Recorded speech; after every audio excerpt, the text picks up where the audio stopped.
by Miller Lite. When it's game time, it's Miller time. From the Quantum Fiber Studio, this is Bump and Stacy on Seattle Sports. Streaming through the Seattle Sports app and at seattlesports.com. Now, here are your hosts, Michael Bumpus and Stacy Ross. Here we go now. Julian Love and Jake Bobo are joining us in 2 hours for the huddle. It is a 2-hour preview for Week 15, Seahawks Colts, and what I think will be one of the most talked about games on Sunday, certainly leading into Sunday. Before we get to that, again, that's starting at noon, but before we get to a conversation about Seattle, can I start with a story that's like initially none of my business? You know what I mean? Nah, it's part of our business. Now it's officially part of our business, but I got to get there first and start by saying this is initially not a Seattle story. So this is initially not a Seattle sports story, but it is becoming one. Mm-hmm. So let's go. Now, young Matthew, you don't know anything about this story. And me, bumping Curtis. I don't know anything about most of the stories you guys talk about. And most of the time you don't care, and that's fine. Curtis, you didn't spoil it for him, did you? No, not at all. Okay, fantastic. So we intentionally didn't tell you anything because we just as a gauge for kind of like whether this is interesting, we thought, well, let's tell Matt. And if Matt's interested, then this is a pretty interesting story. Yesterday, Curtis alerted all of us during a commercial break, oh my God, Sherrell Moore, head coach from Michigan, was just fired. Fired. Now, Michigan not in the college football playoff, but 9-3 season. 9-3 season. He's been recently hired. Even if some people saw him as a bridge coach by virtue of having been an interim coach, no one was talking about him getting fired. No. So that was surprising. And then Curtis added, looks like he was fired for cause. And that's where the show ended. And that's when the show ended. We didn't know what happened. We didn't know, and that's it. No, and then we found out the cause was one of the weirder head coach firings I've heard of. You think top three? I think this is the craziest head coach firing in college football history. No way. Yes. No, yes. It's not. Name one crazier. You can't. Not Petrino? You cannot. Okay. No. Okay. So. What about old boy Michigan State? This is even crazier. Yeah. Okay, here we go. So I'll tell you, Matt, in the layers in which this came out. So we find out Nicole Auerbach was actually one of the first with the story that he had an inappropriate relationship with a Michigan staffer. Ooh, all right. Well, it's okay. It happens. Yeah, but like, all right. Well, what else is happening here? So then we find out, okay, he had an inappropriate relationship with a staffer. It's probably been going on or allegedly been going on for a while. He's married, by the way, with 3 children. And then there came out all these conflicting reports. Okay. Now, so far, the only thing confirmed is what ended up happening at the end of the night. Mm-hmm. Because there's a police report to go along with it. But conflicting reports about like, well, did he bump up her pay?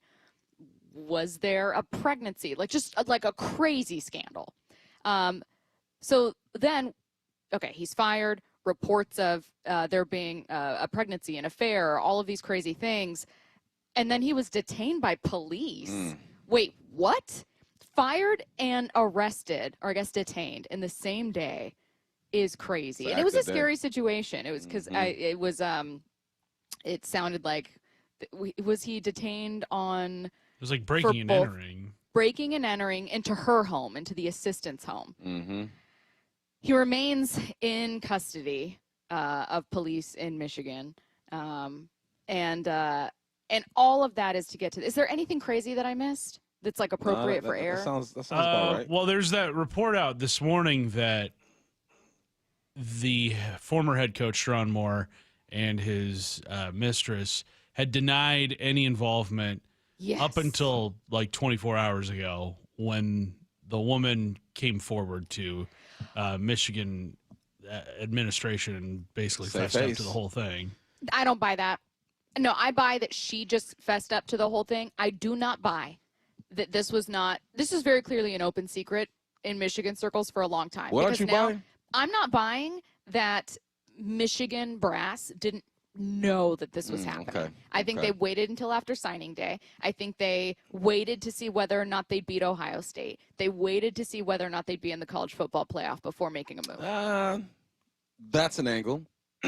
People knew about or this. maybe they just didn't have concrete stuff. You know, he say, she says one thing, right? But then you say, I saw them here. Yeah, it was all seen them there. circumstantial evidence before yesterday. Yeah. And then sure, it was, but you can't, don't go into reality TV mode. There's already a lot out there. I'm already There's there. already a lot out there. I'm already there. I'm telling you. I'll say this.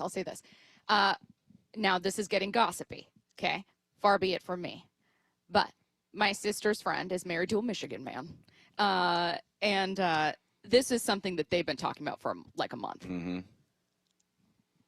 This is like in the circles over there. People have been gossiping about this for a while. Who knows if it's true? Obviously, they couldn't fire him based on a rumor, but I think Michigan brass knew. They knew something was up.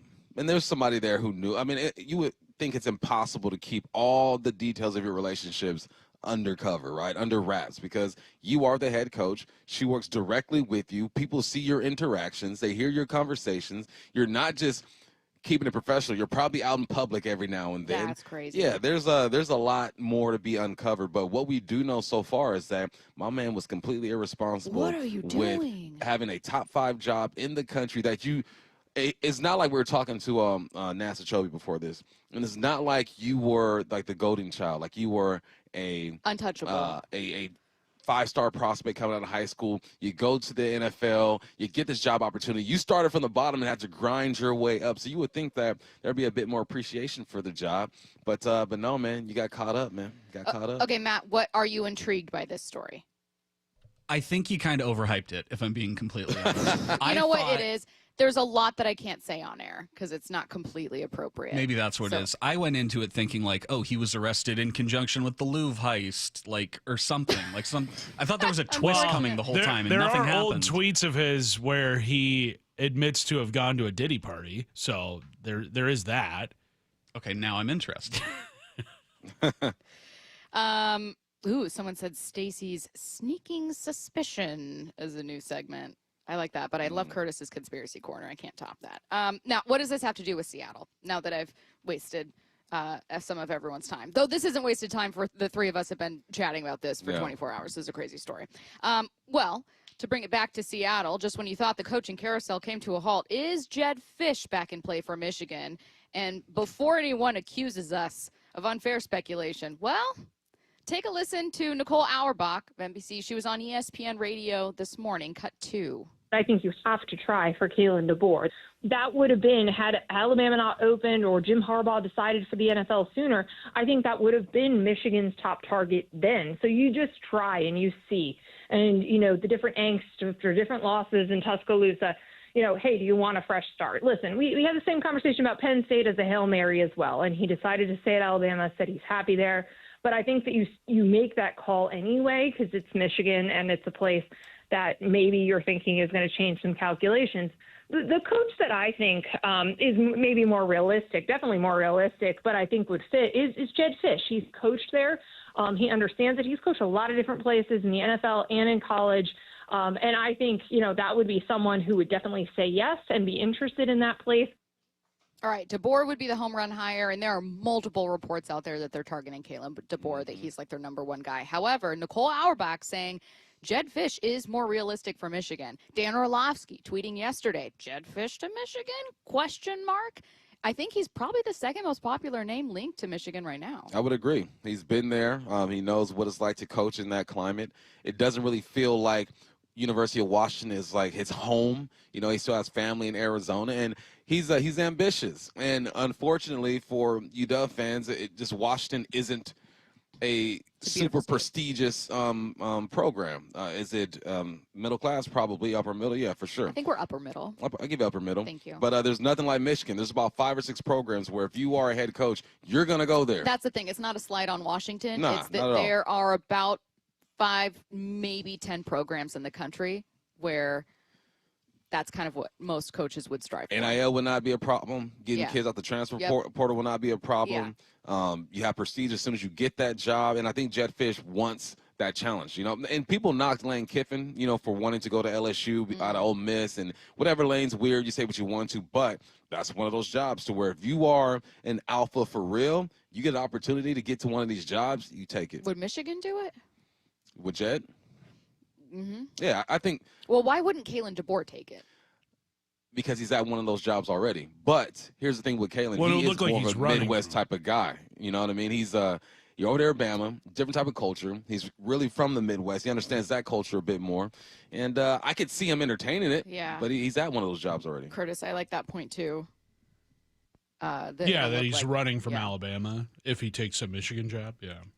I mean, man, forget what anybody says. If I'm Kalen DeBoer, if I want to go, I'm gone. But also, while it would look like that, it also doesn't feel like it's really working out in Bama. You're in the college football playoff. They're in the college football playoff. Do you take them getting past Oklahoma in the first round? Nope. No, I picked Oklahoma. Yeah. But they can. But that's not the standard for But Bama. I picked Oklahoma. The second they lose to Oklahoma, that seat's back on fire again. Doesn't matter if you were the number 9 team and just went to the college football playoff. Mm-hmm. I think that it's almost like since his 5th week there, 3rd week there, there's just been conversations about, even prior to him getting there, there was SEC bias of looking down on anyone from any other conference. Mm-hmm. You just can't hack it here, right? So that was already something there. But that's never gone away. No, he's not. DeBoer's not one of them. You know, he's not a Southern type of guy. You know, he wasn't around Saban or Les Miles, or, you know, he doesn't have that Southern connection when it comes to the coaching tree. And that's why people were so cautious about really embracing him. And then you come out your second year, you lose to Florida State the first game. They're going to be on his head. Anyone who followed Nick Saban was going to have to fill some big shoes. But now you're bringing a guy who's not really part of that culture. People are going to be on his head. If I'm Kalen DeBoer, I am looking at this job. I'm sitting down. I'm talking to the wife. I'm thinking about the cons and the pros, and we're considering it for sure. I think it might be Kalen. If it's not, I do really buy Jedd Fisch there, and it's not just because that's what a lot of college football insiders are talking about. It's because it feels like a job. I mean, Curtis, you know Jedd Fisch too. It feels like a job that Jedd would be interested in. And I texted some friends. We were all talking about this the other day, and I said, God, it wasn't. How long ago did Jedd Fisch kind of double down on wanting to stay in Washington? And then one of my friends corrected me and said, well, hang on. He didn't say, I'm going to stay here. I love it here. He said, I don't appreciate constant talk about me leaving. It affects recruits. It affects the team. Those are two different things. Yeah, for sure. For sure. It's, man, Michigan is one of those places to where even if, let's say, LSU and Michigan were available at the same time that Lane Kiffin was out on the market. Oh. Lane's going to seriously consider both of those things. Like, that's how big of a job Michigan is. And there's some other names that I saw that have been connected to it. Some people talk about Kenny Dillingham. Some unlikely names. Kenny Dillingham, the thing that makes me believe that Kenny wouldn't go is that he was just complaining about how jacked up college football is, right? If he were to go against his words and how, you know, there needs to be more loyalty and all that good stuff, then, you know, he'll have some character issues there. Joe Brady from the Buffalo Bills has been mentioned. You mentioned Kenny Dillingham, Kellen DeBoer for sure. You got Lincoln Riley has been mentioned as well. I don't think he leaves L.A. There's another one. Marcus Freeman, that's a long shot, and Brian Kelly as well. So there are some names that have been mentioned, but I think that it comes down to the two that we've been talking about. Yeah, someone said Kalen said the only job he would take other than Washington was Alabama. I don't believe that for a second. No, I don't believe most of what college football coaches say, because I think that to be a college football coach, there's a lot of sacrifice that it takes, and with that comes like an inherent ambition of like bettering all the time. Yeah. Whether it's your situation, yourself, your team, whatever, like there's kind of like a climbing inherent to a lot of coaches. I think that there's always a job that would entice them. Yeah. There's always, it's like players who retire. There's always one more play they want to make. You know, like you can't really turn that off. I think Kalen DeBoer could be on his way to Michigan. Then it makes it intriguing for like, well, what happens at Bama? Do they find themselves in a situation where they, much like Michigan, have an interim coach, then they make him a coach, but it's kind of this. Wasn't Jedd Fisch at Bama? No, he's never. He was coached at Michigan Alabama. as an assistant. So he was at Michigan as an assistant. Jedd has never coached at Alabama before. Yeah, but has been part of Michigan.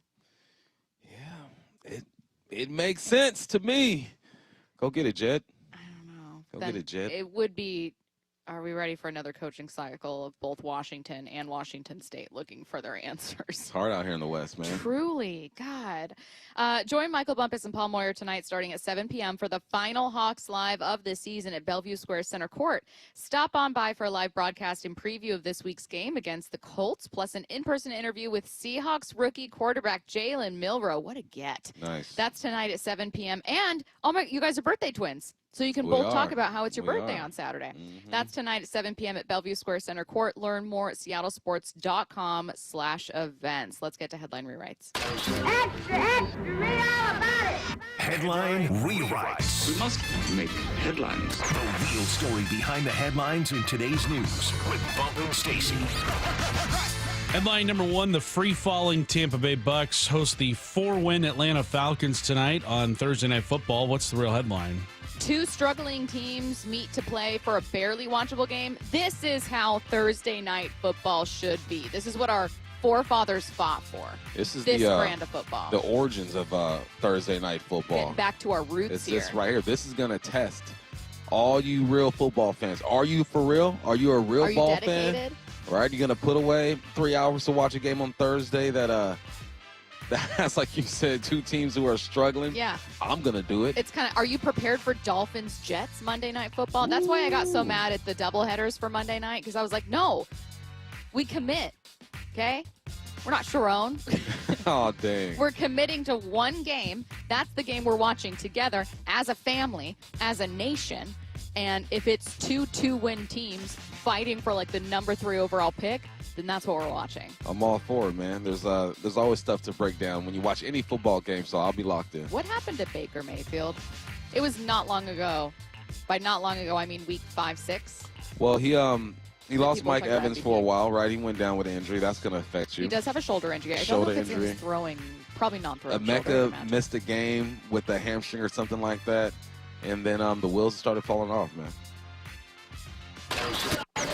Headline rewrites. Headline number 2, the Seahawks designated Jalen Sundell to return from IR, but Mike McDonald said yesterday he's not quite ready to put him back in the starting lineup yet. What's the real headline?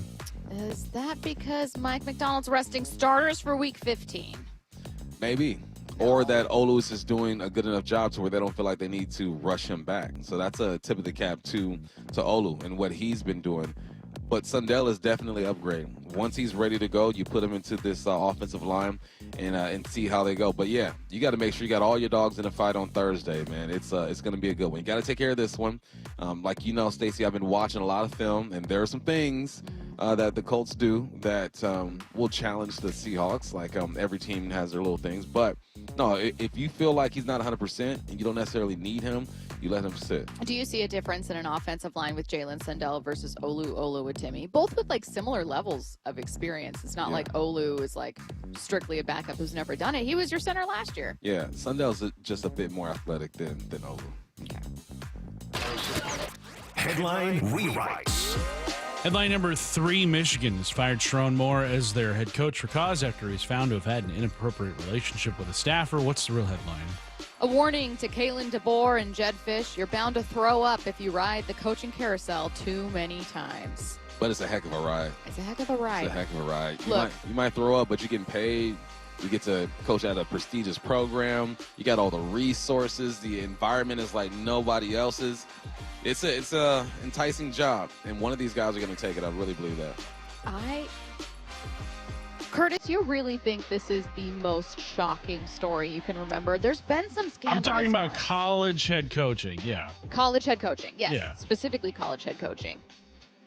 Because no one saw it coming. Like, no one saw it coming. There was no reason Not the for Petrino Sharon Moore to be motorcycle fired thing. for on-field performance. Like, they were improving year after year. And then all of a sudden you get word that he's fired. It's like, what? How'd that happen? You get word he's been detained by police. And for yeah, breaking that into her was the hometown. capper Yeah. in all of this. Penn State. That's a Sandusky. much different. Ooh, it's a darker route. That's completely we're talk- different. That was But decades. We're talking college football programs and head coaches. I would say ranking scandals, that's 1 or 2. Weirdness. This is a weird story. Very weird. Very weird. And it happened so quick. I read an article last night about the timeline and when everything started happening. It was like within hours. Yeah. Like within like 6 hours, all of these things have happened. So could you imagine more what he's thinking, what he's going through? He's bouncing around town, trying to cover things up and get things done. And then Michigan's probably been sitting on this information for a couple of days and trying to decide when they're going to release this. It's a mess. Respectfully, and again, I don't know all the details. No one knows all the details. Very few people do, and they're all in Ann Arbor. I'm curious, like, did Sherrone Moore think that this would just get brushed under the rug? No one's going to pay attention. I was listening to a college football podcast about it on my way in. It was like a Michigan-based podcast because this story's just fascinating.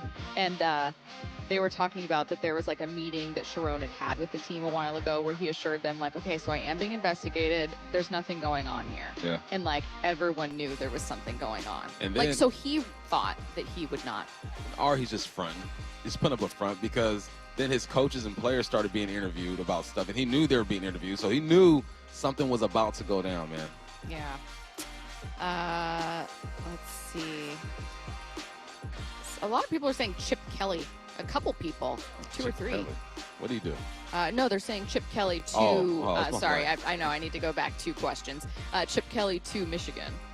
No. I thought about that, but I don't think that's a good fit. He didn't even have success at UCLA. Chip Kelly hasn't been a great head coach for like 15 years now. I'm more been intrigued. a long time. I'm more intrigued by Chip Kelly to Washington State. Bum. That's interesting.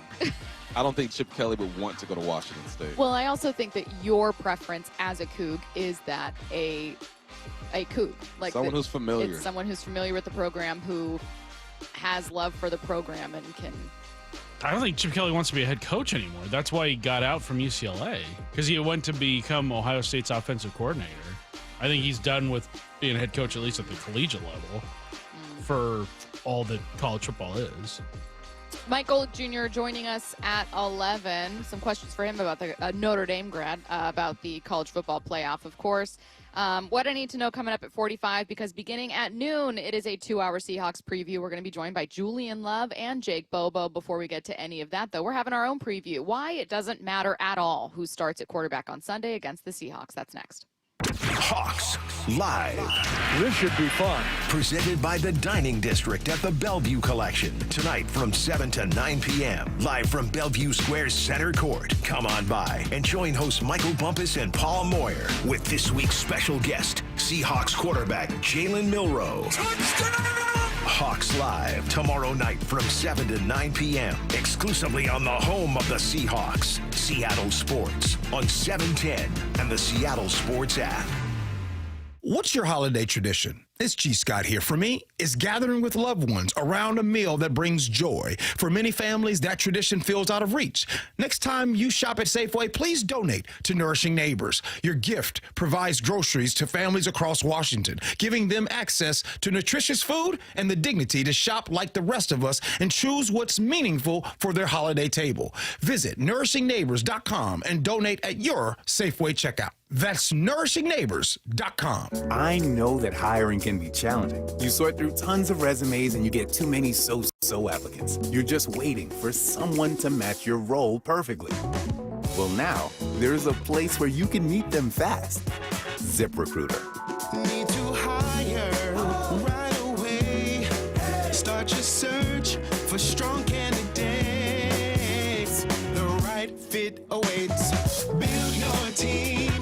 Build it sooner. Meet your match on ZipRecruiter. Just head to ZipRecruiter.com/radio right now to try it for free. And you're on your way to meeting your match. 4 out of 5 employers who post on ZipRecruiter get a quality candidate within the first day. So try it now. Go to ZipRecruiter.com/radio. Once again, that's ZipRecruiter.com/radio. Meet your match on ZipRecruiter. Try it free. This holiday season, Capital One reminds you to give yourself the gift of 1.5% cash back with the Capital One Quicksilver Card. Can I earn 1.5% cash back on birds? Birds? What if you sent your true love 2 turtle doves plus a partridge in a pear tree? Sure, but why would anyone want that? The song was very convincing. Earn 1.5% cash back on all your holiday purchases with the Capital One Quicksilver Card. What's in your wallet? Terms apply. See CapitalOne.com for details. Ulta Beauty's big holiday beauty sale is back with up to 50% off must-have gifts. Shop irresistible deals like the Shark Beauty Flex Style and Benefit Cosmetics travel size mascaras. With new offers weekly, same-day pickup or delivery, and our trusted associates, we make holiday shopping effortless. Head into Ulta Beauty today. Ulta Beauty. Gifting happens here.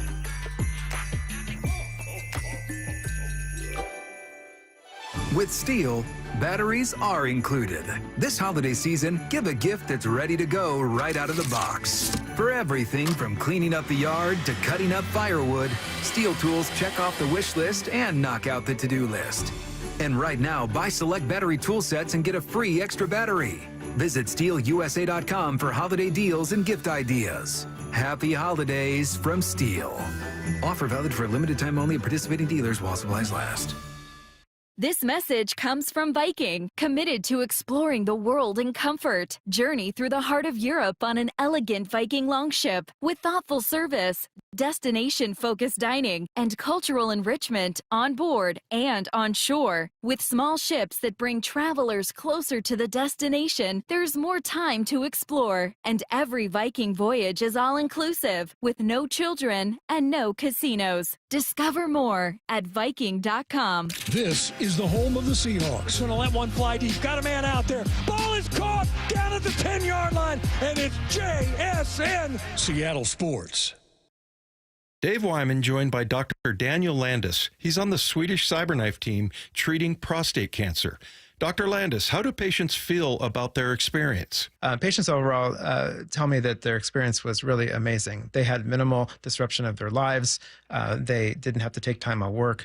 And they tell me it's like Star Trek, where you push a button and the cancer can go away. If you're diagnosed with prostate cancer, consider treatment with Swedish CyberKnife. Go to swedish.org/cyberknifeprostate. Hey, Brock Heward here. For my friends at People Come First or PCF Construction Group, are you tired of just grilling in the cold and rain every winter in the Northwest? Well, with a patio cover, heater, and fireplace from PCF, you can enjoy your outdoor deck or patio all year long, staying warm and dry, even in the wintry months. And I've got a special offer for you right now. Take advantage of off-season savings through December and get up to 20% off your entire project, plus no payments and no interest until 2027. Most people don't consider building a deck in winter, but if you want yours ready by next spring and summer, then contact PCF right now to start planning. Spend the winter dreaming, designing, and approving your project so you're ready to build by the spring. Remember, planning and permits take time, so get started right now. Find all the offer details, get project ideas,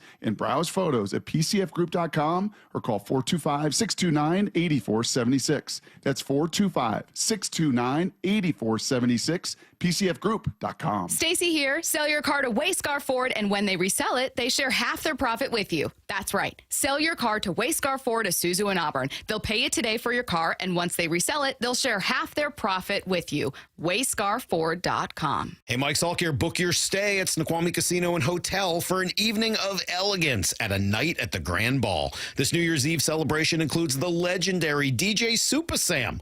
Seattle's closest is now Snoqualmie Casino and Hotel. From the Quantum Fiber Studio, you're listening to Bumpin' Stacy. Weekdays 10 to 2. On Seattle Sports and 97.3 FM HD2. Why it doesn't matter who actually starts at quarterback on Sunday against the Seahawks. That's what we're talking about here. And no, it's not because Riley Leonard is a late-round backup quarterback playing with an injured knee, and it's not because Phillip Rivers is 44. It's because no matter who's starting, they're going to be turning to Jonathan Taylor. Now, does who's starting impact how effective Jonathan Taylor can become? Is Jonathan Taylor running out of hope here against the best run defense, or certainly one of the best run defenses in football? I don't know. I wanted to go to a couple different takes here and then have you, Bump, tell me what you think about them. I'm going to start with Daniel Jeremiah, I'm going to go to cut 10. This is on a Yahoo Sports podcast. Daniel Jeremiah was a guest talking about Phillip Rivers and what he thinks he'll do for that offense. Jonathan Taylor would have to be Superman, which he's capable of being. They can get him going. And the one thing about Phillip that, I don't know people have talked about with him is he's the smartest football player I've ever talked to. Like, forget ever scout or been around. He's the smartest one I've ever had a conversation with. Like, he's on a different level. I think he could be an NFL head coach in short order. He's already done the high school thing. He's coaching his son. I think he could be a college head coach. I think he could be an NFL head coach. He's going to get them in very good run looks. So there's not a defense he has not seen. He is excellent at getting the right play called at the line of scrimmage. There's no learning curve. He knows this offense probably better than the coaching staff does. So he's going to be able to get them in some right run fits to be able to have some success in the run game there. So I think that could be a way he helps the team without even having to throw a ball. Okay. A lot of things to come from this, but mostly what I'm asking is, okay, so with getting them into the right run fits and Phillip Rivers knowing that, break it down for part of the audience. They're not going to need this, but part of the audience might like it. Break down what that might look like, what that might mean for Phillip Rivers to get them into the right run fits versus maybe a 6th-round backup. Getting them into the right run fits means, so when you're running the football, it's you're trying to create angles that are advantageous to your offensive lineman, right? It's all about the angles and it's all about the numbers. So say you're running a zone to the right side, the linebackers are shifted in a way that doesn't allow the guards to have an advantageous angle, or they have more numbers to that side, you are going to switch the play, or you are going to switch the run to where you bring over a tight end. So now he's going to be able to help out. So it's about getting the angles and the numbers down properly, because if they have more numbers and better angles to one side, they're just going to blow that play up, and it's going to be all bad. So that's what he's talking about. And what defenses can do to try to confuse that is what they're going to do is they're going to walk up guys to the line of scrimmage. They will play with their safeties, kind of move them up and down. They'll mess with the shades with their linebackers.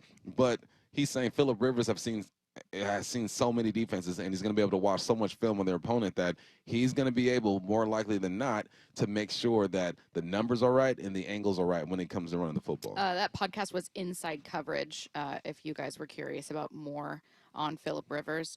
I keep hearing, oh, my God, Phillip Rivers, he's so smart. He's a veteran. He's been around. And while I know that matters, I'm just stuck on him being 44, not having played football for 5 years. I also can't stress enough that this is pretty unprecedented. This isn't something we've really seen. A lot of people for the first time, like there are some rare examples, but a lot of people for the first time are going to watch a guy be gone from football, come back 5 years later and start a game. And there are going to be a lot of eyes tuned to that Seahawks-Colts game that weren't maybe otherwise going to watch. No, I think I can't remember a time where this has ever happened. 5 years? I'm trying to go back and think. I've heard of guys who have took a year or two off and maybe have come back, but not 5 years. I don't think I've ever seen this. Saw one example. I just read about it. It was in The Ringer, a column by Anthony DeBundo. He wrote about, maybe Curtis, maybe you remember this or have read about it. He said DeBerg, the closest example. Steve DeBerg. Steve DeBerg. He said he retired in 1993, unretired 5 years later, and made one start for the 98 Falcons. He said it went about how you'd expect. He was 9 of 20, had 2 turnovers, 3 sacks, and a 28-3 loss. And unlike Rivers, DeBerg had the added advantage of having Bennett land his backup all season long. So he also didn't join. So what's happening this Sunday, this is the first time we've seen someone come back 5 years later that wasn't here the whole season. He just was signed this week. And you're playing, just like DeBerg, though, you're playing the most difficult position in all of sports, in my opinion. But here's his advantage. He knows this offense. You heard Jeremiah talking about he knows it better than the coaches who are on staff. He's one of the smartest football players that he's ever been around. All that is going to be able to help, and I get that. Playing quarterback is such a mental game. There are quarterbacks who don't have the physical, but they have the mental. Therefore, they have the success. All right, now, let's see if that can work out with a 44-year-old guy. My main concern is just, it's like, at 40 years old, my reaction time is not what it used to be, right? It's just not. I'm not, really slow, but it's just not the same. How is he going to be able to react? You're going to be able to see the rotation of that safety, right? Boom, rotate. They're going to rotate to one high safety. Safety rolls down. I'm going to run a slant behind that safety. Boom, let it go. Like, how quickly are you going to be able to, yes, process it, but then get your body to respond? When you haven't thrown a football in an NFL game in 5 years, these are 23-year-olds out there running around. These are not these high school kids. I think the only advantage he has is that in his final season, which was obviously also with Indy, that he had already lost a lot of that mobility, and that, again, I ain't talking mobility. I'm talking, no, listen, I think a lot changes in 5 years, but he had already started changing his career to be like, quick release, get rid of everything. And so I'm like, okay, the reaction time is going to be down. Not seeing real-time football is going to impact things, but he does know, I need to get rid of the football immediately. We are doing short little dump offs. We are running the ball. Like he was playing his final year this way. I think Phillip Rivers will look better than a lot of guys who are backup quarterbacks in this league. Yeah, you're backup for a reason, but there's going to be an adjustment period. I don't expect him, and you're playing against one of the best defenses in the NFL. Like, if he were coming up here and you're playing against the Cincinnati Bengals, I'd be like, all right, let's see what he does. You're playing against a Mike McDonald defense, okay, that has not allowed a touchdown in 2 weeks. In 2 weeks, he's had 8 turnovers, who will confuse the heck out of you with his pressure looks. I'm just saying, I think Phillip is a pro. He's going to make some throws. But for him to have his first start against Seattle, in Seattle, against this squad, good luck. This stat from Mina Kimes, 9 of the 11 starters on defense were not even in the league the last time he was in the league. Crazy. Not like didn't play when he was like a regular starter or something like that, but like in 2020, 9 of the 11 were not in the league at all. This is also a pretty young defense. So, that's tough. He's going to be playing opposite guys that are his kids' age. Yeah, for sure. And I'm excited to see it because I want to see him have some success. But he's not going to have the success that I think will help them win this ball game. If the Colts are in this ball game late, it's going to be because he made just enough throws and Jonathan Taylor is going nuts. Let's talk about Jonathan Taylor, because to this point about why it doesn't matter, it's because if it was Riley Leonard out there, if it's Brett Rippon out there, or if it's Phillip Rivers, there might be some small tweaks, small advantages or disadvantages, but this is going to be a Jonathan Taylor game. Yeah, it has to be. He's going to touch that ball 30, 35 times, man. And his job is to loosen up the defense or to make them commit so you can get behind and throw that football over the top. Or even, and I'm interested because with Riley and with Daniel Jones, this was an RPO type of offense, right? You're reading the second level or you're reading the end and you're making the decision there. How different does it look with Phillip Rivers? You can still RPO that thing, but what else are you going to do? I have a lot of faith in this defense against the run. What was the record, 22 weeks? Yeah, without a 100-yard rusher. And that's insane. Not many teams, I think, are going to pound the rock. Like not many teams are going to take that much of a two-dimensional approach or like a flat approach. What does it mean to defend that? To defend what? Just like when you know that like this is not going to be a vertical offense. Here's the thing about this defense is that they don't have to really change much, right? Because their D-line does such a great job of gap integrity. Their linebackers fill their gaps and get to the football. They're going to play their game. You can say, okay, well, we're preparing for Riley, we're preparing for Phillip, whatever. End of the day, your fundamentals are not going to change with this defense. My question is, will Mike throw a few more simulated blitzes in there, right? Because he said a couple games ago, oh, we ran it 4 times. I went back, I saw it go. That's You're absolutely right. All right, are you going to try to confuse him a bit more? Like, what little tweak are you going to make with your scheme? But the foundation is already set with this defense. Talking college football coming up at 11 with Mike Golic Jr. Hype Train coming your way next. Wyman and Bob, every afternoon at 2. Nick Eamon-Wari is with us. Can you think back to a game where you had more production? I think yesterday is probably like the most complete I've played. This is long before you were born. This is actually when I was playing. 1991, the last time somebody had 2 tackles for loss, a sack, an interception, and a field goal block. They had told me that stat yesterday. I was pretty amazed by it. You know, it's been a long time, but I'm just grateful and blessed for it to be me. Only on Seattle Sports and Seattle Sports on YouTube. Silver Reef Casino Resort is hosting a New Year's party. Escape the vibrant, illuminated heart of the neon jungle for a New Year's Eve experience like any other. At Silver Reef Casino Resort, Glow Wild Party blend tropical extravagance with electric payouts. Free dance party live with music from Sway Seattle Plus, $2,026 in hot seat drawings every half hour starting at 6:30 p.m. All leading up to the epic $20,000 grand prize. The countdown is on. Ring of the new year by stepping into the neon jungle. Book your stay at silverreefcasino.com. When my windshield cracked, I called All-Star Auto Glass. All-Star's money stays in the Northwest. SafeLight sends money to shareholders in Europe. All-Star supports the local economy. If this happens to you, call All-Star Auto Glass. At O'Neill Plumbing, we don't just promise to get the job done, we back it up. No travel charge, no show-up fee, no overinflated pricing, and no out-of-town owners. Just clean, fast, and professional each and every day. O'Neill Plumbing. Okay. Only 10 more presents to wrap. You're almost at the finish line. But first...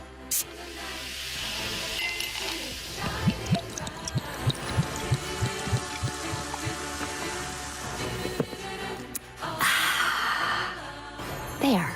The last one. Enjoy a Coca-Cola for a pause that refreshes. Hey, I'm Mike Slater. My dad passed away at the age of 63. It's out of nowhere. Had a stroke. Super hard, obviously, for the whole family, but my dad had life insurance. This is why I have life insurance for my family, for my wife and 4 kids. And the best place to get life insurance is ethos.com because you can do it in 10 minutes. And there's no medical exam and no blood test, just a few health questions. Get life insurance in 10 minutes so your family is protected. Ethos, E-T-H-O-S, ethos.com/play. At Target, great memories start with great prices. Get gingerbread house kits for just $12, plus all the Wondershop baking must-haves. Gather the whole fam, grab some gingerbread kits, and start building sweet moments together. Then keep the joy rolling, baking up tasty treats with Wondershop that'll make the season a blast. Make unforgettable memories with incredible prices on gingerbread kits and Wondershop baking essentials. And step into the holidays, only at Target. Restrictions apply. This is the story of the one.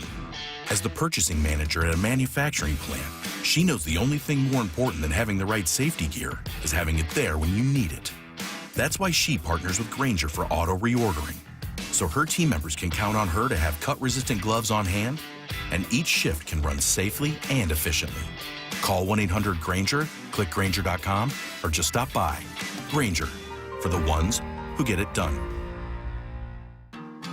Headed outdoors or on the water this weekend? Check in with Joey and Nelly on the Outdoor Line from 6 to 8 a.m. every Saturday on SeattleSports.com. Matt Coker here with West Coast Men's Health. In the past 5 years, we've seen thousands of men at our clinics. Most guys tell us the same story, that in their early 50s, it's not that they couldn't function, they just needed help. They started taking Viagra, and it worked great at first. But after a few years, it stopped working. The problem is that their arteries had become more restricted since they started taking it, because Viagra does not unclog arteries. Here at West Coast Men's Health, we use acoustic wave therapy to target the real problem. We break down plaque and clear up the arteries so blood can flow like it did in your 20s. This restores function. And guys, listen to this. You won't have to take a pill anymore. So if this sounds like you, give West Coast Men's Health a call today and see how we can help. With clinics in Redmond and Tacoma, call 206-519-6541. That's 206-519-6541. 206-519-6541.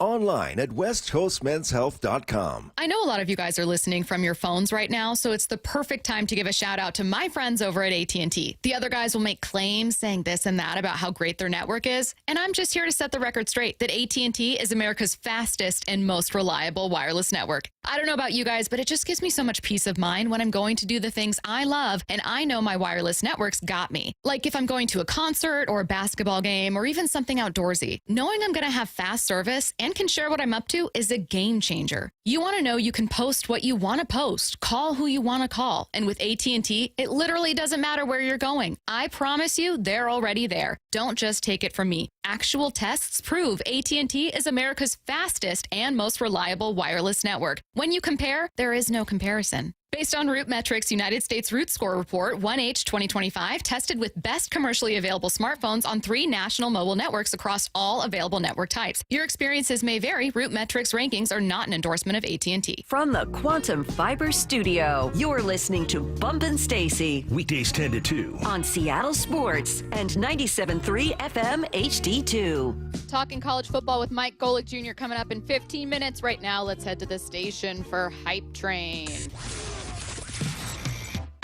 You know, I was going to start with something about what Phillip Rivers would do in the game, but then I realized, oh my God, the Colts have not actually confirmed that Phillip Rivers is starting in this one. Riley Leonard was a full participant in practice yesterday. Brett Rippon remains an option, and Phillip Rivers just got there, so I better make the first hype train. Phillip Rivers will start for the Colts.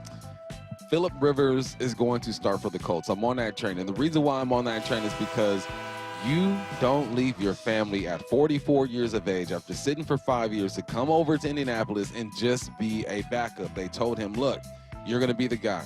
We're going to still have Riley practice. We want you to teach him along the way, but we are a team that is in the playoff hunt. We don't want to waste this opportunity. We don't want to waste your time either. So you come over here to Indy, we'll put you in a 5-star hotel in the penthouse, and you go ahead and lead this team. Phillip Rivers will start for the Colts on Sunday. Bump is boarding this one. Curtis, are you? Oh, yeah. He's starting. We're boarding this train. You don't go through this whole charade of bringing him in not to play him. Like, he's not just there to be a mentor. He's there to play. And it stinks for Riley Leonard because this is probably his one shot at getting some meaningful starter reps in the NFL. But the Colts are in a very desperate spot. I think Shane Steichen's in a desperate spot because they see the remainder of their schedule and could potentially lose out if they don't start stacking wins soon. So, yeah, I think Phillip Rivers does get the start for the Indianapolis Colts.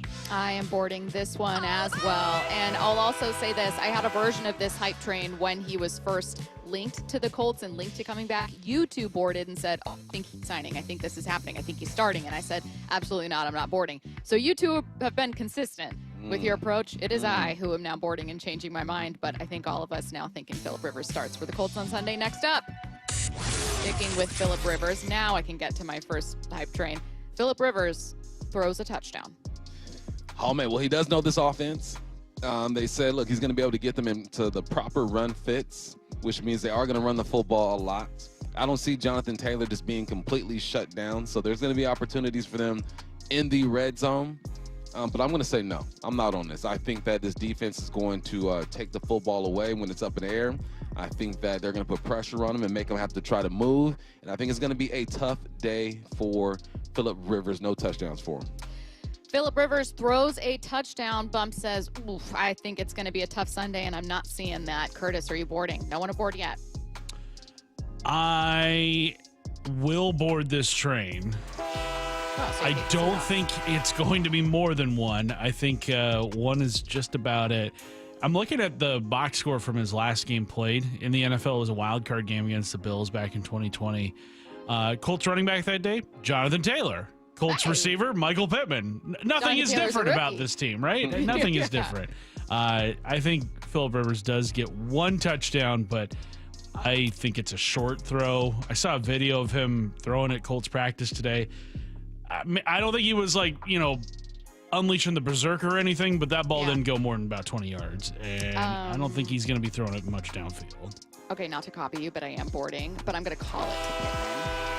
I think it's going to be much like now Matthew Stafford is probably going to be MVP, so this isn't meant to be disrespectful. But you know how Matthew Stafford has a bunch of 1- and 2-yard touchdowns to Devontae Adams this year? Gonna get one of those? I think it's going to be one of those. I think it's going to be one of those, and it's going to be to Pittman. I am with Curtis on this one. Even though I said he hates the Seahawks, I think they do squeak one through. Next up. I do have one more sports one, but I'm going to get to my non-sports one. Fake Christmas trees are actually better than real Christmas trees. Better? Now, I need you to think about this from a holistic point of view, not just like, Don't try to sway me. Don't try to sway me. Let me do me on this one right here. Okay, just take your time thinking about it. All right? Listen, think about I grew up where we had real Christmas trees. I love the smell. It was beautiful walking into my grandmother's home and seeing the tree up, and then did the real thing with my kids for a while. Then we switched over to the fake one.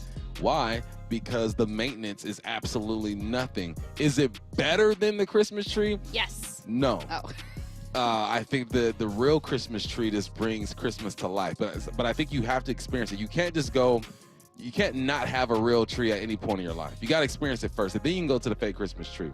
So no, the real Christmas tree is better for the kids and experience, but for the cleanup, the maintenance, not boarding it's the fake one. Not boarding it.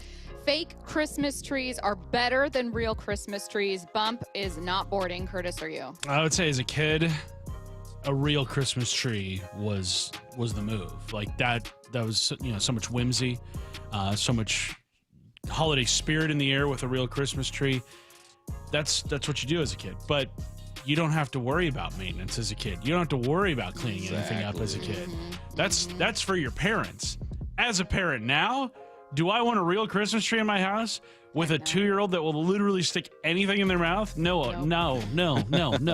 So fake Christmas trees, yes, are better than real Christmas trees. We're boarding this train. You can get scented fake Christmas trees too. I mean, it's not quite the same as, you know, real pine scent, but it's relatively close. I'm boarding this one as well. I have had both.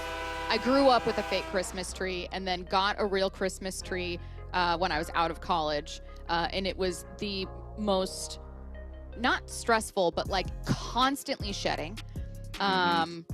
Such a hassle to, it's completely, we got it pretty early, so it's totally dry when you're taking it out to the curb and leaves another like path of pine needles. And the smell weared off. It smelled beautiful for like 2.5 weeks. And then it didn't. How long you have your tree?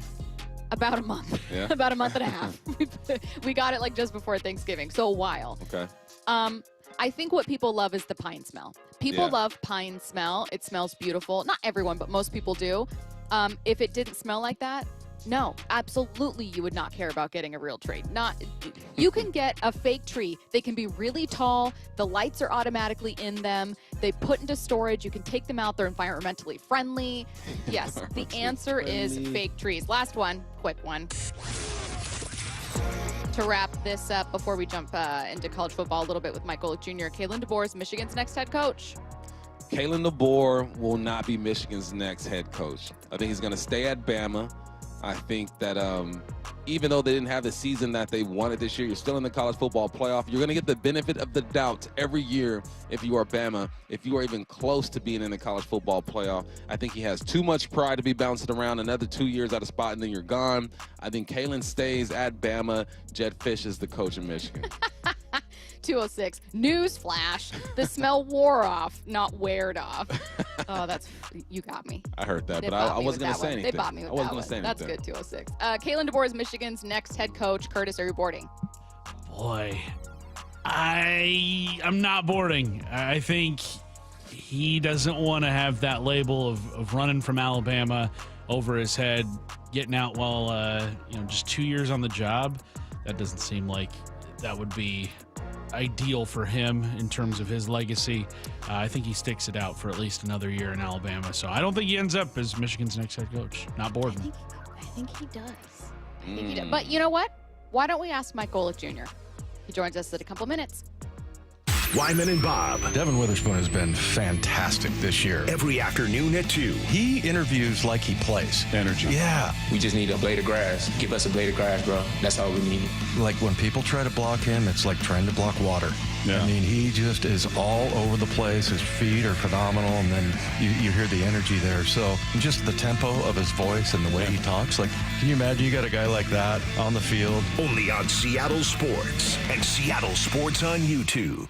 It's always such a pleasure for me to catch up with you, Shannon O'Kelly, President and CEO of IRG Physical and Hand Therapy. And as I understand it, calendar year is wrapping up. There's never a better time to take care of your aches and pains. Why? Well, it's always a great time to come see us here at IRG Physical and Hand Therapy. We'll take care of your aches and pains will get you better. But particularly, Brock, at the end of the year, most people have met their deductibles. They may have HSA, may have FSA funds. So use the opportunity to use your insurance to treat those aches and pains so you're not taking them into the new year. So you're healthy, fit, and you're excited about the new year. That's what it's all about. Here at IRG, we are so dedicated to making sure our patients really understand the insurance because it's a complex world. So when you call us, we're going to help you navigate your insurance. But I will tell everybody listening right now, if you've met your deductible, get your aches and pains treated here at IRG. We'll take care of you. We'll take care of your insurance. We'll take care of your family. We'll take care of everybody. Clinics up and down the Puget Sound for you to go visit or see them online at irgpt.com. Free consultations, no fee guarantees, 5-star reviews. JP Pendergast with Pendergast Law explains the importance of going beyond these familiar offerings. Accident victims want an attorney, Tom, that satisfies their needs.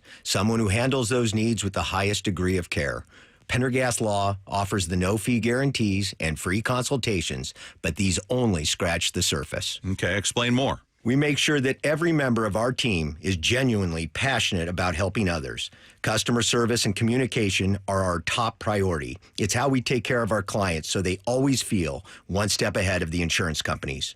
Our strong reputation for high standards provides comfort and confidence when it's needed most. Pendergast Law offers the free consultations, the no-fee guarantees, and of course, they are 5-star rated. But what really makes them different is their genuine passion for helping others. I can't recommend them enough. If you or a loved one has been injured in a car accident, call Pendergast Law. We can help. That's PendergastLaw.com. What is that sound? Ugh, that sounds like a plumbing sound. Luckily, there's a company that fixes all the plumbing sounds across Puget Sound. That's All Sound Plumbing. Puget Sound's plumbing experts. Have a sound? Visit allsoundplumbing.com. At Cressy Door, we not only have the perfect garage door for your home, but we also offer options for creating space and even warming your outdoor areas. Check out your options at cressydoor.com.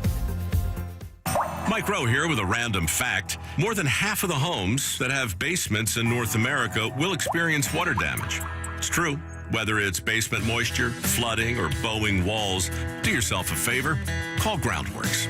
I spent some time working with these guys. They're the real deal. Their people are trained and certified to waterproof your basement and stabilize your walls. Schedule a free inspection with Groundworks, the foundation and waterproofing experts. Licensed in all states where work is performed. See website for details. This is a special alert to all Americans who own a vehicle with less than 200,000 miles with an auto warranty about to expire or with no warranty coverage at all. Due to a decline in the economy, CarShield is announcing a low-cost month-to-month vehicle protection plan that is now available to the public to save any driver out-of-pocket expenses on future auto repairs. Call now to find out how you can pay almost nothing for covered auto repairs. Yes, you heard that correctly. Pay almost nothing for covered auto repairs. An open phone line has been established for all drivers to call for a free quick quote. Call 800-292-4541 now. Drivers who are covered will not have to pay for covered repairs again. This protection plan is at an all-time low. Additionally, drivers who activate this vehicle protection today will also receive free roadside assistance, free towing, and car rental options at no additional cost. Call us for your free quick quote today. 800-292-4541. That's 800-292-4541. What do you have to lose? Call 800-292-4541. Again, 800-292-4541.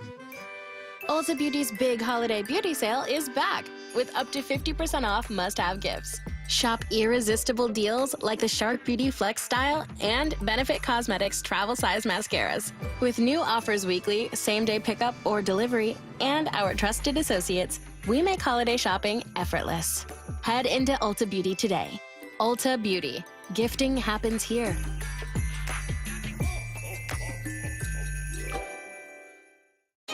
Pros don't just show up, they prove how it's done, with precision and without shortcuts. Makita tools are built the same way, with a dedication to lasting quality, trusted performance, and results that reward your effort year after year. When the job calls for the best, call on Makita. Built to be the best. Available at the Home Depot.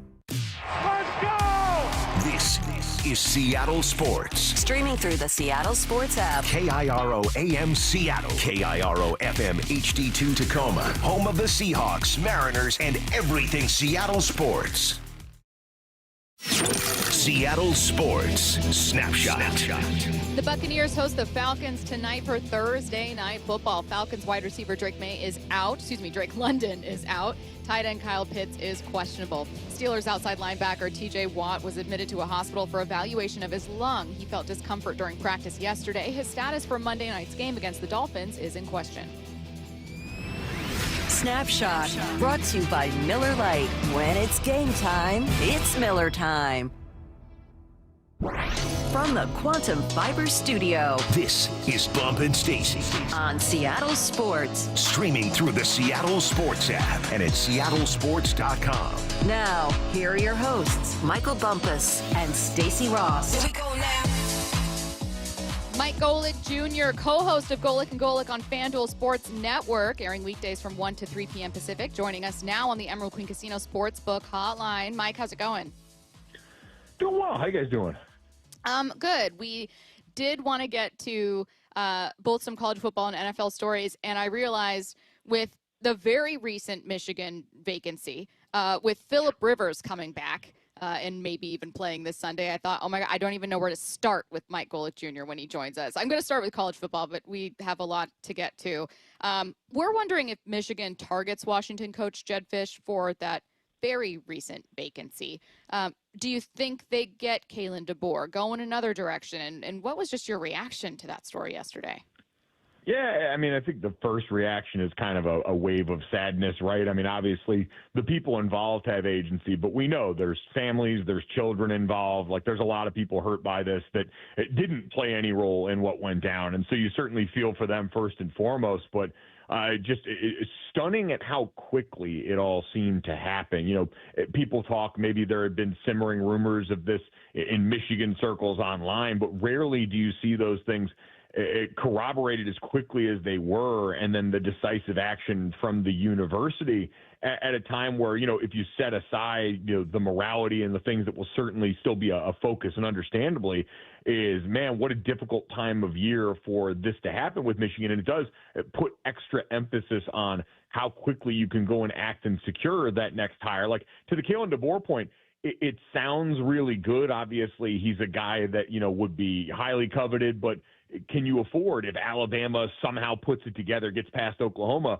and is going further into the college football playoff, can you afford the precious time to tick away that we just saw with Penn State can have an adverse effect on your recruiting classes? Now that the portal's opened up for these guys since there was a coaching change and continues at large for college football once January hits, like, it feels like a situation where the time has to be now. And so given, you know, Jedd Fisch's ties, the fact that he's already been at Michigan there and seems to be a guy who has, you know, had certainly no issue moving around in recent years, I'd have to imagine, and I saw a couple of Michigan grads kind of echo this, that he would certainly be one of their top choices. Yeah, it's a sticky situation over there in Michigan. Maybe Stacy has another question about it. I'm just going to move on. We've been talking about it a lot. I want to talk about your guys and how you feel about Notre Dame and, one, them not getting in, and then just all the things that have happened after that. It seems like decisions have been made because they were not able to crack the CFP. Yeah, I think, you know, it's highlighted some parts of the system that we've heard from, you know, other people for other reasons maybe that need changing, right?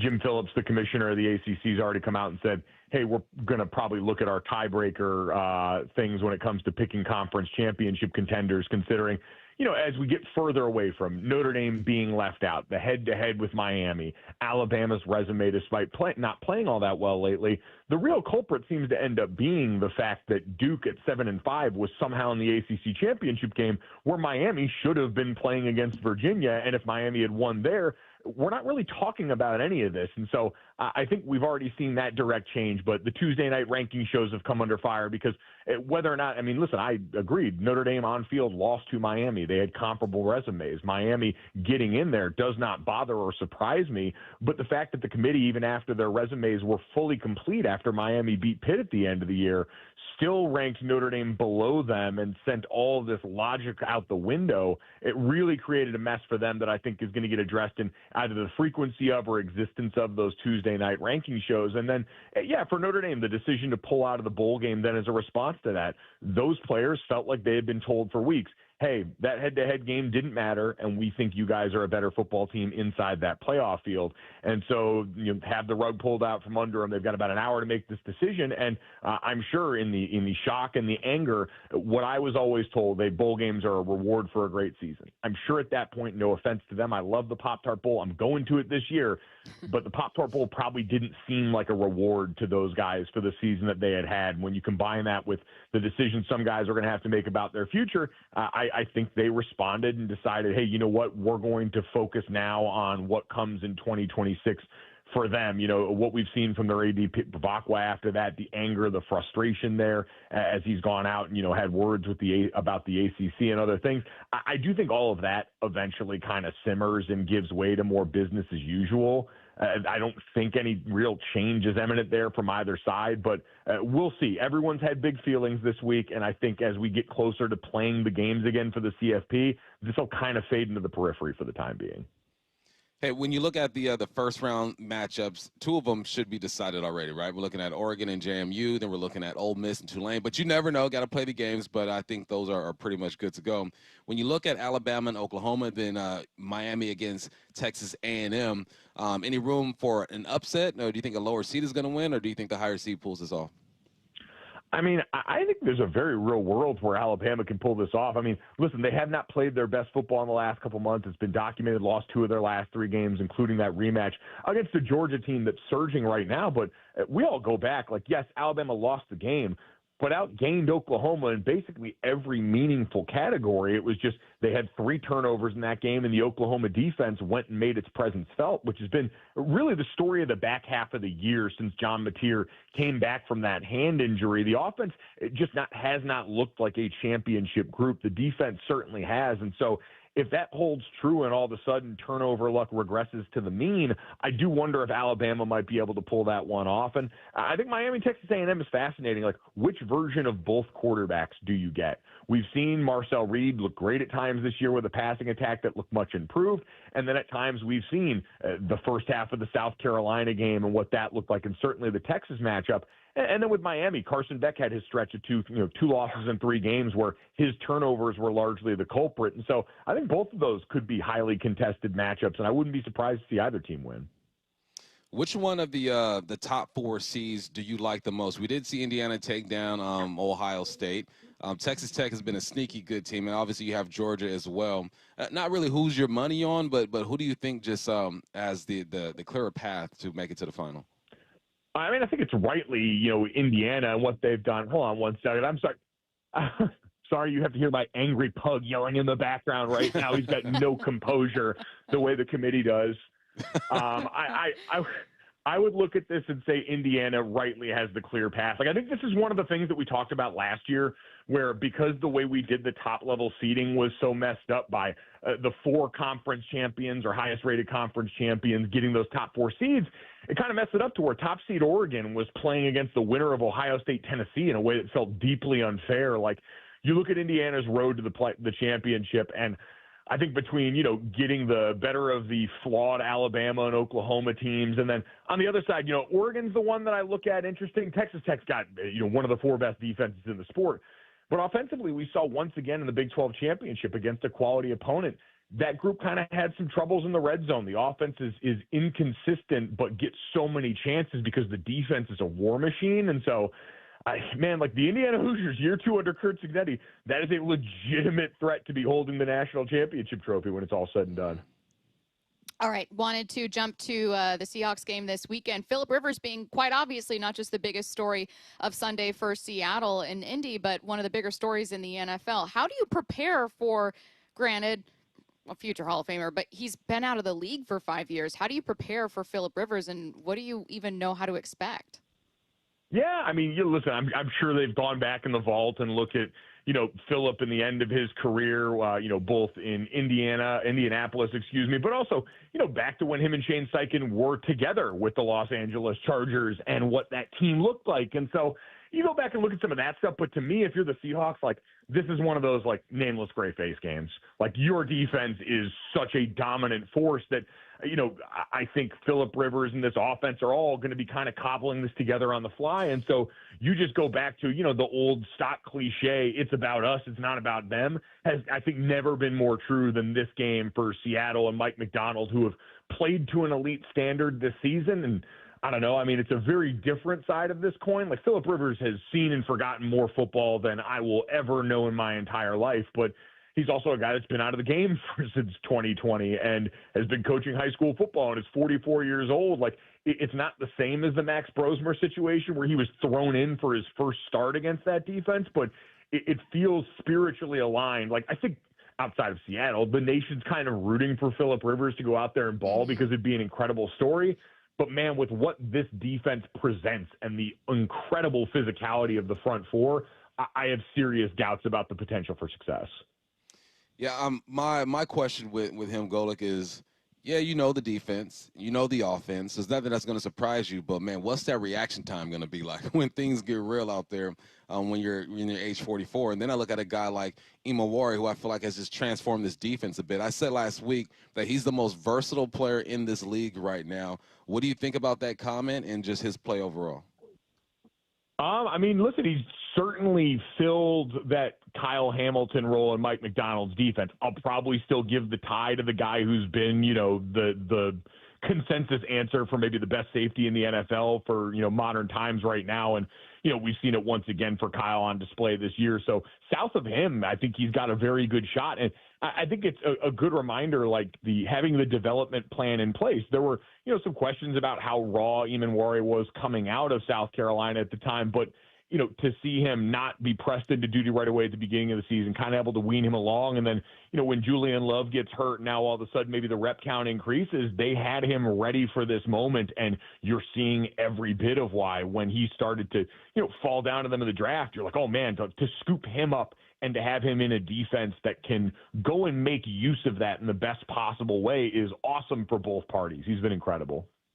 The Rams and Seahawks have been two of the best teams in the league, and unsurprisingly, a lot of the conversation we're having locally has been kind of looking at, okay, well, is the question about Sam Darnold, right? There's a lot of faith in Matthew Stafford. He's playing like the MVP. Is that kind of the difference between this team? And I guess what I wanted to ask, Golic, is whether what you've seen from the rest of Seattle's team, especially the defense, is enough for you to look past those questions when it comes to quarterback. What do you think?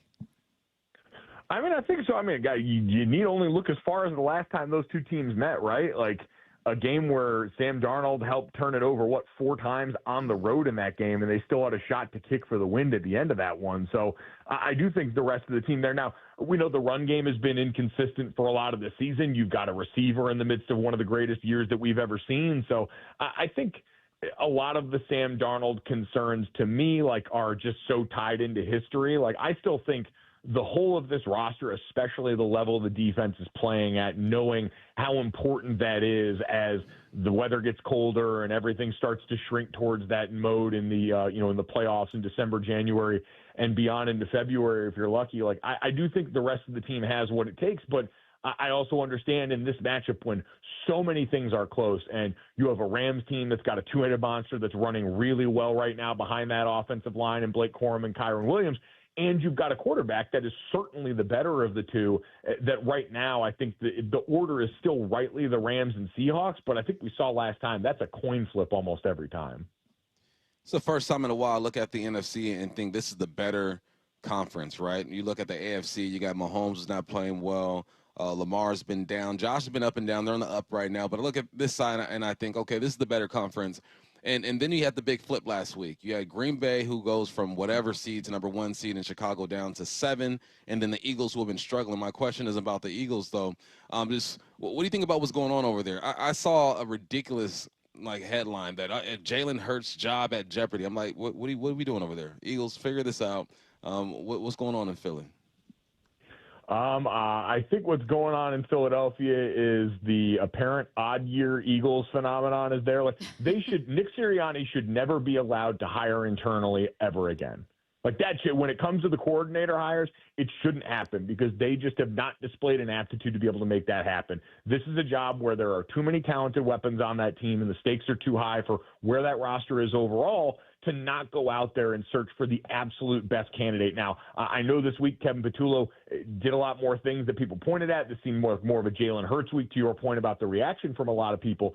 Listen, I think the honest conversation about Jalen Hurts is he's absolutely good enough to win you a Super Bowl in the right circumstances. He's played his best football in those moments, but it tends to be streaky. Like on a consistent week-to-week basis, he's never going to be a top 5 quarterback in the NFL. That's just not who he is with the skill set there. It requires so many other things to go right for him. So he's never going to be in that super weapon category. And I don't think anyone's really been having that conversation for a while.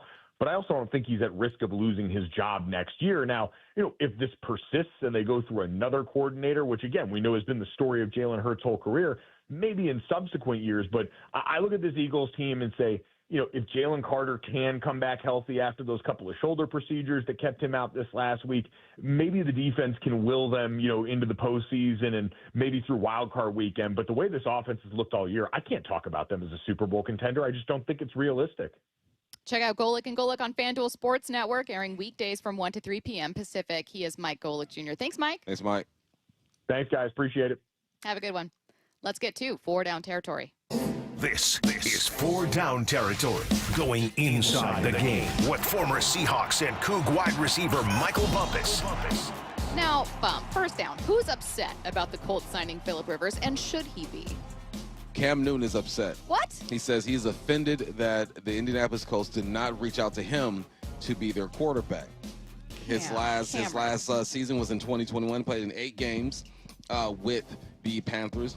54% completion rate, 4 touchdowns, 5 interceptions, rushed for 230. But the year before that, a fuller year, right? 15 games, 65%, around 2,600 yards, 8 touchdowns, 10 interceptions, and he rushed for about 500 yards and 5 touchdowns. Here's the difference, Cam. I get it. You're available. You're younger. You're healthy. You're mobile. You could be put in that offense, and they could run essentially the same RPO system that they're running with Daniel Jones and Jonathan Taylor. You keep the backfield more athletic. But this is just a familiarity type of move. We know who Phillip Rivers is. He knows our offense. He knows our coaches. That's what it came down to. It ain't personal. And I heard Cam say it's because of my personality. I'm sure that didn't help. But as all the other stuff that Phillip Rivers has on you is why they made that decision. So yeah, the competitor in him, I respect it. You know, he's an alpha, has a big ego. But when it comes down to it, they have to insert somebody who can run their offense right now, even if he's 56. I also think relationships go a really long way. Like, it's like when Jim Irsay brought back Saturday to, briefly coach the team, right? Like, they kind of keep things in the family. A lot of organizations do. They turn to former players. They turn to people. Like, Shane Steichen and Phillip Rivers are friends. Yeah. They're roughly the same age. They talk all the time. So it's not personal, man. Yeah. It's not personal. Second down. All right, let's talk about another quarterback. What quarterback has a lot to prove this weekend? I feel like I know who you're going to say. Shedeur Sanders. Oh, that's not what I thought. Who'd you thought? Okay. What'd you think? This is stupid, but I thought that it was going to be Drake May because it's Patriots-Bills, right? So I thought it was going to be like, oh, they always get critiqued for having a soft schedule. I know it's not the best Bills team, but, here's the chance. That's a good one, though. That's a good one. But I'm going with Sanders, and the reason why is because he's been named the starter for the duration of the season. So he has an opportunity to kind of prove himself. Last week, 364 yards, 3 touchdowns, 1 interception. We've seen him put one game together before and then fall off the next. Preseason, they played against the Panthers. He looked good. Then he falls off the next week.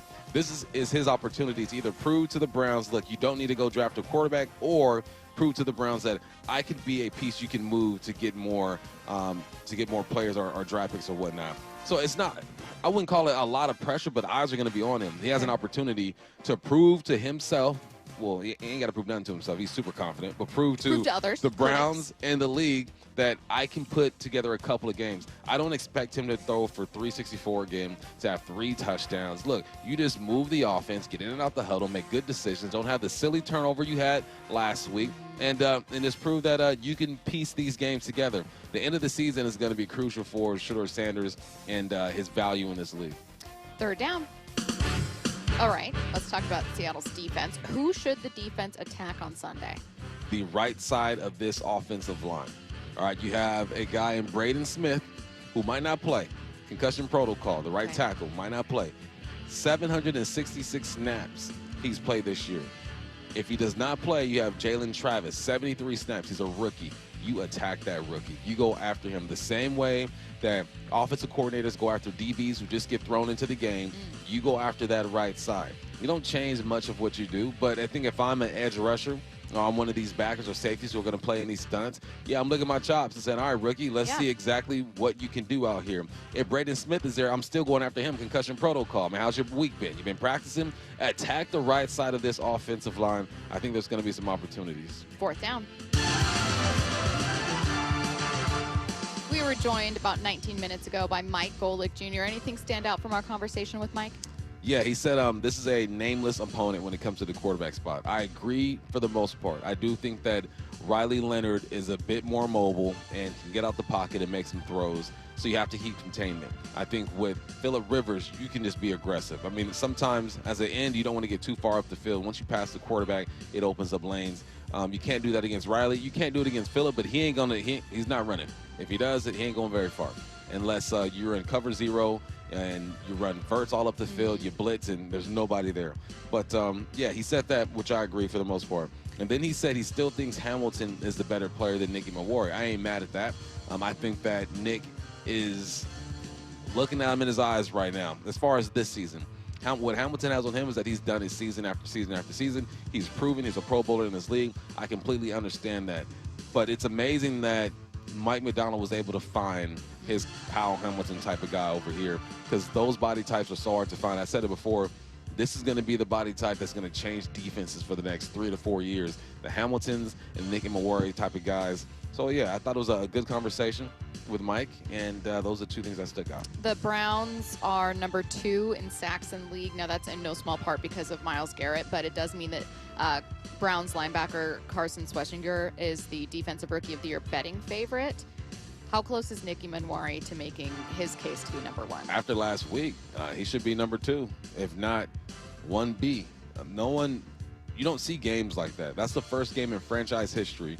You have a player with an interception, a sack, a TFL, a block kick. That just doesn't happen. I believe there's been 1 or 2 other people in the NFL who have done that, but that performance alone should put him right there with him. Offensive Rookie of the Year as a conversation also became really interesting, because with Baker Mayfield's struggles and with the Bucs' offensive struggles has been Emeka Egbuka no longer looking like, oh my God, this guy's unreal. What are the games he's playing at? Some favorites right now are ones that people are talking about.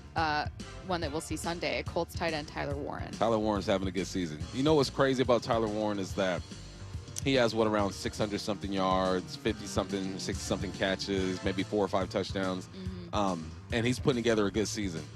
We look at Travis Kelce with those same type of numbers and think, man, he ain't got it no more, because we're so used to seeing him put up these big numbers. But I think Warren is a good prospect for that too. This ranking from less than a month ago, so let's say 3 weeks ago. It's not the most recent ranking, but they had Abdul Carter. They said that he's leading. He only has 1 sack. You can critique him for that. If you wanted to add, I don't know, being benched as punishment in part of the, grading system, you could, but that's not really going to be part of the grading system. But they said he's leading all rookies with 35 pressures. Okay. He's just not. He's not getting sacks, but he's getting to the quarterback. He's bringing pressure. And he plays on one of the best defenses in the game. Abdul Carter? Yeah, who's he play for? Giants. I'm tripping. For some reason, I saw the Texans in my head. Oh, okay. No, I was. No. I was gonna try to help you out. No. Curtis has been campaigning for going back to Offensive Rookie of the Year. Your boy Teteroa McMillan, or as I know you hate, Tet McMillan. He hates it too. I know. Every time I hear it, I think of Curtis. I mean, I think of Teteroa McMillan, but every time I hear someone say Tet McMillan, I think of Curtis saying, he doesn't call himself that. Where did this come from? People are scared to say his name. That's why. Exactly. That's what it is. They get happy feet. That's exactly what it is. Hey, speaking of, in this case, a nickname kind of popping up out of nowhere. There's a story, a rumor that's kind of popping up out of nowhere that everyone's talking about. And I don't actually think anyone's actually wondering this. That's coming up next. Wyman and Bob. Devin Witherspoon has been fantastic this year. Every afternoon at 2. He interviews like he plays. Energy. Yeah. We just need a blade of grass. Give us a blade of grass, bro. That's all we need. Like when people try to block him, it's like trying to block water.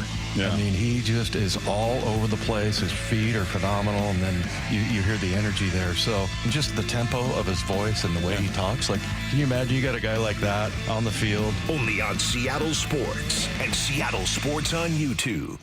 I know a lot of you guys are listening from your phones right now, so it's the perfect time to give a shout out to my friends over at AT&T. The other guys will make claims saying this and that about how great their network is, and I'm just here to set the record straight that AT&T is America's fastest and most reliable wireless network. I don't know about you guys, but it just gives me so much peace of mind when I'm going to do the things I love, and I know my wireless network's got me. Like if I'm going to a concert or a basketball game or even something outdoorsy. Knowing I'm going to have fast service and can share what I'm up to is a game changer. You want to know you can post what you want to post, call who you want to call. And with AT&T, it literally doesn't matter where you're going. I promise you, they're already there. Don't just take it from me. Actual tests prove AT&T is America's fastest and most reliable wireless network. When you compare, there is no comparison. Based on RootMetrics' United States Root Score Report, 1H 2025 tested with best commercially available smartphones on 3 national mobile networks across all available network types. Your experiences may vary. RootMetrics rankings are not an endorsement of AT&T. Bump here. Seattle U's men's basketball is hosting big games at Climate Pledge. Come see Washington State, and Gonzaga. Next game is December 19th against UW. Tickets as low as $20. Grab your tickets at GoSeattleU.com/tickets. Red Hawks rising. Hey, nice job, Pete. I like those clean lines. Fellas, do we have anyone that can get to Greenport today? At Corey's Landscaping, the staffing plan is in the weeds. Anthony, we need that leaf blower over here. 3 more new customer requests just came in. Who wants to work some overtime? He needs to dig up quality landscapers and fast. I need Indeed. Indeed you do. When you sponsor a job on Indeed, it's easier for talented candidates to find it, which makes it easier for you to hire them. Visit Indeed.com/credit and get $75 towards your first sponsored job. Terms and conditions apply. Talk about stepping up. It's time to level up your game. Introducing the all-new ESPN app. All of ESPN, all in one place. Your home for the most live sports and the best championship moments. The electricity is palpable. Step up your game with no annual contract required. It's the ultimate fan experience. Level up for more on the ESPN app or at stream.espn.com. Sign up now. $5,000. That's the average amount of money people in the U.S. are now spending on gas in a year. $5,000. That's crazy. If you drive, you have to download Upside, the free app that gives you cash back every time you get gas. That's right. You can earn real cash back with Upside just by buying the gas you're already buying. You can literally start earning cash back today. I use Upside every time I fill up, and I've already made around $300. You're putting gas in your car anyway. Why not get real cash back? If you like free money, download Upside. I'm saving the cash I earn from using Upside to help pay for a vacation later this year. Download the free Upside app now to earn cash back every time you buy gas. Use promo code POWER to get an extra 25 cents per gallon on your first tank. You can cash out anytime right to your bank, PayPal, or a gift card for Amazon and other brands. Just download the free Upside app and use promo code POWER for a 25 cents per gallon bonus on your first tank. That's code POWER for a 25 cents per gallon bonus. The rainy season's here, Seattle, and your roof can't wait. Schedule your free estimate at 3treeroofing.com and get $500 off today. Costly repairs and Band-Aid fixes won't hold up and just drain your pockets. Our technicians replace roofs year-round, backed by the strongest warranties. 3 Tree Roofing, your Puget Sound roofing experts. It's here, the Light the World giving machines at the Alderwood and South Hill malls. With a swipe of your credit card, donate a chicken, school supplies, meals, and more. Go to givingmachinewa.org. This is for all you guys on Viagra. ED pills are no longer needed. The brutal side effects like 4-hour headaches, blurred vision, and that flush feeling can all be put behind you with our treatment. Here at West Coast Men's Health, we have a better approach to ED. Acoustic wave therapy creates blood flow circulation by safely removing the plaque in your arteries and restoring function naturally. Guys, let me be clear. Pills will never fix your problem. Our equipment is the latest technology, and our medical staff is the best in the industry. So give West Coast Men's Health a call today. Speak with our clinic manager. Ask him any question you like, how it works, the science behind it, and even the cost. If you suffer from ED or Peyronie's disease, give West Coast Men's Health a call today. It's not just about better health. It's about a better life. With clinics in Redmond and Tacoma, call 206-519-6541. That's 206-519-6541. Online at westcoastmenshealth.com. Hey, Brock Ewart here. It's such a joy for me to be joined by Shannon O'Kelly, President and CEO of IRG Physical and Hand Therapy. Shannon, I've heard so much about traveling physical therapists. What's that mean to you and IRG? That's a great question, Brock. Traveling physical therapy right now, I think, is a fad, and a lot of young therapists are doing it, but they're missing opportunities that we provide here at IRG. And those things we provide at IRG are really important, and that's being part of a team and treating patients, building relationships, engaging with our community. That is so important. The other thing is they're not getting paid time off. A crew are paid time off, and they do not get continuing education, professional growth, and that is so important as a young therapist to have access to professional growth. The other thing is we have an enhanced compensation program here at IRG that our physical therapists, our occupational therapists can increase their earnings by engagement, outcomes, and intervention. That's what we're all about. We're about building a great culture for young therapists and all clinicians to work here. Openings across the whole company. Head over to irgpt.com/careers, irgpt.com/careers. This is The Timeline with Bump and Stacy. Brought to you by 1-800-DUI-AWAY. As a reminder, get your questions in for What I Need to Know. That's coming your way 2 hours early in 15 minutes. 866-979-3776. I could use a few more. Sports, non-sports, doesn't matter. Just anything top of mind. Send it in right now. First, the stories trending today. We're going to get to a few that you talked about in Four Down territory, but I have sound this time around. So we're just going to make it better. That's what you're saying? No, yeah, it was cool, Bump. I'm just going to make it better. What I'm going to say is I'm not done talking about them. That's not quite yet, though. I'm going to start with the story about the Eagles. Would the Eagles ever consider benching Jalen Hurts? I'm not exactly sure where this came from, but it is a conversation today. This has been all over every sports network, Philly radio, whatever. Head coach Nick Sirianni strongly dismissed that possibility. This was in an interview with WIP on Thursday, cut 6. Is Jalen definitely your starter Sunday? Yeah, absolutely. Is there a possibility later this season, if he continues to struggle, that you can make a change at the quarterback spot? No, I think that's ridiculous. I think, Jalen Hurts, I know every time I go out in that field with Jalen Hurts as our quarterback, we have a chance to win the game. And that's something that's been proven. We've won a lot of football games, and again, we don't ever go into something and assign. This is a team game. This is the most ultimate team game. So when you win together as a team, you lose together as a team. It's never just one thing. I kind of said that last week or the week before with Kevin, the same deal, and so. I know every time I every time I walk out on that field and Jalen Hurts is the starting quarterback, I have so much confidence that we can win every game and any game that we play and that we're in. Like, benched for whom? I know the WIP host is quite literally asking, but are people, maybe I'm crazy, Philly fans are crazy, are people in Philly talking about this? I don't know. Do they even know who the backup is? I don't listen to Philly radio.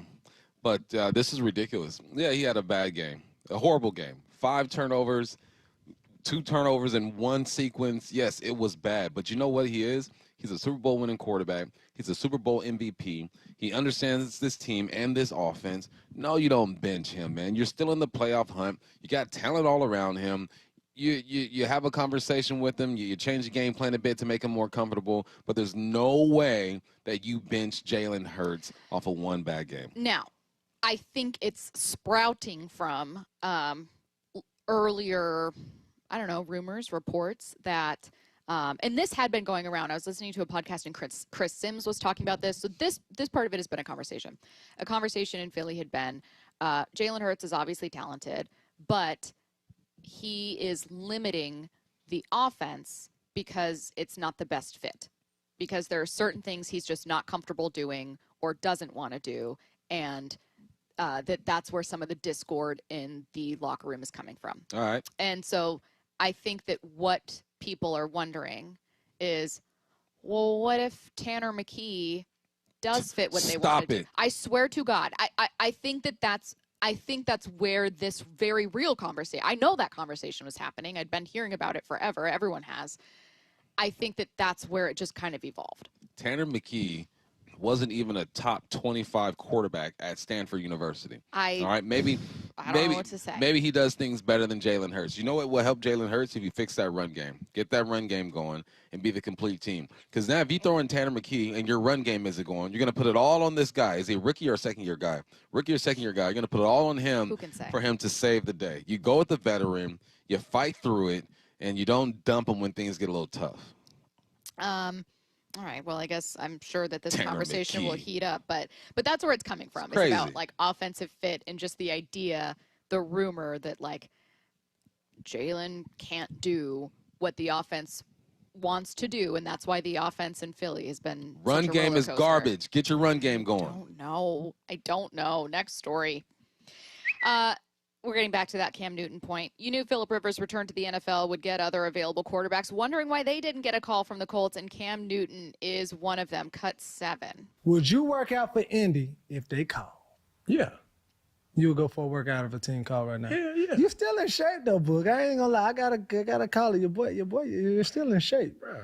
It's almost like a slap in my face, bro. It's like, I ain't gonna lie. People be holding people to a standard that they ain't even holding everybody else to that standard. Bro. Yeah.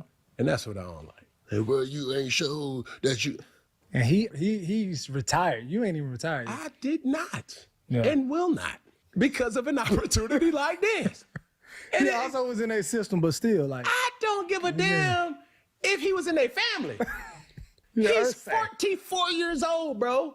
You see what I'm saying?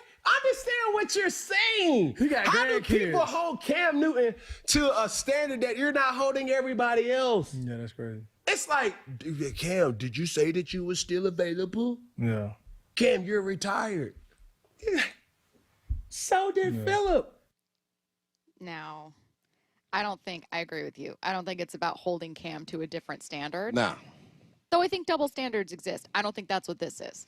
I think this is, Cam, you didn't play for the Colts. You're not friends with Shane Steichen. You don't know this offense. He can come in right now and hop in the huddle and just run this thing. Is Cam a better option physically? Yes, definitely. Better option physically. But it's not about that at this point. Can you just run the offense? And we don't know you like that, Cam. We know this guy here. And Cam knows you get opportunities based off relationships a lot of times. And, you know, Phillip has a relationship over there. Is it a smart move? We shall see. Because like Cam said, he is 44 years old. How old is Cam? Like 35 maybe? No, I think he's like 30. Oh, yeah, 35. 30. He was 36. 11? Turned 36 in May. 2010? All right, he's turning 36 in May. He's got 8 years on him. So, yes, physically, Cam is the better option. Mentally, they go with Rivers because of that in the relationship. 2011. 36. That was driving me crazy. Next story. Is everything okay with Joe Burrow? Joe sounded strangely reflective on his playing career in his Wednesday press conference. Cut 8. You know, if I want to keep doing this, I have to have fun doing it. You know, I've been through a lot, and if it's not fun, then what am I doing it for? So that's the mindset I'm trying to bring to the table. How much fun are you having right now? Is it difficult to have fun, given the season, what you've been through physically, emotionally, all of it? Is it tough? Yeah, certainly. How much of it was fun before? Winning's always fun, but in general, was it as fun before you got hurt? No, I wouldn't say I viewed it that way. I think. What was the changing point? I'm not sure there was a singular moment or of time. It's just a reflection on a lot of things that I've done and been through in my career. I think I've been through more than most, and it's certainly not easy on the brain or the body. So just trying to have fun doing it again. You seem like there's something on your mind. Maybe I'm reading too much into it, but it seemed frustrating. There's just a lot of things going on right now. Football related, personally? All the above. Those are great follow-ups. Can I just take a point to commend that reporter for exactly what I was thinking? Hey, is there something you want to say? Am I reading too much into it, or are you on the verge of saying you wish you could retire? I don't know what you're saying here. No, what he's saying is, I need help. I need an offensive line. Now, during the offseason, he did say, give me Higgins, give me Jamar Chase. He wasn't really hollering, give me an offensive lineman. He was saying, get Henderson back here as well. But this is what the Bengals do. They thought they saved themselves because 1 year he plays ridiculous. Well, every time he's in, he plays ridiculous. But you get to the Super Bowl, and you feel like you got some momentum going, and you don't make the necessary moves to keep you in that Super Bowl window. I think he's looking around and saying, there's not enough here, and the way this organization is ran gives me no hope that things are going to change in the future. So he's applying pressure now to the organization and saying, look, we need more. I ain't happy. I'm going to do my job, but I ain't happy. Last one here. I wish Phillip Rivers wasn't playing the Seahawks this weekend because, man, is he becoming easy to root for this week. He was asked about what his current playing weight is, and the 44-year-old gave a funny answer, cut 9. What is your playing weight? What do you weigh right now? Right this second? I'm not sure, Greg. How about that? That's an honest answer. And I will answer your question a little better on the playing weight, Greg. And not what it was when I walked off the field in Buffalo. All right, I can tell you that. But then I'll follow that up with I ain't never ran away from anybody anyway. Right? So I'm gonna. They you know, people say, well, they're gonna know you're gonna be right there, and it's like, well, they knew that for 16, 17 years. So. Oh, I wish I could root for Phillip. I really do. I wish I could root for him this weekend. I can. I'm going to root for him in the way that, like, if I have someone on fantasy, but it's in my best interest for the Seahawks to win. So it's like I want them to get maybe touchdowns against the defense but lose the game. Like, that's how I'll be rooting for Phillip Rivers, where it's like, I hope you don't get hurt, and I hope you beat the San Francisco 49ers. That's what I hope. That's where I'm at. Don't get hurt and at least look like you can still play this game at some type of level. That's what I'll be doing with Phillip Rivers. Join Michael Bumpus and Paul Moyer tonight starting at 7 p.m. for the final Hawks Live of this season at Bellevue Square Center Court. Stop on by for a live broadcast and preview of this week's game against the Colts, plus an in-person visit with Seahawks rookie quarterback Jalen Milroe. That's tonight, 7 p.m., Bellevue Square Center Court. It's a free event. Learn more at seattlesports.com/events and get your questions in for What I Need to Know, 866-979-3776. Brock and Salk. You were essentially the fourth member of the broadcast crew this weekend. Morning 6 to 10. Basically, it was like, oh, let's go to the fourth member of our crew, Brock Huard, who said on his show in Seattle this week, yeah, let's go back to our friend, the great Brock Huard. Let's talk more about Brock Huard on the broadcast. Are you sensing? Did you want that to be the Brock and Salk show? I mean, years ago, you got a little bit sensitive. I'm glad to know it's your show that you have here every day. Only on Seattle Sports. Hey friends, Stacy here. If you've been thinking about a new Ford, I've got great news for you. Family-owned and operated Wayscar Ford in Auburn is having their 103rd annual year-end holiday sales event. And this year, all new Fords are priced at only $1 over factory invoice. And that's on the entire Ford lineup. That's right. Every new Ford is priced at only $1 over factory invoice. And that's before any rebates, customer cash, or low APR financing. Plus, they all come with a lifetime powertrain warranty included at no additional cost. And if you're pressed for time, don't worry. Wayscar Ford will deliver your new car to you. At Wayscar Ford, you'll never be pressured. You can purchase with confidence because every single vehicle they sell comes with a full 5-day or 500-mile, 100% money-back guarantee. So if you change your mind for any reason, it's okay. Just bring the vehicle back for a full 100% refund. The $1 over factory invoice sale is going on right now. Check it out at wayscarford.com. It's a cold winter night and your furnace dies. Don't let this happen to you. If your system's 12 years or older, upgrade now to a Mitsubishi electric heating and air conditioning system from Home Comfort Alliance and stay warm. Visit homecomfortalliance.com.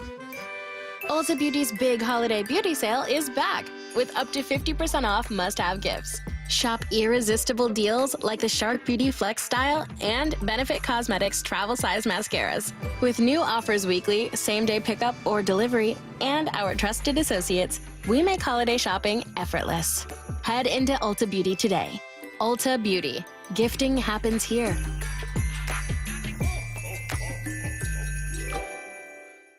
Tired of hearing scary radio ads about the IRS? Tax Relief Advocates is different. TRA is here to tell you that if you owe money to the IRS, whether it's $5,000 or $500,000, we have a solution. TRA can eliminate or reduce what you owe to the IRS with zero risk to you. We have over 1,000 5-star reviews on Google and an A+ with a BBB. End your tax nightmare today by visiting TRA.com or call 800-583-6681. That's 800-583-6681.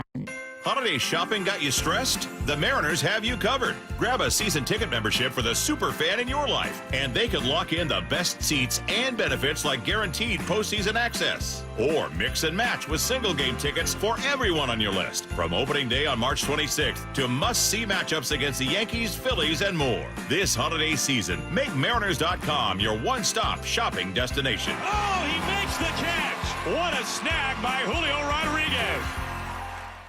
Don't miss the Daniel Jeremiah Show, presented by Marquee Data. I think he's been awesome. Tuesday mornings at 8:30 with Brock and Salk. If this is where he is right now, he could win an MVP. Only on Seattle Sports.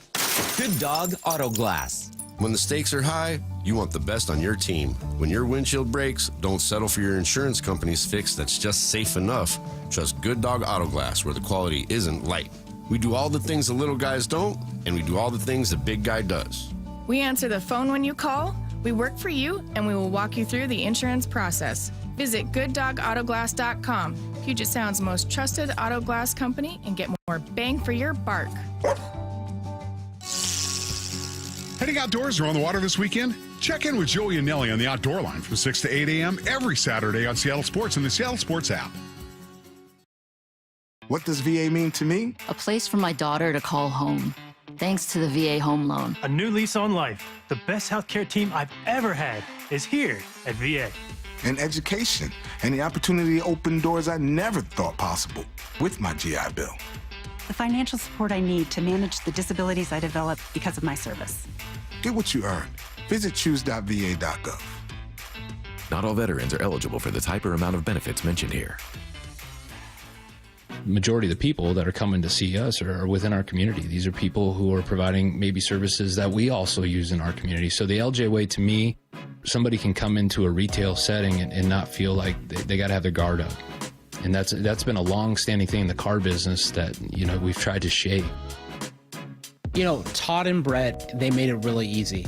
You either take care of the customer or I will. So that empowered you. So if something does come up, to do the right thing. It wasn't just working for a store, right? I was working for a legacy. I can't tell you how many people have come in and said, I've bought 3 cars here. My family has bought 7 cars here. My father or my mother have bought cars here. That's kind of rare nowadays, to get that type of longevity. You have to be doing something right. The LJ Way is the Lee Johnson Auto family. Georgetown License reminds listeners many uniformed personnel and healthcare providers will spend this holiday season working hard to keep us safe.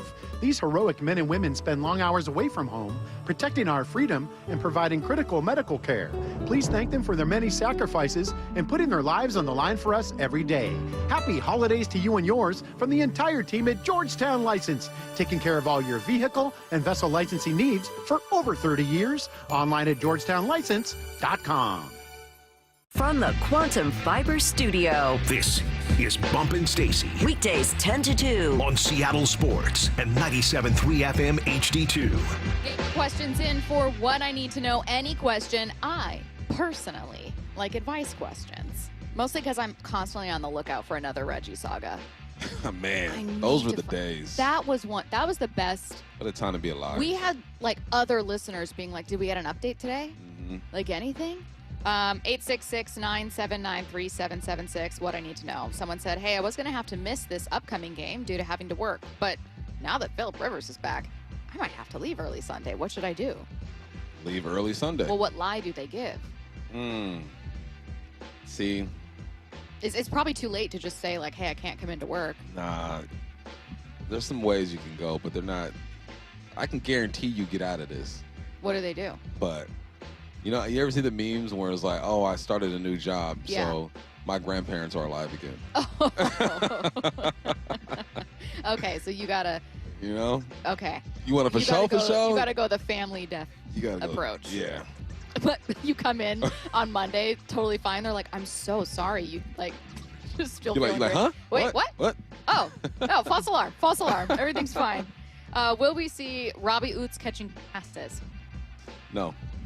Passes? Yeah. He might catch a pass this game, but passes, no. I've been waiting for it, though.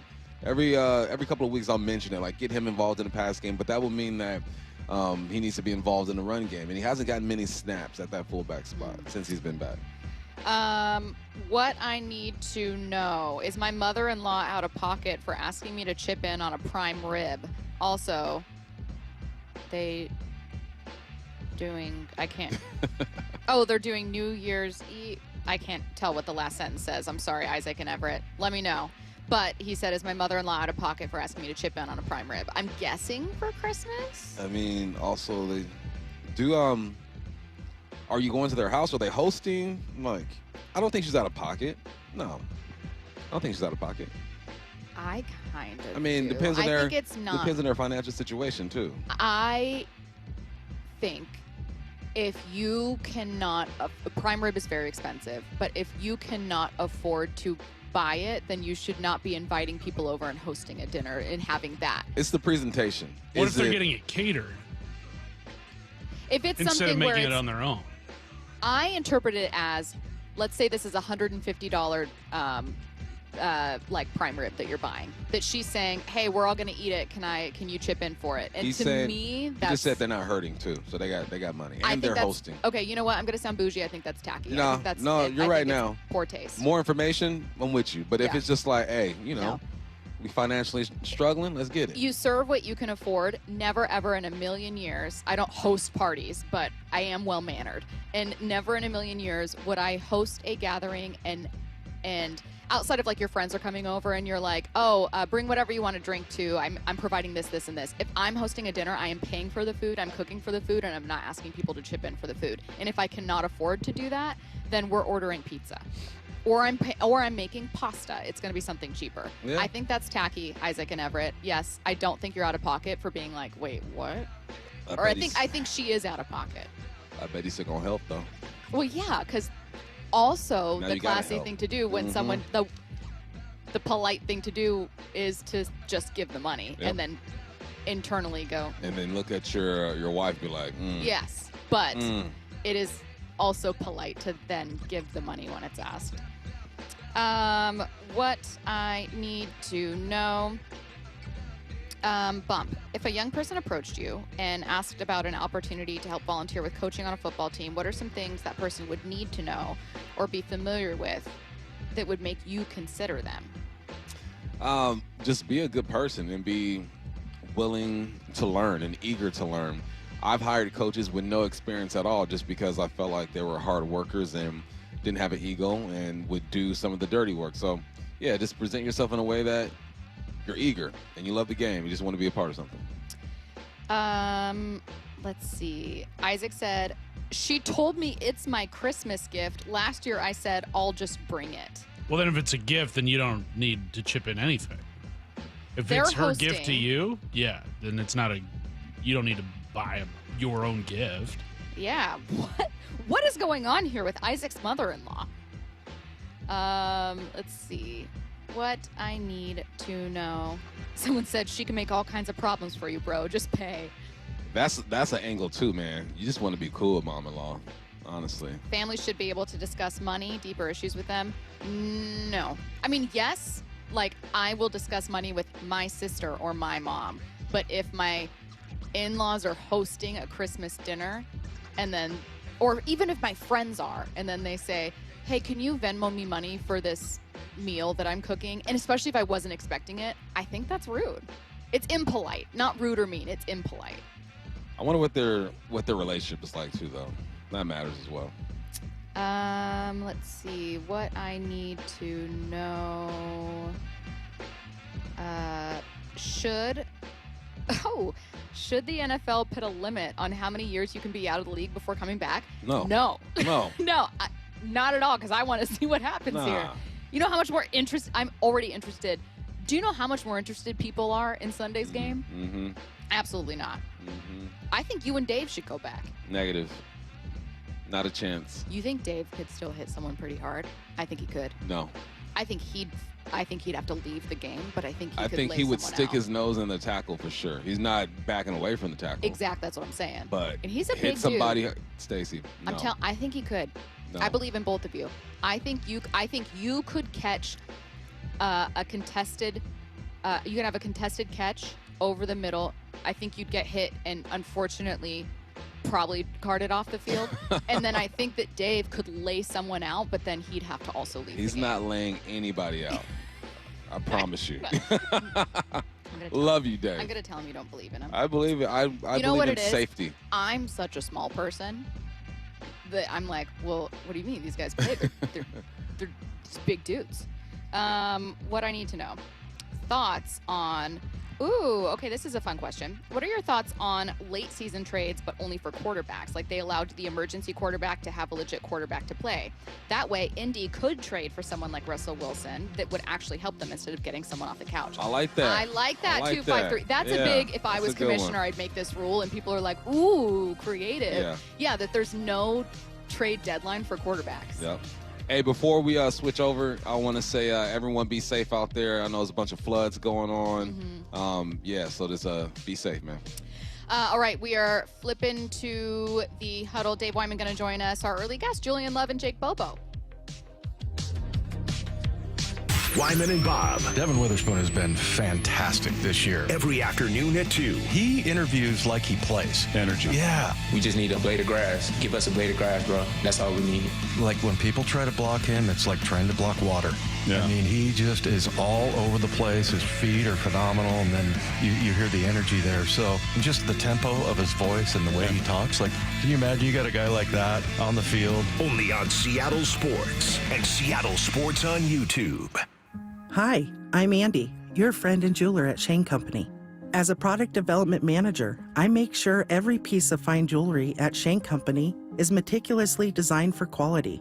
From 14-karat gold chains, pearl necklaces, diamond studs, and of course, dream engagement rings.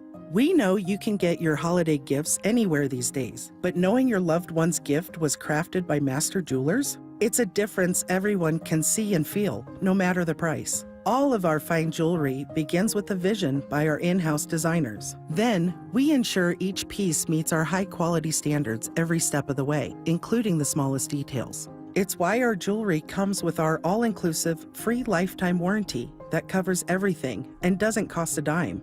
At Shane Company, there's no shortcuts, just craftsmanship. Because a friend wants your fine jewelry to be nothing short of perfect. Come see for yourself. Visit us in-store or at shaneco.com. Shane Company, your friend and jeweler. What is that sound? Ugh, that sounds like a plumbing sound. Luckily, there's a company that fixes all the plumbing sounds across Puget Sound. That's All Sound Plumbing. Puget Sound's plumbing experts. Have a sound? Visit allsoundplumbing.com. Hey, Mike Salk here for my friends at Snoqualmie Casino and Hotel. And obviously, New Year's is coming up. Can you believe it? Book your stay at Snoqualmie Casino and Hotel for an evening of elegance at a night at the Grand Ball. This New Year's Eve celebration includes the legendary DJ Super Sam. And sports fans, you got to check out the Hawks Peak. You're home for game days with great food and drinks, more than 60 TVs, so you won't miss a play, and a heated, covered outdoor deck with those great views of the Snoqualmie Valley. Seattle's closest is now Snoqualmie Casino and Hotel. When it comes to the security of your business, doubts can creep in about who you're trusting to protect it. At Bay Alarm, we got you. For nearly 80 years, we've been putting our customers' minds at ease with our advanced technology and personalized support. Feeling insecure about your current security service? Visit bayalarm.com today. Our country is held together by small businesses. That's a fact. It's also a fact that 9 out of 10 of those small businesses will fail. Why? Because it's hard. Really hard to build a profitable business from the ground up today. Pure Talk knows that. They started as a small American wireless company determined to keep their customer service in this country. It worked. And today, Pure Talk is determined to help other small businesses prosper by offering them the same white glove service the big guys get. Same service, same 5G network at a truly affordable price. Pure Talk is focused on businesses that employ welders and roofers, electricians, plumbers, HVAC techs, the people who keep the lights on. If that sounds like your business, give Pure Talk Business a try and see just how much you could save. Dial pound 250, say micro, to switch to an American wireless company who understands the power of small business. Pure Talk. Guys, if you're worn down, putting on weight, dealing with low T symptoms, or ED, something's off. ignoring symptoms doesn't fix the real issue. For a limited time, Revive Men's Health Washington is offering free full diagnostic panels. A $400 value. It checks testosterone, blood sugar, cholesterol, kidney, liver, thyroid, and heart health. The key areas that reveal what's driving low T, ED, and more. Plus, qualified patients get up to 25% off select treatments now through year end. This gives you a clear answer on what's off and the steps to improve it. Over 120,000 patients have trusted Revive since 2011 because the results are real. Claim your free full diagnostic panel today. Call 206-529-1111. That's 206-529-1111. Or visit ReviveMen'sHealth.com. Did you know in Washington State, you can see a physical therapist without a referral from your doctor? That's right. Thanks to Direct Access, you can skip the wait and get the care you need right away. Shannon O'Kelly, how has Direct Access changed the game? Direct Access for us, Brock, is a game changer. Why? Is because there is so much research and data out there that says if you get in early when you have a musculoskeletal problem or an injury, the earlier you get in and we can start care, the better outcomes and the decreased downstream cost, okay? So it's so important. Our providers are all doctors of physical therapy. They're all trained to identify situations and problems. They've got the skill, they've got the talent, they've got the knowledge. If you get in and start therapy early, we're going to get you back to activity, pain-free, and moving and having fun. Fast, easy, effective. Direct Access is your path to better movement, starting with a single step. Visit irgpt.com to schedule your appointment today. irgpt.com. Let's go! This is Seattle Sports. Streaming through the Seattle Sports app. KIRO AM Seattle. KIRO FM HD2 Tacoma. Home of the Seahawks, Mariners, and everything Seattle sports. This is The Huddle. The handoff inside. He's Sherman. He's going to go. Touchdown, Seahawks. Exclusively on Seattle Sports on 710. Seattle Sports on YouTube and the Seattle Sports app with hosts Michael Bumpus, Stacy Rost, and Dave Weimer. Time to go inside The Huddle. Some fun guests today. We're going to be joined in a little bit by Julian Love and later Jake Bobo. And of course, we're going to preview Sunday's game against the Colts. Guys, normally we begin the huddle by looking back at the previous game. And if you guys have some points you need to get off your chest about that Falcons game, please let me know. I can't wait to talk about whether or not Phillip Rivers is going to play Sunday and how you prepare for someone. Do I have permission to jump into the Colts game? Yes. Can we get started with that? Okay.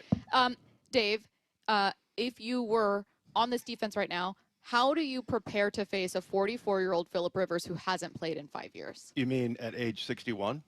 Yes. Out on the field? Yes, but what about 26-year-old Dave Wyman? I have no idea, man. I mean, I look, obviously you're going to look at their offense, and there's some familiarity there with Steichen and everything, and I'm sure that he can throw the ball, and he's maybe the best choice just because of, how to operate and run the offense and everything. So, yeah, I mean, do you pull up film? I mean, I guess you would throw a few things in there. Yeah. maybe. Watch his high school that he's coaching. What kind of offense are they running at that high school? Yeah, I mean, apparently the same. The same one the Colts are running, apparently. Yeah. So, I mean, it must be. I would think that they would put some clips in there because that's pretty easy to do nowadays, right? Yeah. I mean, if you made a cut up back in the day when I was there, you would have had to actually go clip the film and put it in there and everything. And now they can just draw plays from anywhere. So yeah, I'd suppose maybe 10% of it you're looking at, what kind of quarterback he is and what he does and what his tendencies are, but for the most part, you're looking at their offense, which really consists of pretty much one person.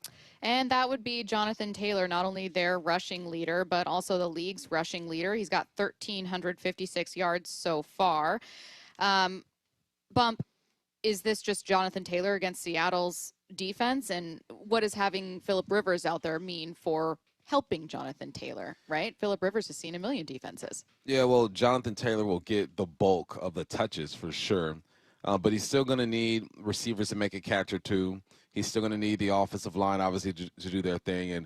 And Phillip Rivers has to be able to be some type of threat in the pass game. But when it comes down to it, Jonathan Taylor is the engine to this whole thing, and he should touch the ball 30 to 35 times, unless Phillip comes out there and has a magical performance and is dicing up this defense, which I just don't really see happening. I don't see it happening. I was telling Stacy, Dave, that he's 44. He's coming off the couch, and he's playing against one of the best defenses in the NFL, right? It's not like he's getting a warm-up game. No, you're coming in, and you're playing against some dogs right now. And if I'm the Seahawks defense, I'm licking my chops and saying, let's send this old man back home. I don't know what he's doing out here with us. Wyman, will Phillip Rivers throw a touchdown? No. I'm going to say no on that one. I mean, no faith. Really, I mean, look, I hate to put it this way, but I mean, you look at Jonathan Taylor, he's got 1,356 yards.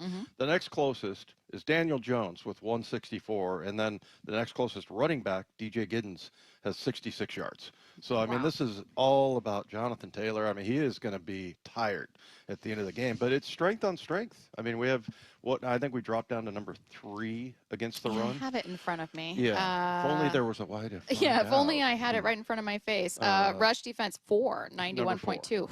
Yeah, that's terrible. Horrible. I mean, it went up by 3 yards per game. So, yeah. I want to ask you guys like I said, specifically strength on strength about the run defense while we're on the topic, and maybe before Julian gets here. What do they do so well against the run? How have they been so exceptional there? Yeah, they've just been, first of all, a lot of tackles for loss for like a guy like Drake Thomas. So they're hitting gaps and running kind of what I would call like a run blitz. But then, I don't know, last week it was, I mean, look, that was a good back. And I asked Uchenna Nwosu about Bijan Robinson and Jonathan Taylor. And I go, which one's better based on what you've seen? And he goes, I'll tell you after the game. But, yeah, there was a couple of things. I mean, Bijan Robinson really good, but there was a couple of things in the run defense last week that I'd be a little nitpicky about. There was a couple of times guys going under blocks and not, getting over the top of the block and things like that. And so it was a little leaky, but I mean, just overall, they have been phenomenal. And, I always think of Jaron Reed. Like, I think a lot of, like, Big Cat, if he got to Phillip Rivers, I feel like he would pick him up and kind of cradle him and then just sort of softly put him down on the ground. Whereas Jaron Reed would just blast him and say, "Get off my field, old man." Yeah.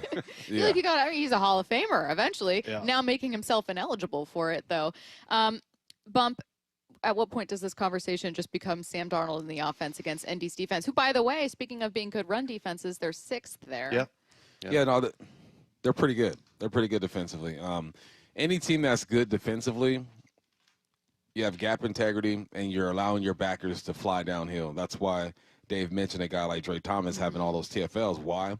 Because the big boys in front of them are occupying defenders, so he's able to just run free and get loose. So that's what you see when you watch the Colts on film as well. It's gap integrity. It's allowing their backers to flow. You got Latu on one side, who's a really good defender as well.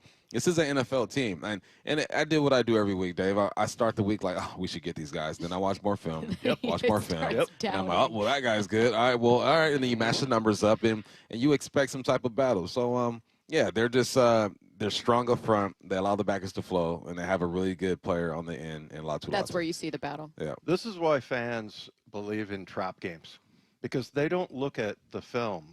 We don't, as a player, you don't look at the stats. I mean, you're vaguely aware of what their record is, but then you start watching film and then going, oh, man, that guy's really good, actually. And this guy's really good. And, that's what teams looked at us in 1992. And I refer to that year a lot just because we were so good on defense. We could have been number 1 if we had any support from our offense. But what happens is they start looking and go, oh, man, look at this Cortez Kennedy guy. Yeah. How are we going to block this guy? So, and I remember at the time, we were 2-14. The Huskies, I think, were undefeated. And they were talking about how the Huskies could beat the Seahawks. And I was like, who's going to block Cortez?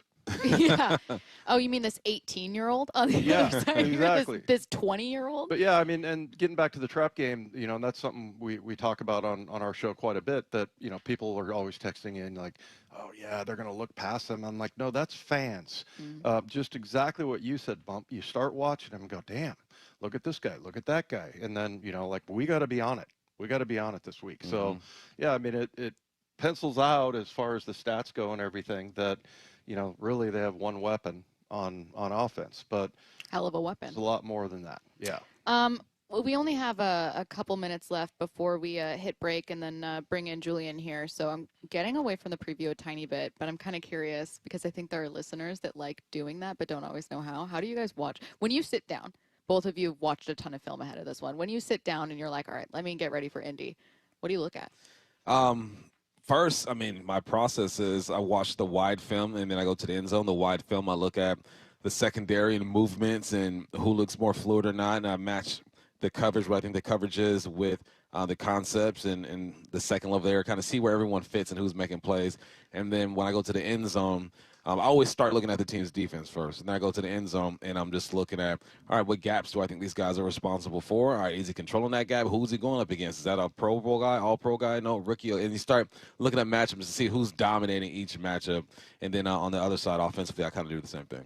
Yeah, I just watch games and look at, like what are they doing really well. The one thing that stands out, I remember going into the Ram game, is how their run game was timed up so well. Just that their blockers are right there as soon as the running back hits the gap. So I'm just looking at things in general. I usually put on the replay of the all 22 and just sit there and watch it and do stats and keep watching. So I think Bump has got much more of a scientific approach than I do. And then the other thing I always look for is like, who's playing hard, And last week, I'm trying to remember, there's the defensive end from, he played for the Niners that played for Atlanta, and Floyd. Floyd? Yeah, and I was watching him. I'm like, yeah, that dude's an old man. He's been in the league for a while. And he's still playing hard. Yeah. Yeah. So that's everybody in the NFL has pride. It's more than anything. It's more than a paycheck, because paycheck players don't last very long. But if you have guys that are playing hard and they take pride in what they're doing, because I always thought about, like, this film that my play on the field is going around the league, and I want to be respected by other players. Exactly. I had one linebacker one time, Gary Reasons, after we played each other and we'd played a lot of common opponents, and he came across the field and said, "Hey man, I think you do a good job on the inside." And I was like, that was like somebody handing me a $200,000 check. I mean, it was like, that's why you play. So I mean, that's what you're going to get. And this is a team that's won some games. You can look at their schedule and go, well, who did they beat? But I mean, that's not really how it works in the NFL. I'm curious to see what Julian Love and Jake Bobo are seeing on film when they look at these guys. They're going to join us next. Hawks Live. This should be fun. Presented by the Dining District at the Bellevue Collection. Tonight from 7 to 9 p.m. Live from Bellevue Square's center court. Come on by and join hosts Michael Bumpus and Paul Moyer with this week's special guest, Seahawks quarterback Jalen Milroe. Touchdown! Hawks Live tomorrow night from 7 to 9 p.m. exclusively on the home of the Seahawks, Seattle Sports, on 710 and the Seattle Sports app. Mike Rowe here with another random fact. Those cracks on your walls aren't just cosmetic. They could mean your home is sinking. Whether it's drywall cracks, exterior cracks, or sticking doors or windows, do yourself a favor. Call Groundworks. I spent some time working with these guys, and they're the real deal. Their people are trained and certified to stabilize your foundation. Schedule a free inspection with Groundworks, the foundation and waterproofing experts. Licensed in all states where work is performed. See website for detail. Life's expensive enough, isn't it? Groceries, gas, kids' activities. Sometimes your roof needs replacing, but your budget says not now. Hi, I'm Justin Shirley, CEO of State Roofing and Exteriors. We want to help with an offer to lift that weight off your shoulders. Get 0 down, 0 payments, and 0 interest for up to 24 months. Or save up to $3,000 on a new roof today. Call 866-ROOF-ROOF or visit stateroofing.com. Comcast Business is celebrating the holidays by giving your business the $1,000 holiday bonus when you switch to a gig speed internet package. Just imagine the thousands of possibilities of a $1,000 prepaid card. Like possibility number 12, a new laptop for the office holiday hero. Or possibility number 108, smart speakers to deck those hallways. Or possibility number 192, new equipment for the new year. Or possibility number 555, Bluetooth holiday lights for office decor. Switch to Comcast Business, designed for 100% reliability with business internet and wireless connect, plus advanced cybersecurity, and now get the $1,000 holiday bonus. Comcast Business, powering possibilities. Ends 12/14/25. New customers only with 2-year agreement. Requires qualifying gig package. Other restrictions apply. I saw her texting coming up to a stop sign, and so I saw the accident coming, and she T-boned us. In the blink of an eye, Crystal's life changed when she suffered a severe spinal injury. The pain was something I had never experienced before in my neck. I got massage therapy. I saw a chiropractor. I was prescribed muscle relaxers so I could sleep. I got depressed. Nothing was relieving the pain. Drugs, sleepless nights, and depression. Sound familiar? I'm Dr. Mark Shelley, a chiropractic physician and board-certified functional neurologist. At Sound Pain Solutions, our treatments include high-dose laser combined with spinal decompression and other comprehensive therapies to rehabilitate damaged discs. We use treatments that are non-surgical, FDA-cleared, drug and pain-free. I was able to get off my pain medicines, and I was able to sleep through the night, and that was what I was desperate for. To learn if you're a candidate for our treatment, call us. Sound Pain Solutions, 855-996-0025. Progressive Casualty Insurance Company and Affiliates. Not available in all states. Coverage for dogs and cats is included with the purchase of collision coverage and is subject to policy terms. I know that hiring can be challenging. You need someone to match your role perfectly. Well, now you can meet them fast on ZipRecruiter. Build your team, build it sooner. Meet your match on ZipRecruiter. Just head to ZipRecruiter.com/free right now to try it for free. That's ZipRecruiter.com/free. Meet your match on ZipRecruiter. Try it free.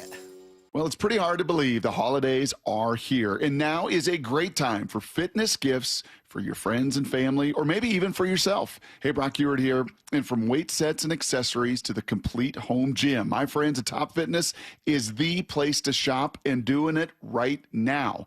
Top Fitness got certified pre-owned, pre-core commercial treadmills that are the same models used in hotels and clubs that typically sell for over $13,000 and available for you. You ready for this? For $3,300. They look like new and they come with a full warranty. So don't settle for that lightweight, cheaper treadmill when you can get a deal this good. As always, you get free delivery and assembly on those Precor treadmills, ellipticals, and exercise bikes. It's no secret why everyone, from personal trainers to pro athletes, love Top Fitness. You can visit them in Tukwila, Linwood, or Bellevue, or go to topfitness.com for all the fitness enthusiasts on your holiday lists. Top Fitness, your best place for home fitness equipment. Back to the huddle, only on the home of the Seahawks, Seattle Sports. All right, Julian Love going to be joining us any minute here. Before we bring on Julian, let's talk about the defense that Julian is playing on. They have looked absolutely exceptional this year. Again, walking over, so bump. Julian may interrupt you. How dare he, but we'll allow him to.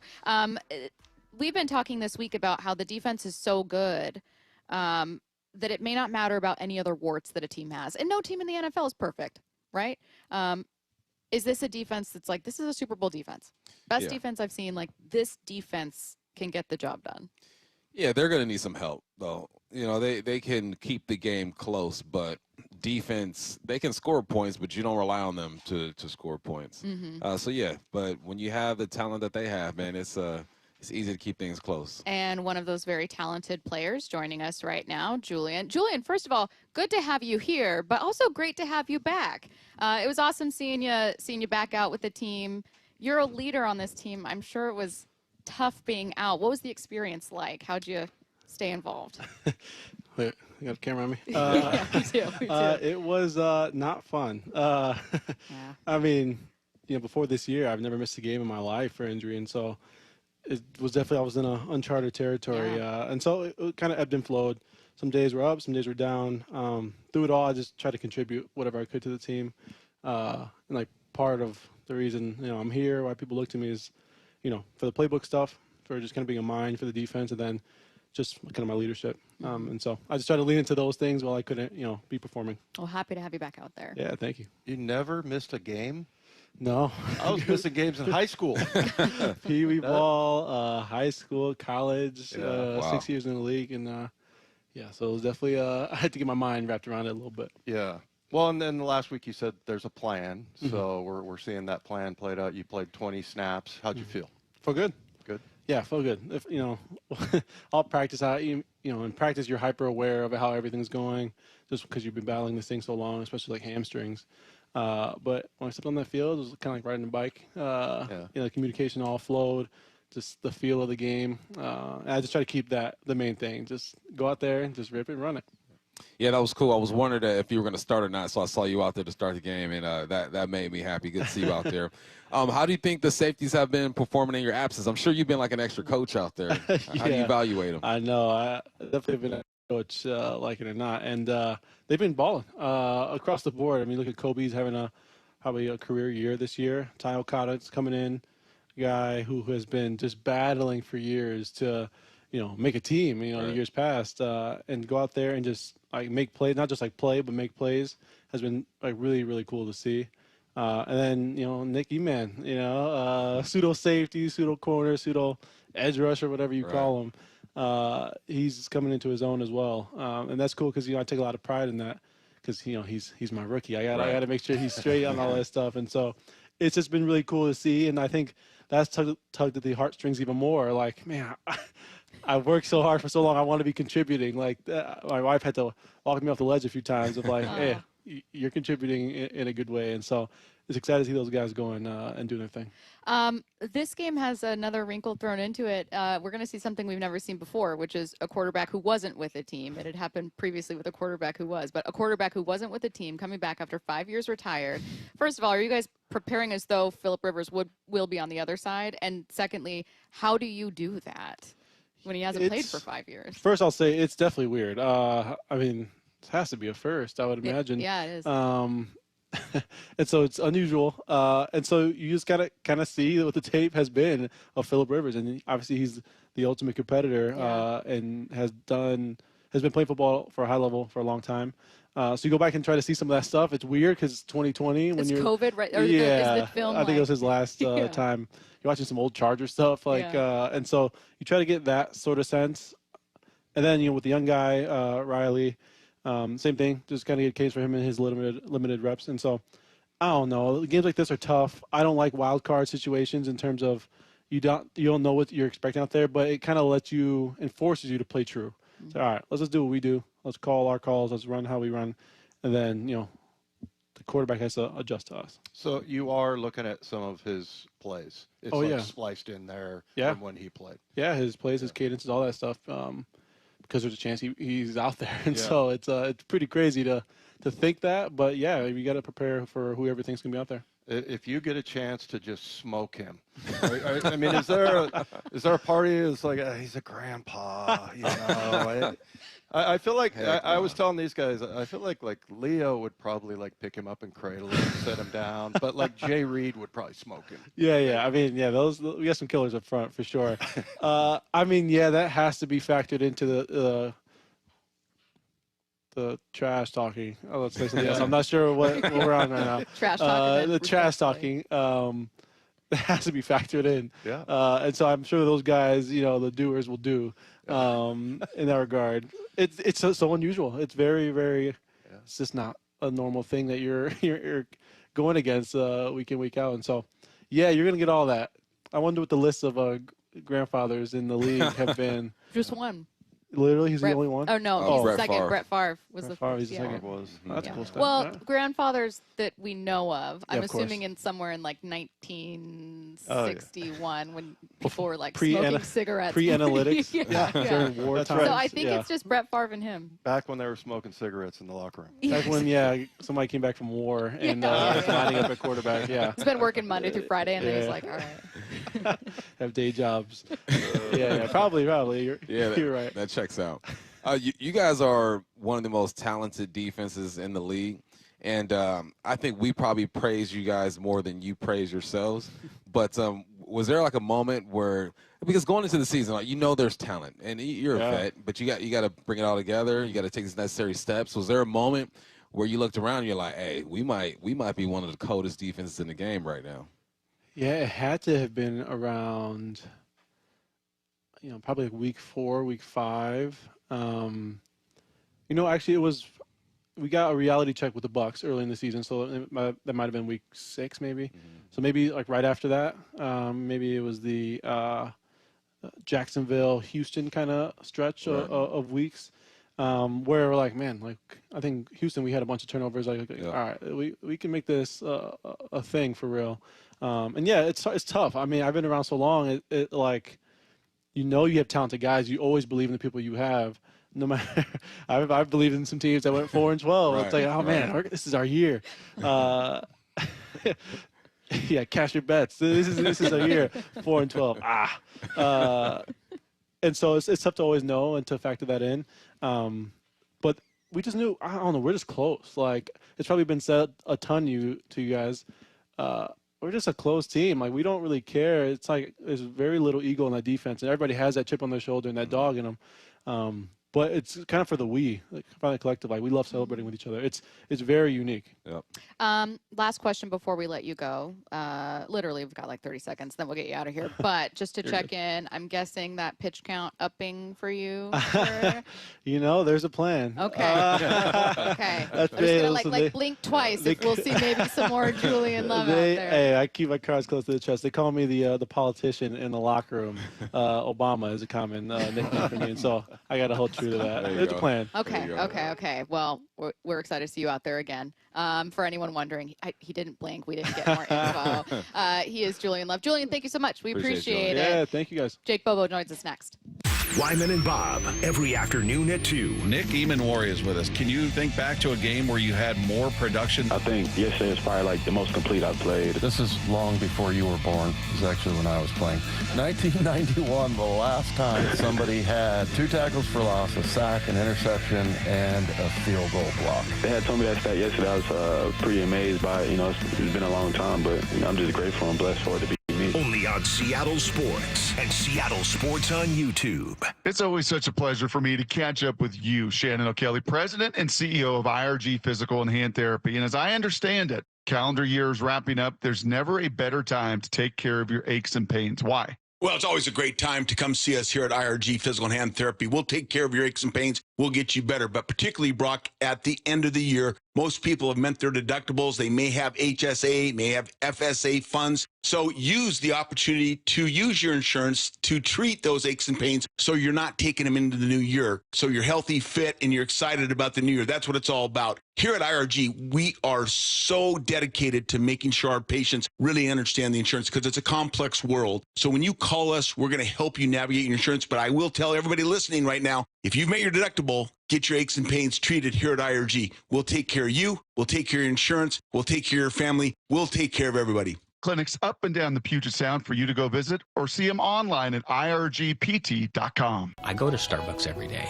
They introduced the app a number of years ago. I was a very early adopter to mobile ordering with their app. I don't need the cashier experience. I don't need standing in line. I can bypass all of that. That's an efficiency for me. Customers want the same thing. We video inspect all of our cars when they come in for a service appointment. So when we're doing a maintenance visit here, we do a video inspection of your vehicle. The technician shows you what your tires are at, what your brakes are at, what your filters are at.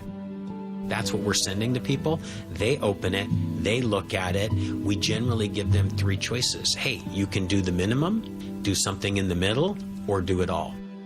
They're in a meeting, but we've met them where they want to be met for quick and efficiency. And that's meeting a lot of new tech customers, but also just transparency because they can see that video inspection. The LJ Way is the Lee Johnson Auto family. I know a lot of you guys are listening from your phones right now, so it's the perfect time to give a shout out to my friends over at AT&T. The other guys will make claims saying this and that about how great their network is, and I'm just here to set the record straight that AT&T is America's fastest and most reliable wireless network. I don't know about you guys, but it just gives me so much peace of mind when I'm going to do the things I love, and I know my wireless network's got me. Like if I'm going to a concert or a basketball game or even something outdoorsy, knowing I'm going to have fast service and can share what I'm up to is a game changer. You want to know you can post what you want to post, call who you want to call, and with AT&T, it literally doesn't matter where you're going. I promise you, they're already there. Don't just take it from me. Actual tests prove AT&T is America's fastest and most reliable wireless network. When you compare, there is no comparison. Based on Root Metrics' United States Root Score Report, 1H 2025 tested with best commercially available smartphones on 3 national mobile networks across all available network types. Your experiences may vary. Root Metrics rankings are not an endorsement of AT&T. The Puyallup Tribe of Indians and Salish Cancer Center sincerely thank everyone who helped make this year's Giving Hope Gala possible. Thanks to your incredible support, tickets for the December Gala event at the Emerald Queen Casino Event Center are close to selling out. You can make a difference by contributing to the Patient Financial Assistance Fund, which provides vital help to those battling cancer. For sponsorship opportunities, tickets, and ways to give, visit puyalluptribe-nsn.gov. Together, we are giving hope. It's here, the Light the World giving machines at the Alderwood and South Hill malls. With a swipe of your credit card, donate a chicken, school supplies, meals, and more. Go to givingmachinewa.org. Hi, I'm Lexi, your friend and jeweler at Shane Company. We'll help you find last-minute gifts that don't look last-minute, even if you're still planning to propose. At Shane Company, we'll show you perfect gifts at perfect prices, in stock and ready to give. Like hand-matched diamond studs, 14-karat gold chains, or the ultimate gift, a beautiful engagement ring. We have longer store hours, so you can skip the crowds and shop when you want, or visit us at shaneco.com. Because a friend wants you to be a holiday hero. Shane Company, your friend and jeweler. Back to the huddle, only on the home of the Seahawks, Seattle Sports. All right, we're going to be joined any minute here by wide receiver Jake Bobo. Let's talk a bit about Seattle's offense against the defense. Wyman, what have you been seeing when you're watching tape, when you're looking at Indy? We've spent so much of this morning talking about Phillip Rivers. And oh my God, Jonathan Taylor's amazing. Guys, I will admit, I know significantly less about the Colts defense. Yeah, well, I would say, first of all, I really liked Laiatu Latu in the draft, and I think he's a really skilled pass rusher. I think he leads the team in sacks, and you know he has a lot of really brilliant moves. The Seahawks obviously weren't going to take him because he failed the physical at Washington, goes to UCLA. I thought he was the best pass rusher in that draft, but and also I think he was the first defensive player taken. He was. Yeah. So and then Murphy was the second one, right? Yeah, 15, 16. So, yeah, I mean, they can definitely put some pressure on you. And so, yeah, I mean, he really stands out as far as their defense goes. But, you know, they do some things well. They're just okay. But, yeah, I mean, I feel like it's going into these kinds of games, I always look at it and go, this is more about us. Mm-hmm. It's about us than it is about the other team. So there's nothing on their defense that our offense can't handle. But I thought it was a big step, the way that they kind of battled it out in that first half. And it was kind of like a body blow. And then all of a sudden it just sort of opened wide open in the second half. And I feel like that's really a testament to the way that Clint Kubiak looks at a game. I'll say, Bump, speaking of opening up, that was in part a massive special teams play to start the third quarter, but we did see more explosive passes. Quite literally, the offense opened up, and I like Dave mentioning, like, it's about who you are, because their identity offensively has been those explosive pass plays. I've been waiting for, like, oh, maybe the run will absolutely take off. But then you noted that the run game's been pretty solid for the last month. Yeah. This is a good offense. Yeah, it's not bad. I think when it comes to good teams, you always have to adjust to your opponents, right? The Hawks are making adjustments according to what they're going to see. But for the most part, the good teams kind of control the game themselves. Like, you're going to have to adjust to us because we are going to run our stuff regardless. And you get this deep into the season, you have an answer. You've seen almost every defense. You've seen an odd front. You've seen an even front. You've seen an Okie. You've seen a Bear. You've seen an Eagle. Like, you've seen all these fronts. So it's not like you're going to get thrown, something's going to be thrown at you that you just don't have the answer for. So, yeah, and the reason why the pass game got going, in my opinion at least, is that in the second half they ran in a bit more and they took the check downs and the short stuff. And what that does is the backers are biting up, the safeties are biting up. You caught them in man-on-man a couple times and you win. So it's a dance every game. There's a certain kind of dance that you do when you're playing a game. The long JSN touchdown I thought was, you know, really well. I think they were max protect. And it was just a two-man route. Yep. And the way that Shaheed kind of ran, the safety had to, you know, go like down. An L. So what's up, Jake? How we doing? Jake Bobo joining us right now. Jake, we were just talking a little, well, we were talking plenty about the offense, and we were talking just about how the offense completely took off in the second half. I know technically that kind of starts when Rashid runs it back a casual Yeah, that 100 was nice. yards. That was pretty cool to nice. see. I mean, how's that feel seeing that? I know I was going to come in with offensive questions, but No, that's a good one to start with. it's a good one. I think it was good for everybody. Everybody knows he can do that. And so for us to be able to, it was almost like we were showing you guys, like, hey, look at this guy.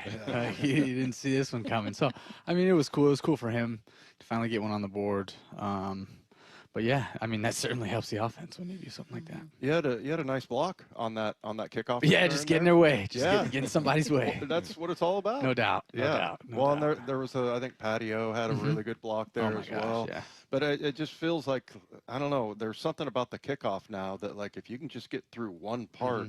I mean, the old kickoff, everybody would kind of converge, and now you're kind of hitting it where there's just like 2 or 3 guys there. Right. There's not a lot of levels. Yeah. And so if you can get through the kind of that first wave and get up on the kicker, it's to the house usually, which is, I mean, great as a kickoff return unit, but also it is a little bit more difficult as a return unit to try to make big plays because there's that first wave is a lot more difficult to deal with than say it was back in the day, which is interesting. But like you said, if you pierce it, I mean, it's a lot more big plays for sure.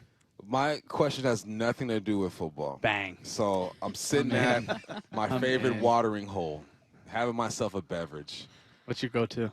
Moonshine barbecue in Linwood. Nice. And I'm sitting there, and a commercial comes on, and it's Jake Bobo. I'm like, oh, snaps. Oh, no, I was Bobo. man. Oh, snaps. Oh, I tell my boys, like, Bobo got a commercial. Superstar. And I think it was for, like, roofing or something like that. I don't Yeah, know what. something like that. And you were so natural. Like, your personality kind of just jumped off the screen. Is that something you want to get into? I think you'd be good in something like that after football. Listen, I appreciate Tech Line for reaching out, and we're able to figure something out marketing wise. Absolutely not, though, to answer your question. That is the worst. I hate being in front of a camera. So maybe I appreciate the compliment if I'm in a bit of a pinch or something. I need to make some coin, hop in front of a camera, but I would prefer not to. All right. Well, you did a great job. I appreciate it. Yeah. Man. Thanks a lot. Just acting, just not for you. What if it just comes to you naturally? Yeah, though? You can't might turn be away. right. You know what I mean? You It's sound like my mom. Well, that's what I'm saying. Imagine if there's someone who was like 6'8" and wasn't an athlete. You'd be like, what are you doing? What if you're natural in front of the camera, Jake. Well, if you'd have seen the amount of takes that we had to do, you might not be saying that. But I appreciate it. Still. Yeah. You know, I that's hard to do. I did a car commercial 10 years ago, and there was a bunch of people in the room watching, and it ran one time. And the one guy that I know that saw it was EK. Your Oh, equipment yeah. manager. To this day, I hadn't let it go. Huh? And it only ran once, and he said to me, "You looked uncomfortable." Oh, that's so funny. That's so funny.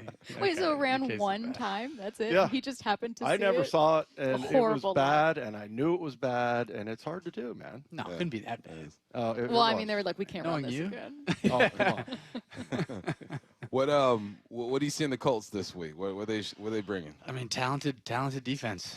Obviously a little banged up in the back end, but the way they do things in terms of heating up the quarterback, they're going to try to heat us up, I think, early and often. And Sammy has done a great job so far in dealing with that. And we'll try to take advantage of some things, but definitely a good team. Obviously, they have some things going on the other side of the ball. A little something. But yeah, man, just go put up some points on the board, and our defense will take care of the rest. It's going to be weird seeing Phillip Rivers out there because you were born late 90s, right? yeah. So we're talking like you were watching Phillip Rivers as a kid. Oh, I was watching. You were watching. Oh, yeah. Is it going to be weird seeing him out there? I don't think so.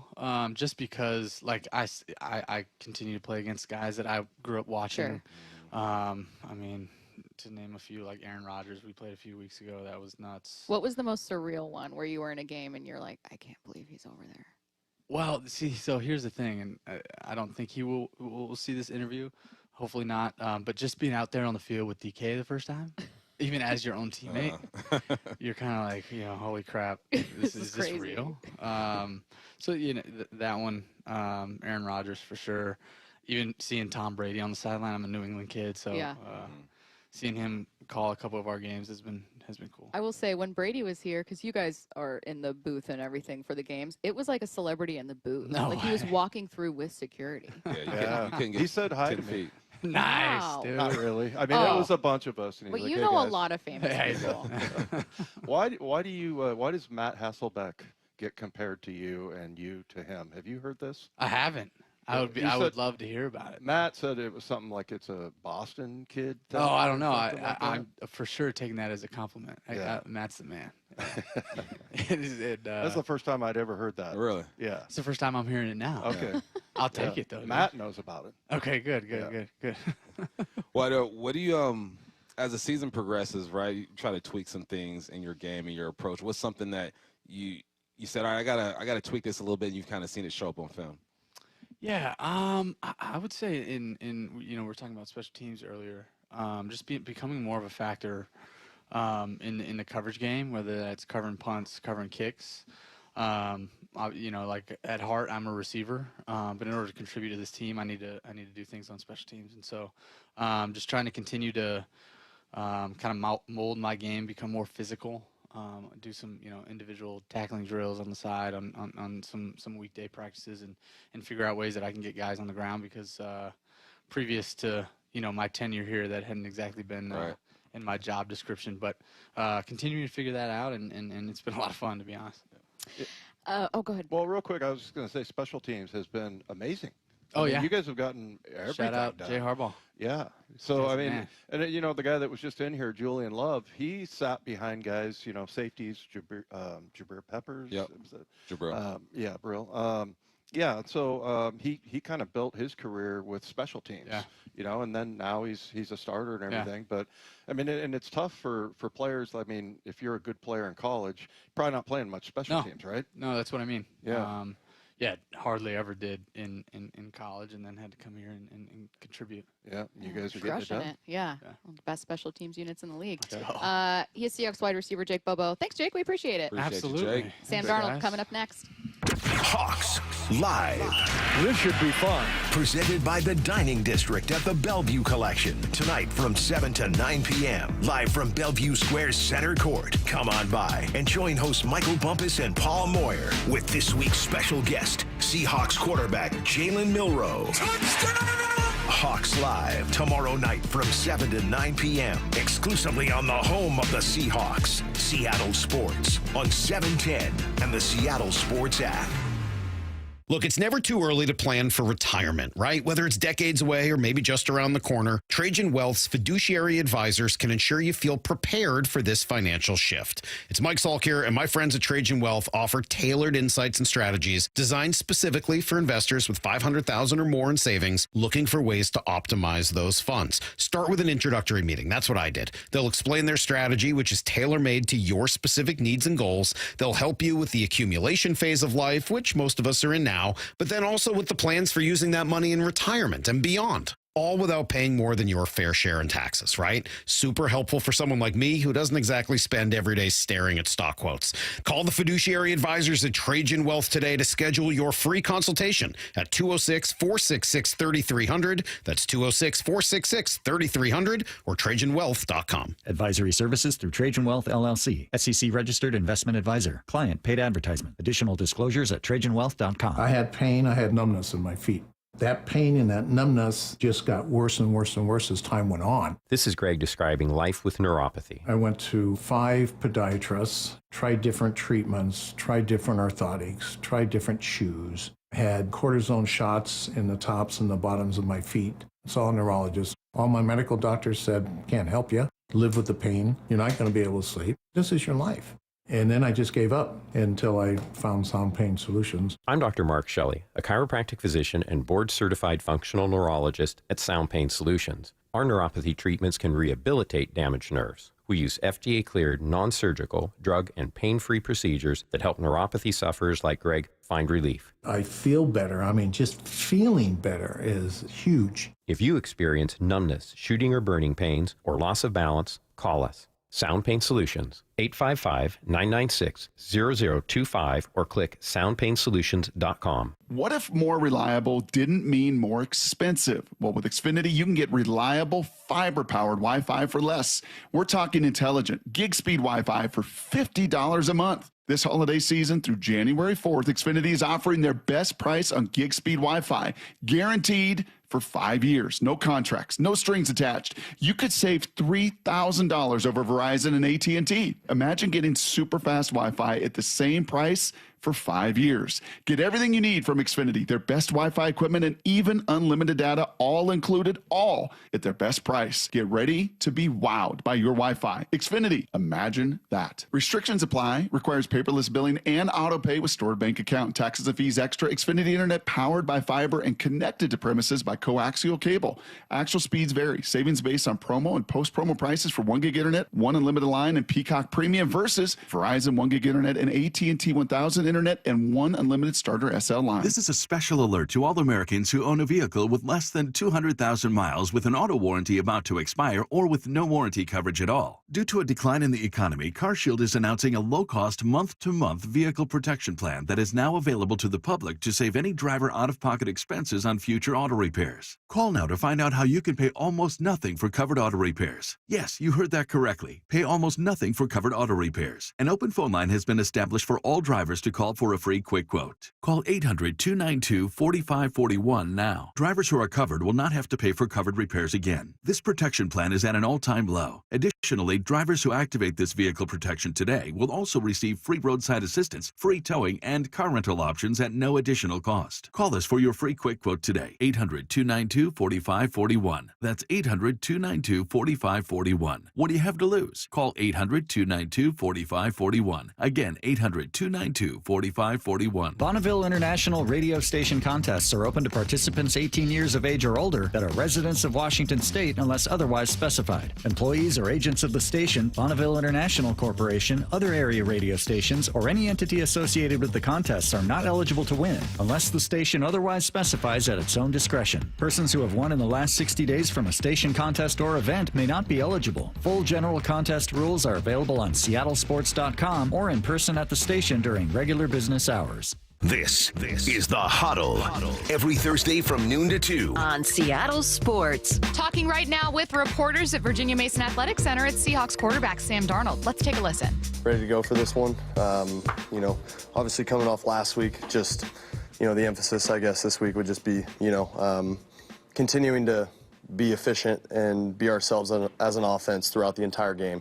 And that really starts in practice with our prep.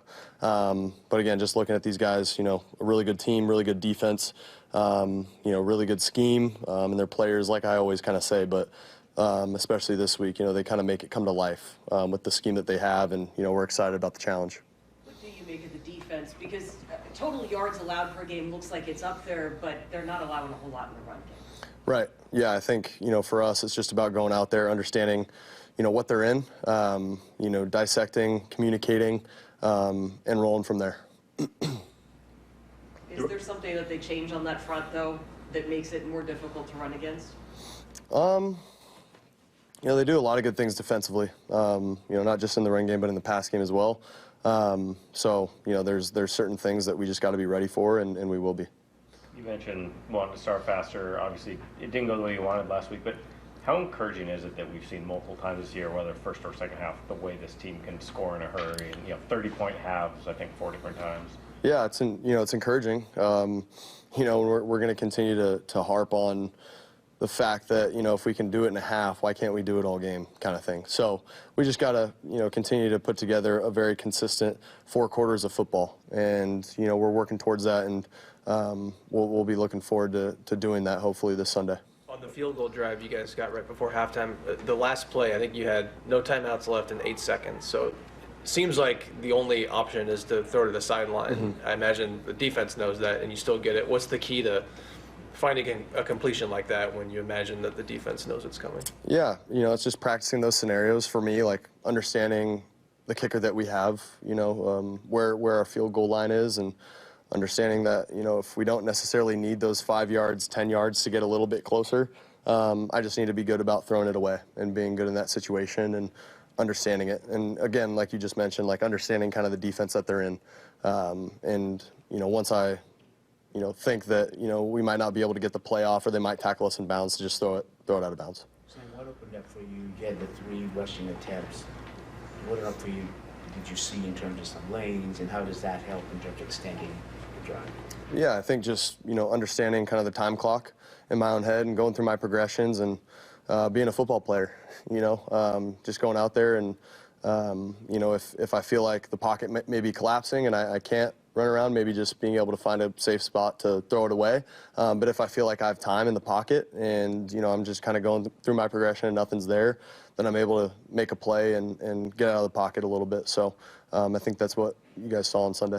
The last touchdown to Jackson in that game, were you thinking about running there and then you saw him, or were you just trying to kind of run to create something? Or? Yeah, I was just moving forward in the pocket, trying to, again, just extend it down a little bit, and Jax did a really good job of kind of showing up for me there. AJ also did a really good job. He was wide open in the end zone as well, but yeah, trying to, I guess, having the linebacker there as the whole player, just understanding that, if he takes Jax away, then I'm going to be able to walk in for a touchdown, and if he doesn't, then I'll be able to just dish it off to Jax right there like I did. How often do you pick something up from film that you watch of yourself from a past game that ends up being useful to what you're doing in the future? Yeah, all the time. I think just understanding that defenses are consistently watching my tape and understanding kind of my tendencies. So just picking up on little things that I do every now and then and learning from it. It's just like, the first, few years of my career, not necessarily going the way that I want, but learning from those experiences and making sure that they don't hurt me in the future. What's the first thing that you look at when you go back to look at your film from the previous week? I think it's just execution. Looking at kind of the plays where I felt like, I maybe felt something, and then on the field it was a different story. So, yeah, just I think execution from, my point of view, understanding how I can be better, and just kind of going from there. When you were a young quarterback growing up, what did you take away from Phillip Rivers' game?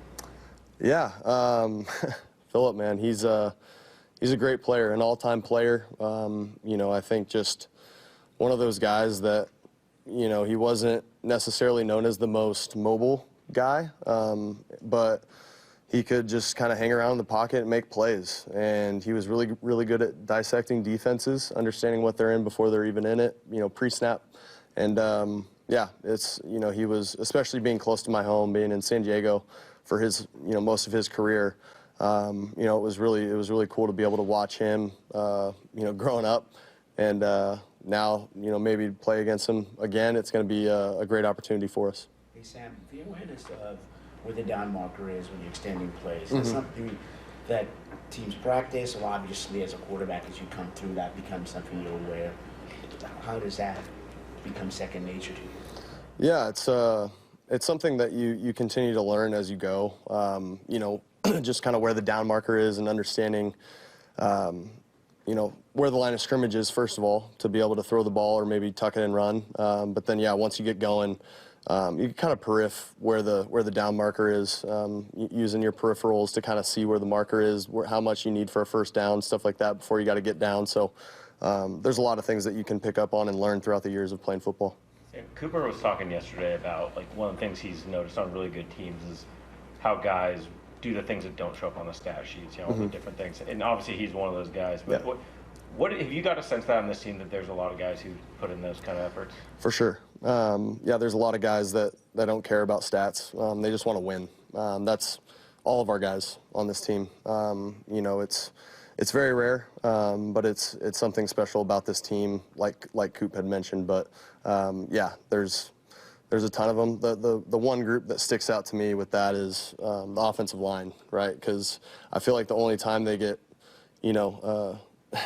they get any type of attention is when it's bad. Whether it's a false start, the announcers calling their name, and then sacks, those show up in the stat sheet, but there's nothing that really shows up unless it's like a big running game or you don't have any sacks on the game. But like there's nothing really where they get like a ton of praise. And so I think those guys, just the unselfishness in that room is unlike any other. You guys have so many like outspoken leaders on the defensive side of the ball. The offense, a lot of you guys are kind of quieter leaders. When the offense needs, a word, who are the people that kind of speaks up? Yeah, no, there's a lot of guys that are able to speak up, and they speak up in rooms where people aren't necessarily there, cameras aren't there. So yeah, we got a really good group of guys in the offensive room that have a lot of leadership. But there's a lot of guys also that just like to put their head down and go to work. And I'll always, be able to play football with guys like that. Rashid's been here a month and change now. How has that process kind of gone for you, trying to get a new guy up to speed mid-season, and kind of where do you feel that relationship is now that you've had a chance to see how he moves and stuff and kind of figure that all out? Yeah, no, she's been great, throughout the entire time that we've had him here. Just learning the system, obviously being with Clint last year helps a ton. But no, whenever I see him, he's always kind of studying or asking questions about, the game plan. So he's always on top of things. Can you help us understand the difference between pure progression reads and coverage reads? Yeah, so, pure progression reads are, it's really, most of the NFL is pure progression reads. The other one is just like some, split reads. So like one side of the field is versus a certain coverage, the other side is for another coverage. But pure progression is really just using the whole field and all receivers just built into the progression so that you can just kind of click through it. And so when we say pure progression reads, it just means going 1 to 2 to 3 to 4 to your back, essentially. Does it sort of simplify things for the quarterback in real time? Yeah, it does. Again, it's not how we do things all the time here, but it definitely it helps. When you got teams that are disguising coverages really well, you can just kind of click through your progressions that way. You've heard people say, get rid of the ball faster. You've heard people say, just take a sack. You've heard people say, just run the ball. Besides probably being annoying to hear all those things, like, how do you in that split second kind of assess all those different options, and how do you like get better, and how you look to do it? Yeah, I think it's watching tape. I think it's kind of grown from, what you feel or what you see on the field, and how you see it on the tape, and how you can develop kind of that skill of that feel of kind of understanding different situations and understanding the weight of that pre-snap, but then just going out there and playing football. Because at the end of the day, like, you can't be thinking about all that, while the ball's getting snapped and while you're, trying to evade rushers and going through your progressions like we just talked about. So it's, it's definitely something that's a learned skill. But, again, for kids and for me, people that have played football their entire lives, you have an innate ability to just go out there and make plays. But again, like I said, it's sometimes you don't need to go make a play. Sometimes you just need to throw the ball away or live, for the next down. We are going in the trenches with Ray Roberts next. ESPN senior MLB insider Jeff Passan with Brock and Salk. I'd sure rather spend $100 million on Ketel Marte than $50 million over the next 3 years on Jorge Polanco. The money is even, and the upgrade possibility is there. And I'll say this, Ketel Marte sure would be an upgrade, because what the Diamondbacks are looking for is pitching. If I'm the Diamondbacks right now, I'm asking for either George Kirby or Logan Gilbert. Get more on the Seattle Sports YouTube page. We meet by accident, fixing every last bit, accurate auto body. If you've been in an auto accident, you have the right to take your vehicle to any repair facility. Accurate Auto Body has been family owned and operated since 1994, and they work for you, not your insurance company. Your insurance company may not love them, but you will, because We meet by accident, fixing every last bit, accurate auto body. Eric Johnson here. I spent the past 30 years working to help make our community better informed, better protected when it comes to consumer issues, and better equipped to take on whatever life throws at us. That's why I love the free Washington Accident book series from Davis Law Group. These books keep us better informed about the law, better able to protect ourselves on and off the road, and better off when all is said and done after an accident. Chris Davis didn't have to write these books. He did it because he saw a need. People who were in accidents or other legal situations didn't know what to do, what pictures to take, documents to request. Only a tiny fraction of the people who get these free books will ever become clients of Davis Law Group, but that's not the point. Chris wrote them because it was the right thing to do. The free Washington Accident book series is a must-have for drivers who want to be prepared for whatever the road might throw at them. Get yours at WashingtonAccidentBooks.com.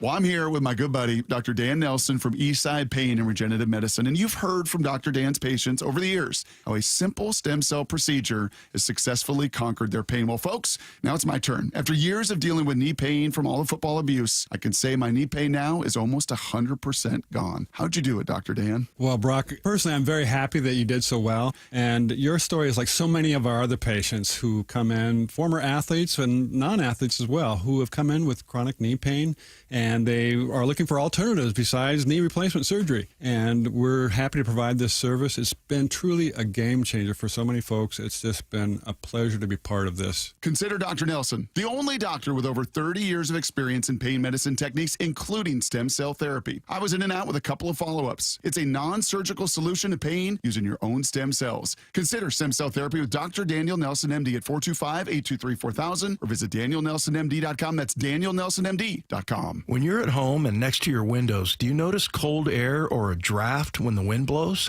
How about moisture or leaking during a rainstorm? Dave Wyman here, and after 20 years in our home, our window seals started breaking. A failed window can do major damage to your home, and the older the window, the more likely it is to fail. That's why right now is an excellent time to have Harley Exteriors come by for a no-charge consultation. That's exactly what I had done over the summer, and not only were they extremely knowledgeable about all things windows, I found them to be polite, professional, and respectful. In other words, people you want to do business with. Harley Exteriors has a special offer for Seattle sports fans. Buy 3 windows, get 1 free. No payments or interest until 2027. And take an additional $200 off your project. Call 833-HARLEY or go to harleyexteriors.com. Schedule your free consultation today. They'll give you an honest assessment and quote. Go to harleyexteriors.com. Finding great candidates to hire can be like, well, trying to find a needle in a haystack. Sure, you can post your job to some job board, but then all you can do is hope the right person comes along, which is why you should try ZipRecruiter for free at ziprecruiter.com/radio. ZipRecruiter doesn't depend on candidates finding you. It finds them for you. Its powerful technology identifies people with the right experience and actively invites them to apply to your job. You get qualified candidates fast. So while other companies might deliver a lot of hay, ZipRecruiter finds you what you're looking for. The needle in the haystack. See why 4 out of 5 employers who post a job on ZipRecruiter get a quality candidate within the first day. ZipRecruiter, the smartest way to hire. And right now, you can try ZipRecruiter for free. That's right, free at ZipRecruiter.com/radio. That's ZipRecruiter.com/radio. ZipRecruiter.com/radio. ZipRecruiter. Just how good is Pure Talk's current deal for unlimited wireless? Well, you might say it's the deal of your lifetime. Because right now, for just $29.95 a month, Pure Talk is offering unlimited talk, text, and data for life. Not your phone's life, your life. This is Pure Talk's top-tier plan. It comes with a crazy fast 5G network along with a 30-gig hotspot. And at just $29.95 a month, there has never been a better opportunity to lock in a ridiculously low rate for as long as you live. And save thousands and thousands of dollars along the way. This plan is normally $65 a month, but if you switch today, you will save over 50% every single month for the rest of your life. See what I mean? It really is the deal of your lifetime. Dial pound 250, say micro, offer ends 12/14. Some restrictions apply. Details at puretalk.com. Let's go! This is Seattle Sports. Streaming through the Seattle Sports app. KIRO AM Seattle. KIRO FM HD2 Tacoma. This is The Huddle. The handoff inside to Sherman. He's going to go! Touchdown! Seahawks! Exclusively on Seattle Sports on 710, Seattle Sports on YouTube, and the Seattle Sports app with hosts Michael Bumpus, Stacy Rost, and Dave Wyman. Time to go inside The Huddle. And we're going in the trenches with Ray Roberts. Ray, how's it going? It's going all right. How you guys doing? You surviving all the atmospheric river action? It is pouring and just gross outside. Surviving, but it's definitely rainy. I'm guessing it'll be rainy on Sunday as well when we see maybe Phillip Rivers opposite Seattle's defense. That was shocking. Ray, are you expecting to see Rivers on Sunday? And how do you think he'll fare against Seattle's defense? You know what? Like, it's one of those things where it's a little bit tricky because you don't want him to come here and if he does get in the game, you don't want him to have any type of success, because you're one of the top defenses in the league. And but if he does play, you want to make him remember what it felt like sitting on the couch chasing grandkids. You know what I'm saying? Like, oh yeah, that was really easy. It was comfortable. I just had to give him some snacks, put my feet up, and watch TV a little bit. And so if I was Coach McDonald and Darnold and he got into the game, man, I'm telling you, I'm blitzing everybody. Like, on Madden, there's a blitz called Engage 8, where you blitz 8 of the 11 players. And when I play my kids and I can't stop them, I blitz those 8 guys plus 2 more, and I just have the free safety back. And so that's what I would do. I would have people wearing defensive numbers in the stands coming out blitzing the quarterback. I just want to hit him and hit him and hit him and hit him. And just to remind him that, yeah, you're 44 years old. It's cool. I'm not hating on you for getting the opportunity, but you're going to remember what it feels like to be hit and driven into the ground. And it's not a whole lot of fun. Yeah, I was speculating that Jaron Reed might be the one guy to really let him have it. Just be mean about it. Yeah. And get off my field, old man. Hey, Ray, what'd you think of the run game last week and just some of the offensive line performance? I like to think that because we got you charged up talking about offensive line last week on the huddle, that that had a carryover effect. But no, I mean I thought, and especially apparently Anthony Bradford graded out really well. So just give us a report card at this point. No, I think they're playing some good football, and I think they're starting to round into shape and be really effective and efficient in a run game, even on some of the outside zone stretch plays where it seems like they're not gaining yards, and all of a sudden they get up and it's a 4 or 5 yard gain. I still think that they're running the ball really well in between the tackles. K9 is running with a little bit more purpose and intentionality. He's averaging 4 yards a carry or more. And Charbonnet has been able to do damage when he gets in there. And so they've opened up some really good lanes. I think you, Dave, sent me a few times, asking about how Olu was playing. And, I watched him a little bit more this past week, and he's still, obviously there's still things that everybody can be better at. But the one thing that I really like that I see in him is that he's always been a strong dude, a guy that's not going to have a lot of blown assignments, but you just kind of missed a little bit of the nastiness in him. And you can start to see him trying to finish blocks, getting down the field, hitting people, getting a little chippy with people. And you didn't see that in Olu in the beginning. And so it's really good to see that, because sometimes when the offensive line play, your desire to just drive a guy into the dirt can overcome some of your shortcomings. So whether your technique is bad or maybe you're not as strong or whatever it is, but if your will to finish is greater than his will to finish, then it can sometimes make up for that. And you can see a lot of that strain with the offensive line and finding these guys some space to run. And that's what I love. And then with Anthony Bradford, I think, it's like I said, it's easy to find the plays where it doesn't look good. But he has been playing well. And Coach McDonald isn't a guy who just throws out compliments just to throw out compliments. He's kind of a no-nonsense kind of a guy. When he says that he's playing better and they like what they see, I trust him and I believe him. It doesn't mean that with Sundell back they may not just see what it looks like to switch some things up. But I do think that he's playing some good football. And when he's on, dude, he is a very powerful, athletic, mean, nasty dude that can move 300-pound men like he's tossing paper. Hey, Ray, I think the one way, well, there are a couple of ways, but the easiest way for the Colts to stay in this game is to obviously establish a run game and allow Jonathan Taylor just to go crazy.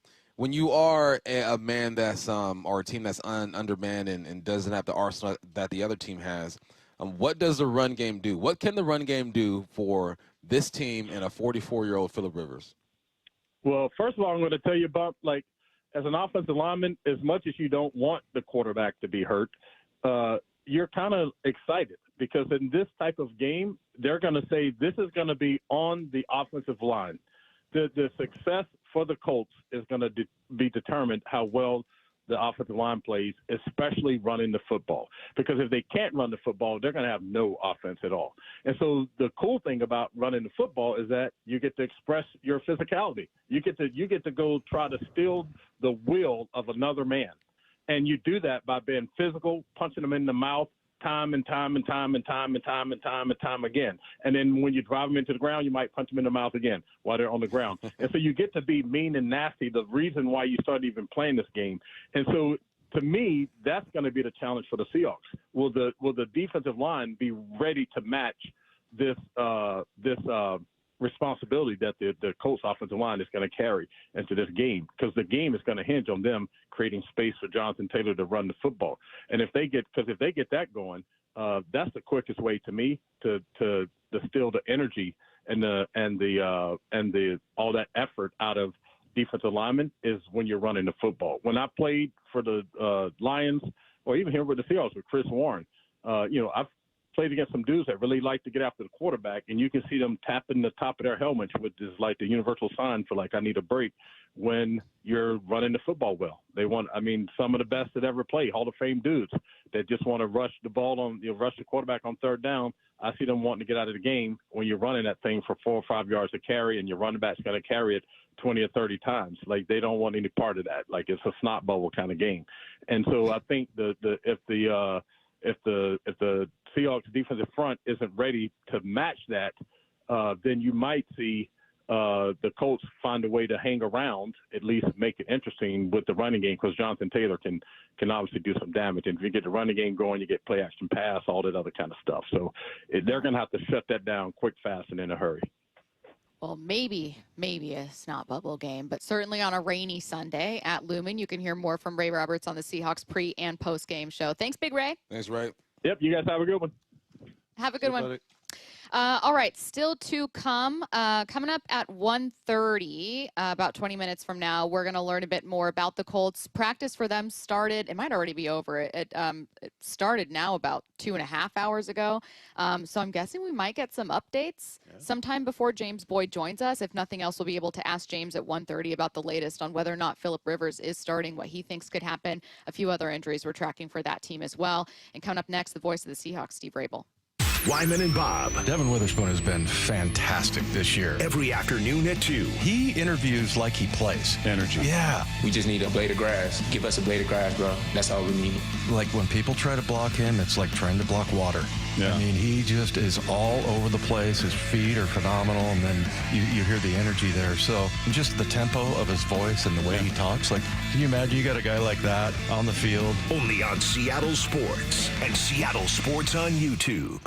I saw her texting, coming up to a stop sign, and so I saw the accident coming, and she T-boned us. In the blink of an eye, Crystal's life changed when she suffered a severe spinal injury. The pain was something I had never experienced before in my neck. I got massage therapy. I saw a chiropractor. I was prescribed muscle relaxers so I could sleep. I got depressed. Nothing was relieving the pain. Drugs, sleepless nights, and depression. Sound familiar? I'm Dr. Mark Shelley, a chiropractic physician and board-certified functional neurologist. At Sound Pain Solutions, our treatments include high-dose laser combined with spinal decompression and other comprehensive therapies to rehabilitate damaged discs. We use treatments that are non-surgical, FDA-cleared, drug and pain-free. I was able to get off my pain medicines, and I was able to sleep through the night, and that was what I was desperate for. To learn if you're a candidate for our treatment, call us. Sound Pain Solutions. 855-996-0025 or click soundpainsolutions.com. Have you tried the dining district at the Bellevue Collection? Grab lunch with friends, meet up for happy hour, and stay for dinner and beyond. You can sample international flavors and local favorites from talented chefs. Try a new cocktail on a rooftop bar or watch the game with friends and explore the lively nightlife scene. The Dining District at the Bellevue Collection, where your taste adventure begins.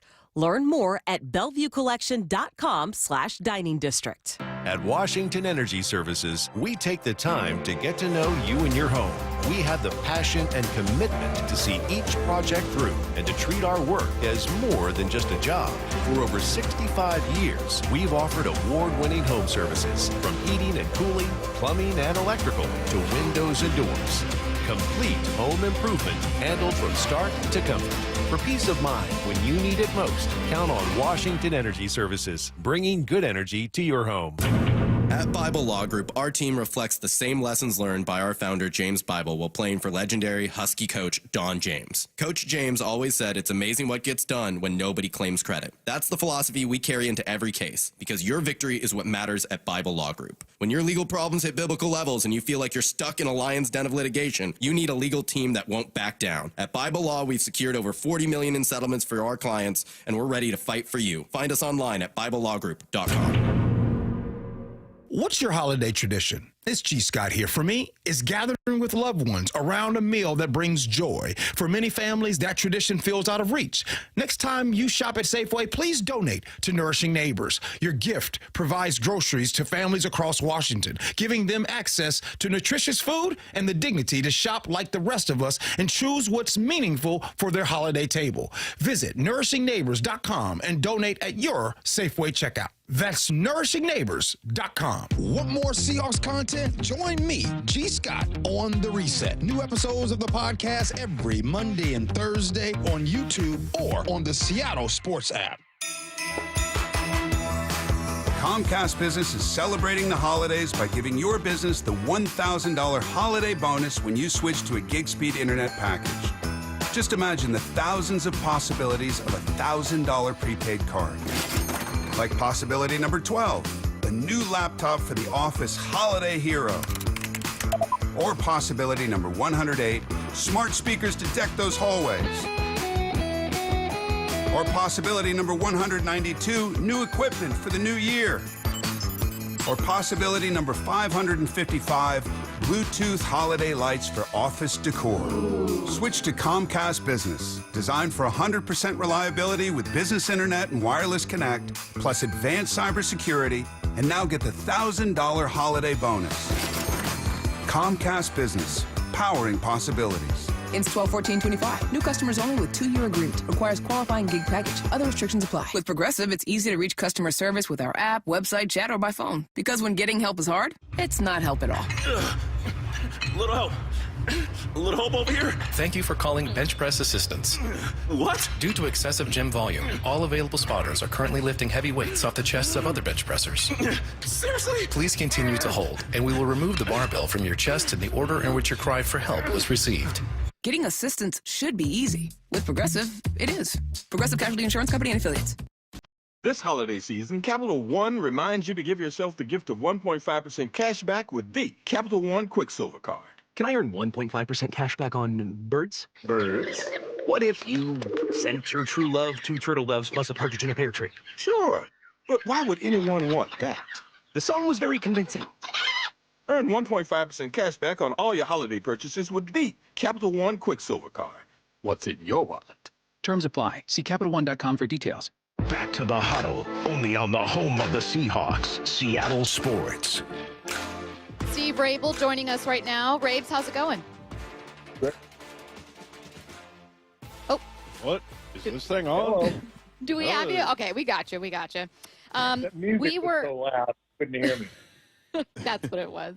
We were earlier talking with, I guess we had Julian Love on, but Wyman and Bump also made this point. I kept asking everyone, hey, how do you prepare to face a quarterback that hasn't played in 5 years? And all of them responded a version of, well, you play your own game. Like, you ultimately stay true to kind of who you are and what you like to do rather than adapt too much to them. Is that kind of how you see this one too? Yeah, sort of. What I would do if I was coach, I would go out there and I'd put Lawrence Welk on the music, playing out on the field, and have everybody dressed in real baggy bell bottoms and have a Fu Manchu, and just to kind of get in the feel of what you're going to be dealing with of a guy that old. The guy has got grandchildren, for crying out loud. He's playing in a National Football League game. Are you kidding me? Raible, do you think you could catch a pass in the NFL? Are you kidding me? I can't even catch my breath, let alone catch a pass. There's going to be lots of old man jokes during this game. Yeah. Oh, yeah. No and you know what? He will probably go out there and, he'll hit some passes and he'll play fine. He's but he's also going to be playing against one of the top 3 defenses in all of football. and he hasn't taken a snap under center in a real game since 2020. So I think the odds are stacked a little more in our favor, if I had to guess. I admire him for doing this. I don't know that it's the greatest idea that the Colts have ever had, but, listen, if it sounds good to you, go for it. Yeah, he's got me by 4 years, Rabe. So, I couldn't imagine getting out there right now. So, good for him. But he plays a different position. He ain't going across the middle against these Packers or whatnot. But yeah, you said it's all about the Seahawks, right? It's I forgot who we interviewed. It said it's a nameless opponent at this point as far as the quarterback spot. So when you are this defense, you do realize you have an older guy back there.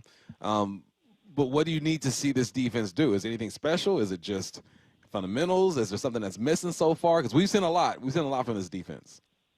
Yeah, I'd say we want to see what we have seen thus far, and just keep it going. And Dave, all of us who've played know the most difficult thing is to keep something going. It's one thing to do it once or twice, but it's something else to have that consistency to do it game in and game out, or for a play in or play out. First half to second half. So to go out there and play your game. I agree with all of what you guys have said. It's about the Seahawks. It's about what they do. And just because Phillip Rivers is back there, it's not going to change what AD and what Mike call defensively out there. They may see him as being a little more of a statue than, say, a young guy, like a rookie quarterback. But then this statue knows a hell of a lot of football, and he's played a lot, and he's made a lot of passes, a lot of completions, a lot of touchdown throws. So it's just got to be about you. If you're doing what you do, then you have every reason to think that you can continue to play as well as you have. And the other half of that is getting both sides of the football to do what they're supposed to do all the time. Offense, I'd like to see the offense start a little faster, wait until the second half to really get rolling last week against Atlanta. But, boy, once we did get rolling, we sure rolled. So I think that Mike is always going to go into a game, whether it's against, Matthew Stafford or Bart Starr. Just get ready to go in and play and do what you do. God, imagine if the Packers brought in a player from 20, 30 years ago. There shouldn't be a limit on when you could bring a player back, I don't think. Bump and I were asked that question earlier. They said, should there be a limit on how long someone can be retired before the NFL brings it back? And we said, no. Go look at players who are gone for 10 years. Listen, I go check out. I'm sure there's a couple of senior citizens' homes in and around Wausau, Wisconsin, that there's bound to be a former Green Bay player or something in there. Grab them, see what you can get out of them. What the heck? See what you can do. Sure. Quick question for me. I know I'm asking, this is kind of a sin in football. I'm not looking past this game so much as I would like to ask a question about the Rams. It's going to be a short turnaround. It's going to be a short week. Is there something in particular from the offense that you think would or should make fans even more confident going into that game against the Rams? So something that they could do on Sunday against the Colts where you think this bodes well for Thursday.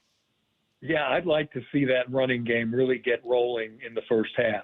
We've run the ball pretty well the last 5 or 6 games, and when you look at the total, all the guys rushing and the totals and the number of times, I think sometimes we get hooked on, let's see if K9 can run for 120 yards or whatever.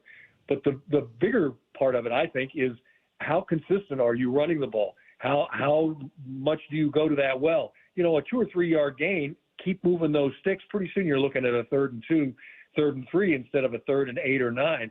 And that's a lot easier to convert, the 3rd and 2. So keep and Clint Kubiak has shown the propensity to do this.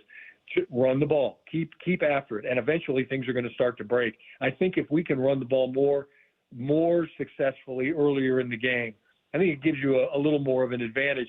First of all, against the Rams, although we don't want to look ahead, but I want to keep Matthew Stafford on the sidelines as much as possible. The best opportunity the Rams have to win is when he's on the field throwing the ball to Puka and all those guys. So keep him on the sidelines, and the way you do that is control the clock. The way you do that is to run the football, control the time of possession, score some points when you have opportunities. And that's just, old-fashioned football. That old football player in that senior citizens home outside of Green Bay will tell you the same thing. Hey, Rabes, we've been watching this, and it's been kind of gradual, so it kind of sneaks up on you of all the plays that they have made on special teams. And, we saw it, it was on display this last week with the kickoff return and then the blocked kick, but that's their second blocked kick. They got a punch out from Brandon Peely in week 9 with the Commanders. It's just been one thing after another, and, touchdowns being scored and blocked kicks and everything. It's really, I don't remember a year like this where special teams meant so much to the Seahawks. Yeah, you're right, Dave, and it is important in that it's fully a third. We keep talking about it: offense, defense, special teams, but it is fully a third, and the opportunity to do things and have that kind of hidden yardage that we talk about out of special teams. You block a field goal, okay? There's not only a first down that they didn't make because of your defense, but there are points kept off the board. And then where do you get that ball? What kind of field position for your offense? All that stuff is kind of hidden unless you really look at it. And the same thing with a 100-yard kickoff return. There's an entire series that your offense didn't have to go out there and beat up guys, and yet you still got 7 points out of the deal. So, yeah, it's hugely important, special teams are. And our guys, I think, are coached as well as anybody in the league and really have a great understanding. And, you look at some of the talent in those positions. Rashid, I can think of specifically, that he's just, he's like a big play waiting to happen. So the more times that they can get the ball in his hands in those kinds of situations, I think, the blockers have proven that they can do their job. And, again, the better teams in the league, those teams that are winning, that's what they do. They do all three phases of the game. So they're all pretty good in special teams, too. Voice of the Seahawks, Steve Raible, kind enough to join us for the huddle. Thanks, Rabes. Thanks, Rabes. Thanks. See you. See you, pal. All right, so we're going to learn even more about where the Seahawks are coming up at 1:45 with John Boyle. If you guys have questions, let us know. And before we get to that, an opponent preview, let's learn where things stand with Phillip Rivers and the Colts. Colts reporter for The Athletic, James Boyd, joining us next. Wyman and Bob. Devin Witherspoon has been fantastic this year. Every afternoon at 2. He interviews like he plays. Energy. Yeah. We just need a blade of grass. Give us a blade of grass, bro. That's all we need. Like when people try to block him, it's like trying to block water.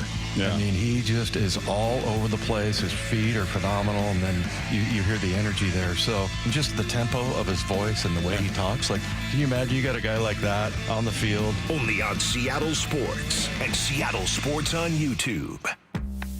Cliff Averill here, giving a big shout out to the biggest and the best in the Northwest. That's right, I'm talking about Muckleshoot Casino Resort.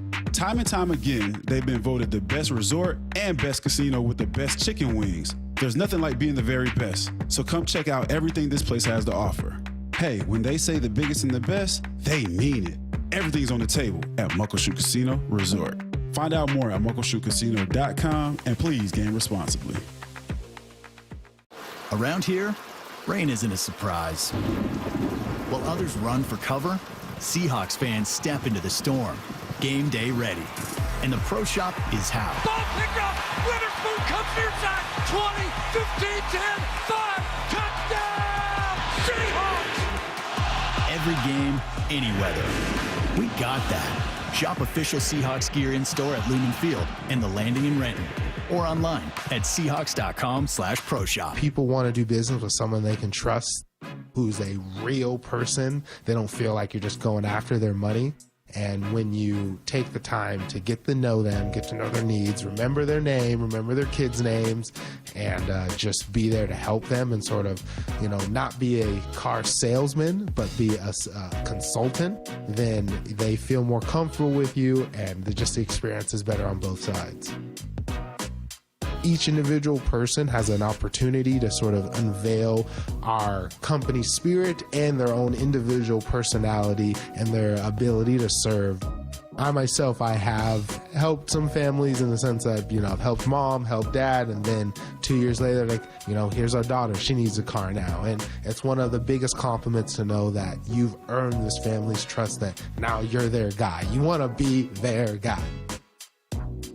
The LJ Way is the Lee Johnson Auto family. I know that hiring can be challenging. You sort through tons of resumes and you get too many so-so applicants. You're just waiting for someone to match your role perfectly. Well, now there's a place where you can meet them fast. ZipRecruiter. Need to hire right away. Start your search for strong candidates.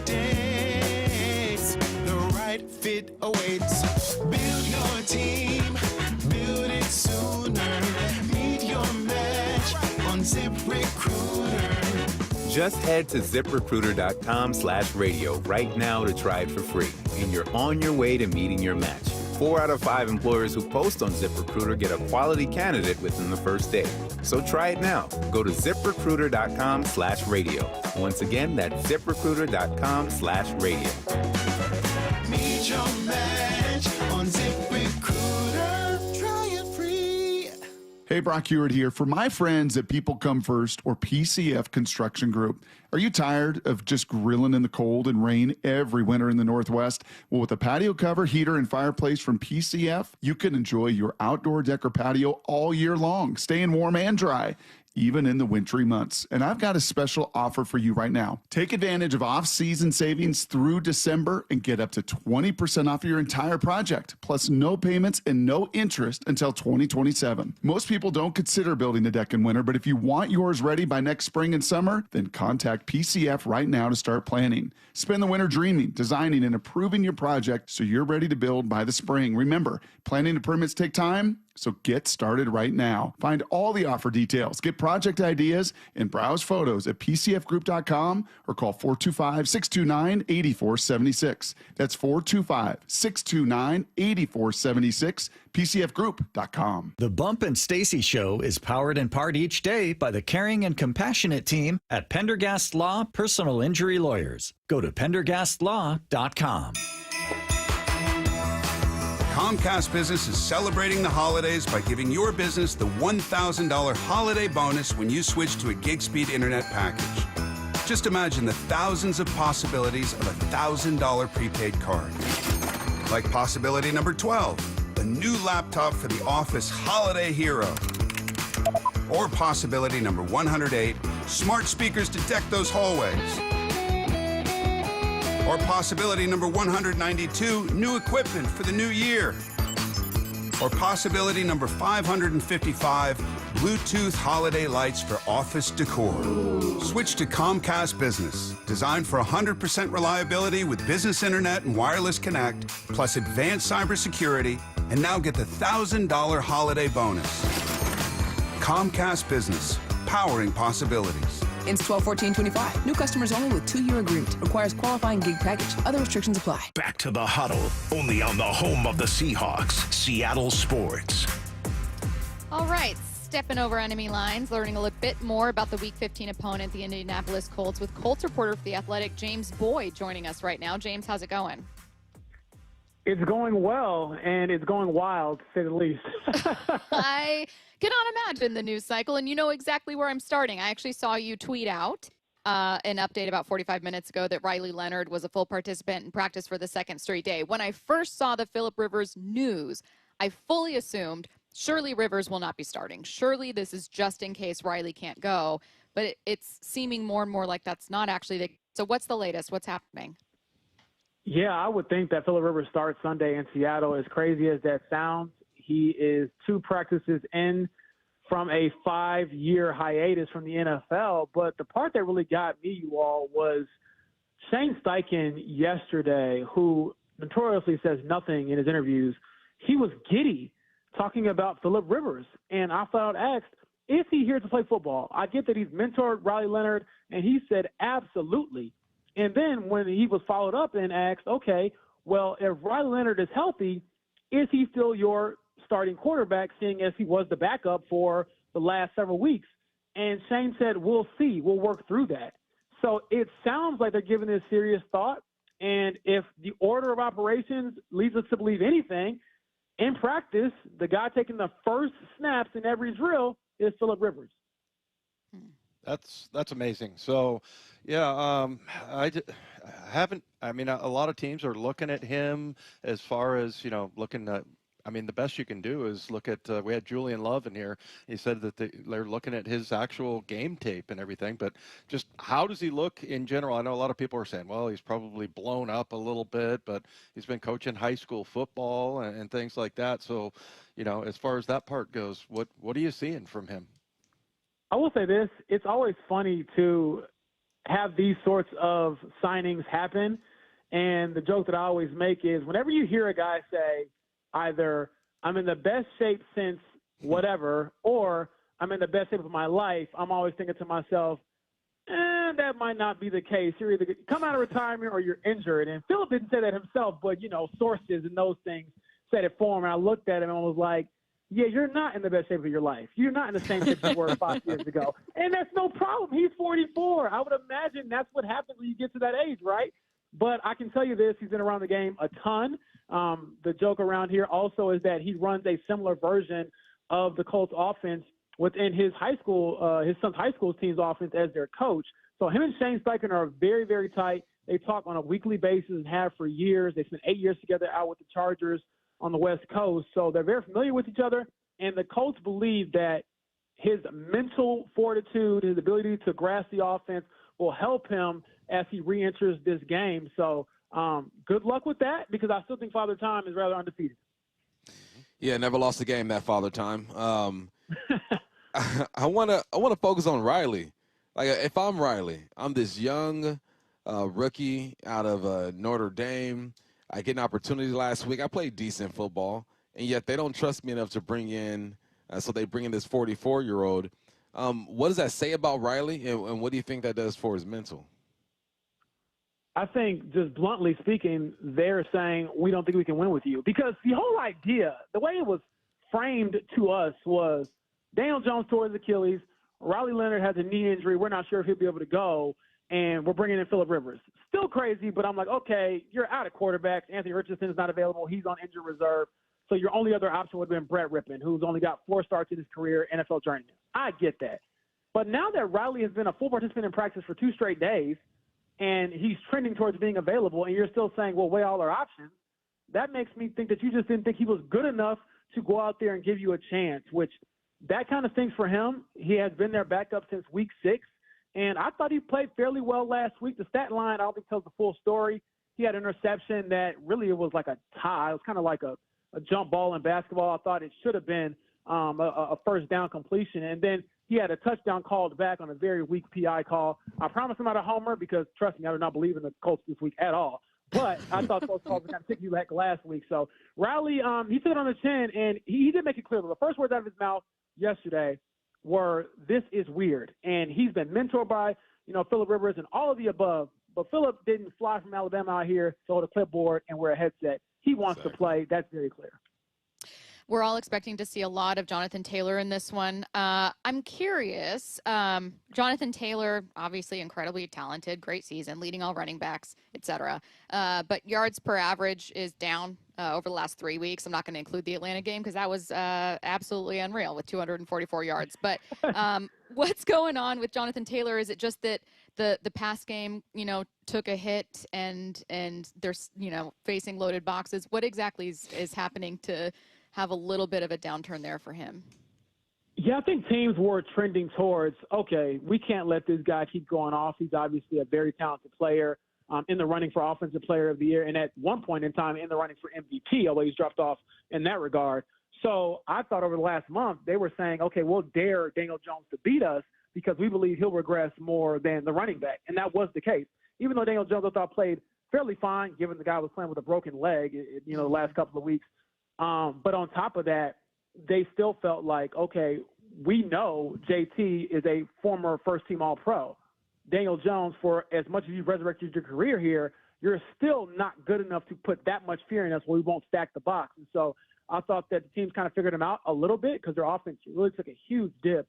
And then if you pair that with the arrival of Phillip Rivers, who might be even more immobile than the broken leg, torn Achilles, Daniel Jones, and no disrespect to Daniel Jones because the dude gave everything. He's a tough dude. I actually think that he gets a bad rep for what happened in New York with the Giants. However, Phillip Rivers ain't moving too much better, so I would expect the Seahawks to stack the box again. And for JT to be held below 100 yards for what will be the 5th time in 6 games. And you talked about the Atlanta game. That's the only game in the last month or so where he's gone over 100 yards. Hey, James, I would say if somebody asked me, who's playing really well but his numbers don't really reflect it, it would be Devin Witherspoon. He's not killing it as far as stats, but if you watch him play, he's just electric. Who's a guy like that on this Colts team?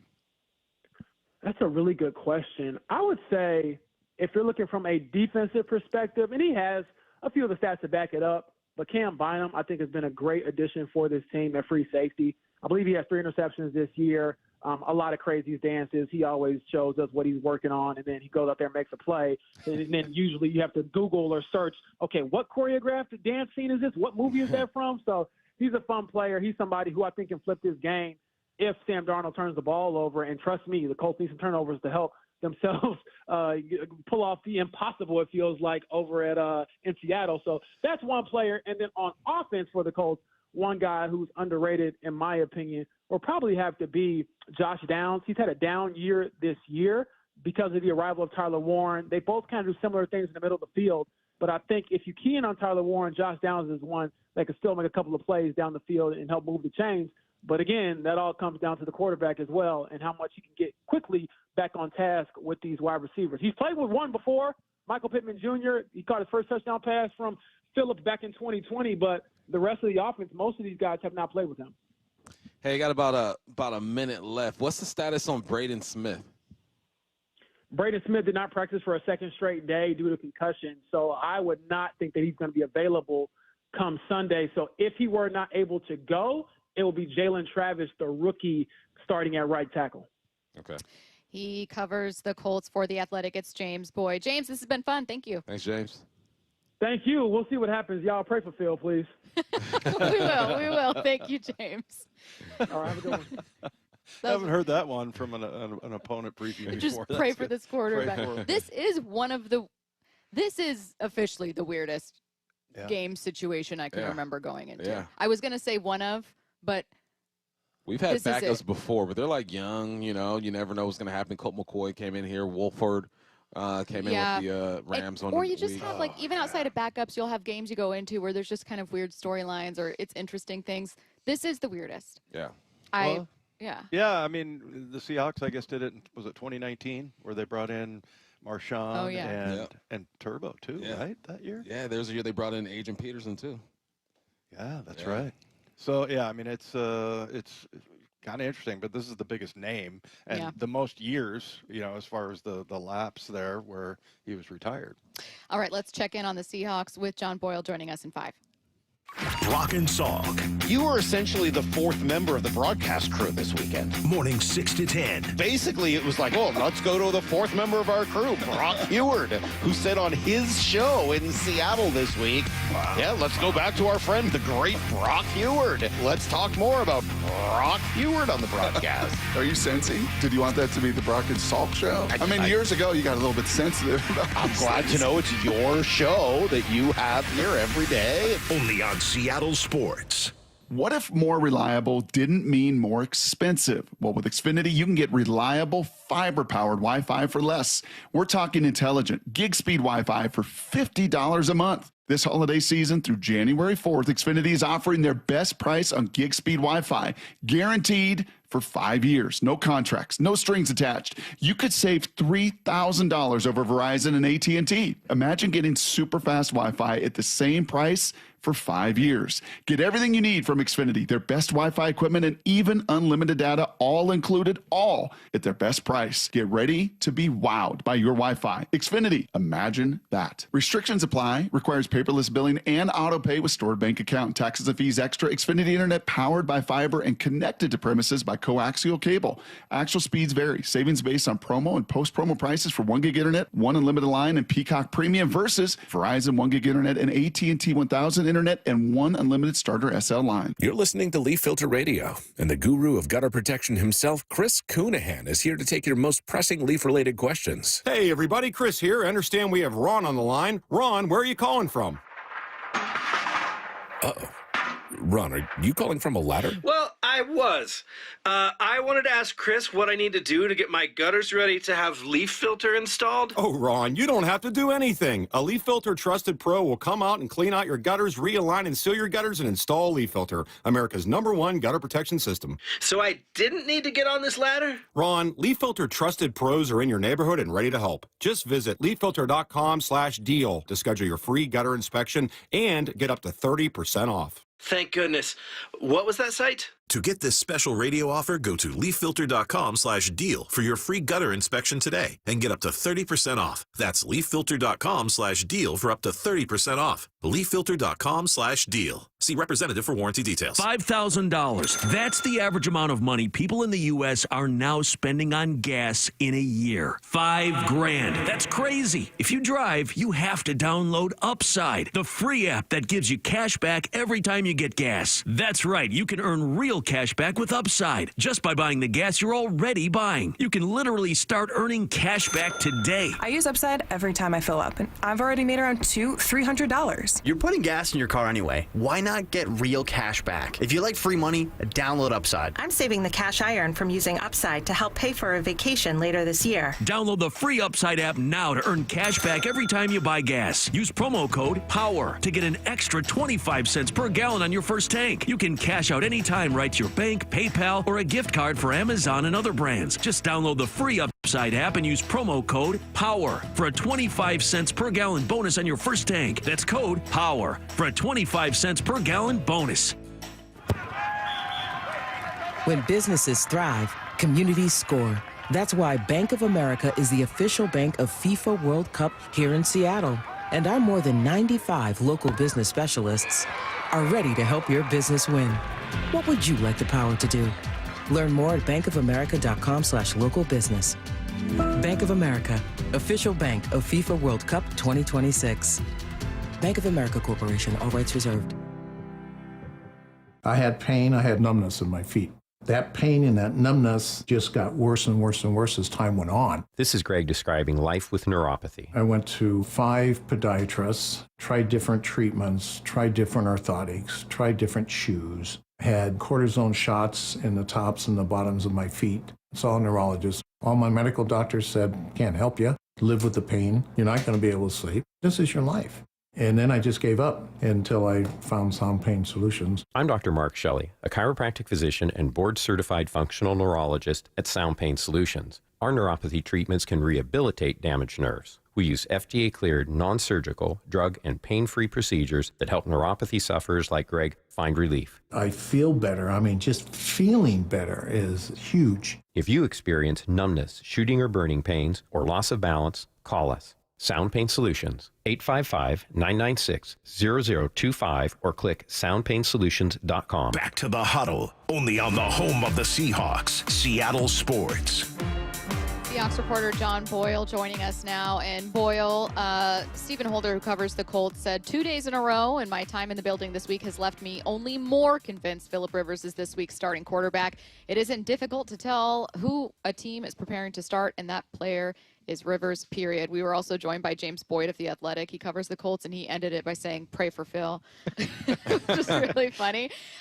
We were talking a bit during the break about even talking about this game. I feel like I'm doing it a little too lightheartedly, but it's because I have such a hard time believing, shame on me maybe, that a 44-year-old Phillip Rivers, I think he can mentally have a command of the offense easily. He's a future Hall of Famer who just made himself ineligible, but not yet. It's true. Not yet. Not He's got officially yet, got but actually he dress will. on Sunday. However, he is a future Hall of Famer. But I doubt what his body will be capable of. And against this defense in particular, I think that toll adds up quickly. But I don't know. Maybe I am being too lighthearted about it. I don't know. There's this part of me that's just watched him have too many good games against the Seahawks. Granted, it was a decade ago, but man, that guy, when he's on, is so good. And he's, he will know this offense is basically what he did in San Diego, and apparently it's what he's running in high school. You wonder, what's he got in the tank? What's his arm like? But, they liked it enough to, they saw him throw Monday, and they like it enough for this to be a viable option. So it's a fun story. It's cool. As somebody who's about the same age, I'm a little offended how we're talking about this guy like he can barely walk. But, hey, he is a grandfather, which I'm nowhere near, so give him credit there. I mean, considering how we talk about like 30-year-olds who are athletes, he's a dinosaur born in '96. It's a miracle he's even walking. Is he the one where Raible screamed out, "Bruce, no"? Wasn't that against the Phillip Rivers? I don't remember, but one of my all-time favorite cuts. Yeah, because that was a while back. So, I mean, from what you're understanding, talking to the players and everything, we talked to Julian, and he's like, "Yeah, we're looking at his tape from when he played." But like, what are some of the reactions that you're getting from the players? Yeah, I mean, I think most guys, kind of like fans, are surprised by it. First of all, the guy hasn't played in 5 years, and he is 44. And there's also, I think, just a lot of respect for his game. And I think most of the guys in this locker room know that he's the style of player like. Not that he doesn't age, but like he's not reliant on his mobility. He never has been. So it's like if he can still throw the ball, he's obviously very smart. He's seen a lot of football. So, they're not going to take this challenge lightly at all. Now, I do think, they know they can't just put all their eggs in that basket. It could be Riley Leonard, who's, would be a much more mobile quarterback. He ran the ball a ton in college.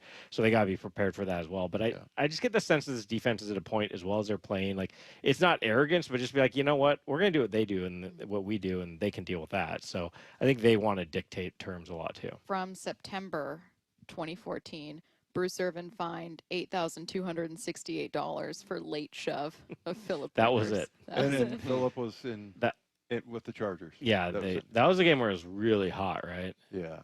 September, probably. Return game. Got a return last week. Was that last week? Yes, it was. Feels like it was so long ago. Like 4 days ago. All right, feels so long ago. Got a return last week.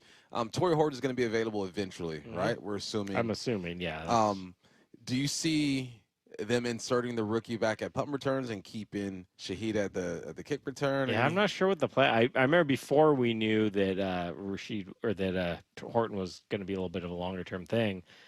I think we talked to Jay Harbaugh, kind of asked, what's the plan there? And obviously they weren't going to tell us, but it's sort of one of those like great problems to have. It's like you either have a guy who's been a Pro Bowler as a returner in his past, or you get a guy who's already has a 95-yard punt return this season as a rookie. So, yeah, we'll see. There could be an element of like, when you bring Horton back, do you ease him back in? Is he ready to do everything? But, yeah, it's a good thing that you have two options there, two really good options. But, yeah, I don't know. I think we're just going to have to wait to see when Horton gets back. We spoke with Julian Love earlier today. Hey, so did I. Awesome. He said he was really happy to get back out there. I didn't realize he'd never, ever missed a game. He's been really healthy his whole career. Obviously was on a pitch count. I'd assume that goes up a bit this week. But what difference do you see on the field, and what do players or him speak about feeling differently on the field when he's out there? Yeah, first of all, like tons of credit to Ty Okada. I think Mike really made a point after the game of praising Ty Okada because, as Julian does get back, that's probably going to cost Ty Okada snaps, which is unfortunate. But, you're just getting a guy who's, for all the things Okada did well, what Julian really has on his side is just that experience. I think you probably feel comfortable like calling a little more different stuff because he's done so many different things. He's played, he's been a cornerback, he's been nickel, he's played all over in this defense and really throughout his career. So, yeah, he's just, he's a really savvy, smart football player. He's a playmaker. He's a leader out there. So it's a great guy to get back. But again, you also got to give a lot of credit to the guys who've been filling in. Well, you gotta love Julian Love, right? Yeah. I mean, and I don't know if this was right there in his name. It was a week ago or 2 weeks ago where the media department had him read something, and it was basically the release that said he was the man of the year. He was, surprising that he was man of the year. He got a little emotional with that. That was really cool. Did. Yeah. I mean, I don't remember a better guy. We were talking to Bobo, and, he was talking about playing special teams and stuff like that. That's what Julian did in the beginning of his career with the Giants. Mm-hmm. When he got here, too. He was still playing a ton of special teams because you remember when he came here, he was kind of the third safety with Quandre and Jamal Adams here. And he played a ton of special teams that first year, and he was also a Pro Bowl safety. But, I mean, I just so admire that. And, maybe Bobo, look at something like that and go, hey, this is the way to do it because, he couldn't get on the field because there were really good, safeties there. But then, he became a special teams captain. It was like, okay, I'm going to make the best of this. And now just a starter and one of the better safeties in the league. Yeah, no, I love guys who, I mean, obviously it's really cool if you can be a first-round pick and start every game from your rookie season. That's great if you're Grace Abel or Nicky Minori. But it's also really cool when you get the stories of these guys who have to grind it out on special teams and kind of work their way up, and then they find that success. And in the case of Julian Love, you become a Pro Bowl player. 22, 23 weeks since the Hawks have allowed a 100-yard rusher. Yeah, you're bringing in probably the best running back in the game right now. Have they spoken about that? Yeah, I mean, they're aware of that streak. They take pride in it. Leonard Williams talked about that a little bit. It's, you know, it's not so much we don't want to let anybody get 100 because of the pride of that number, but that they know, you know, being a good defense means stopping the run. And all the cool, exotic pressures that Mike can throw at you and all the different things that they can do, whether it's blitzes or the, you know, bluffing a blitz, all that stuff. So much of that is predicated on stopping the run first to get yourself in those passing situations. So, yeah, it's something they're aware of, and they're aware they're facing, you know, an elite, arguably the best running back in the NFL. And, you know, I think we would see a lot of him given, you know, the fact that they're starting either a 44-year-old who's been out of the game for 5 years or a rookie who's never started a game. So, yeah, this is going to be a tough one. You're going to see, I would think, a lot of Jonathan Taylor. Before I ask my question for all of us, there's this great quote from Shane Steichen, who is younger than Phillip Rivers, but he's asked, have you ever coached a player who's older than you? And he's like, well, I coached him before. And he goes, well, I coached him when he was older than me before. So obviously with age, everyone gets older. So it was true 10 years ago. He is not since. With age, everyone gets older. I love that line. It's like, well, he was older. Deep. He was older than me 10 years ago. So yes, he's still older. Okay, I wanted to ask us a similar question that I asked Rabes. So again, I'm not looking past the Colts. As we start thinking about the Seahawks season, as knock on wood, extending far beyond Week 18, what could they do in this game against the Colts that would make you feel more confident as we head into a Thursday night game against the Rams? By the way, a Tuesday huddle ahead of that one. Wyman and then John Bump. Well, they've averaged 140 yards on the ground the last 5 games. So to me, that's important. The run game still, you know, developing, and so yeah, I would say that. I don't think it's that tall of a task against this team, but they're decent against the run. Boyle. I was actually going to do the run game, but since he stole mine, I'll just take the real obvious turnovers. I mean, this offense has been good enough that more often than not this season, the turnovers haven't cost them. You know, you look at like the Arizona game, they're up big, they turn it over. But all 3 losses, turnovers have been a big factor, whether it was the 4 interceptions against the Rams or both of the other 2 losses, the 49ers and the Bucs, they had a potential game-winning drive end on a turnover. So, you know, again, in a lot of these games, they've just been so overwhelming that the turnovers don't matter. But I think as you get into, you know, next week against the Rams or the 49ers in Week 18 or playoff games, whatever, like the margins are going to tighten up, and I want to see them take care of the football. Bump. I think this could be the 3rd game in a row where they don't allow a touchdown. Ooh. Maybe field goal, spicy, but not a touchdown. Ooh, that's a good one. Phillip, no, sir. And let me tell you what, going into a Thursday night game, allowing, 9 plus maybe 3-6 points if they allow less than a touchdown. I'm going to end it because now I'm just doing radio. Now I'm trying to add. So you're saying like 12 or 15 points in the last 3 games? I'm walking it backwards. Matt, go ahead and delete all of this. This is live. Can't delete anything. Make sure you're reading John's work at Seahawks.com. Boyle. Listening to Bump on the pre- and post-game show. Wyman on the call with Raible. This has been The Huddle. You've been listening to The Huddle. Exclusively on Seattle Sports on 710, Seattle Sports on YouTube, and the Seattle Sports app. Seattle Sports, the home of the Seahawks. Wyman and Bob. Devin Witherspoon has been fantastic this year. Every afternoon at 2. He interviews like he plays. Energy. Yeah. We just need a blade of grass. Give us a blade of grass, bro. That's all we need. Like when people try to block him, it's like trying to block water. Yeah. I mean, he just is all over the place. His feet are phenomenal, and then you hear the energy there. So just the tempo of his voice and the way he talks, like, can you imagine you got a guy like that on the field? Only on Seattle Sports and Seattle Sports on YouTube.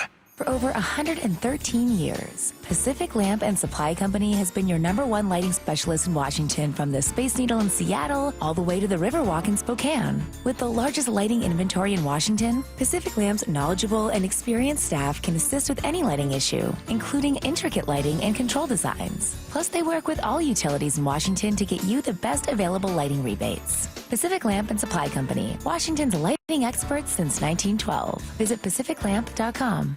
Bump here. Seattle U's men's basketball is hosting big games at Climate Pledge. Come see Washington State, and Gonzaga. Next game is December 19th against UW. Tickets as low as $20. Grab your tickets at GoSeattleU.com/tickets. Red Hawks rising. Hey, it's Brock Ewart here, and you got to take the First Mark Insurance Challenge. It could save you a lot of money and get your family better coverage. First Mark has saved my family thousands of dollars every year. Take the First Mark Challenge. It's totally free. Just simply go to firstmarkinsurance.com. With Steel, batteries are included. This holiday season, give a gift that's ready to go right out of the box. For everything from cleaning up the yard to cutting up firewood, Steel tools check off the wish list and knock out the to-do list. And right now, buy select battery tool sets and get a free extra battery. Visit SteelUSA.com for holiday deals and gift ideas. Happy holidays from Steel. Offer valid for a limited time only at participating dealers while supplies last.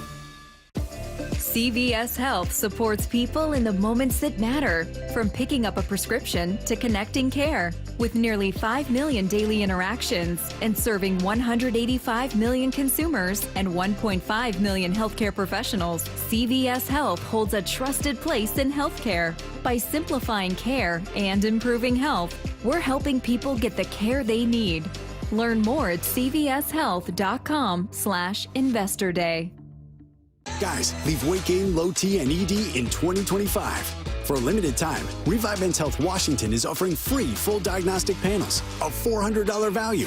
It checks testosterone, blood sugar, cholesterol, kidney, liver, thyroid, and heart health. Plus, qualified patients get up to 25% off select treatments now through year end. Call 206-529-1111. That's 206-529-1111. Or visit ReviveMen'sHealth.com today. Finding great candidates to hire can be like, well, trying to find a needle in a haystack. Sure, you can post your job to some job board, but then all you can do is hope the right person comes along, which is why you should try ZipRecruiter for free at ZipRecruiter.com/radio. ZipRecruiter doesn't depend on candidates finding you. It finds them for you.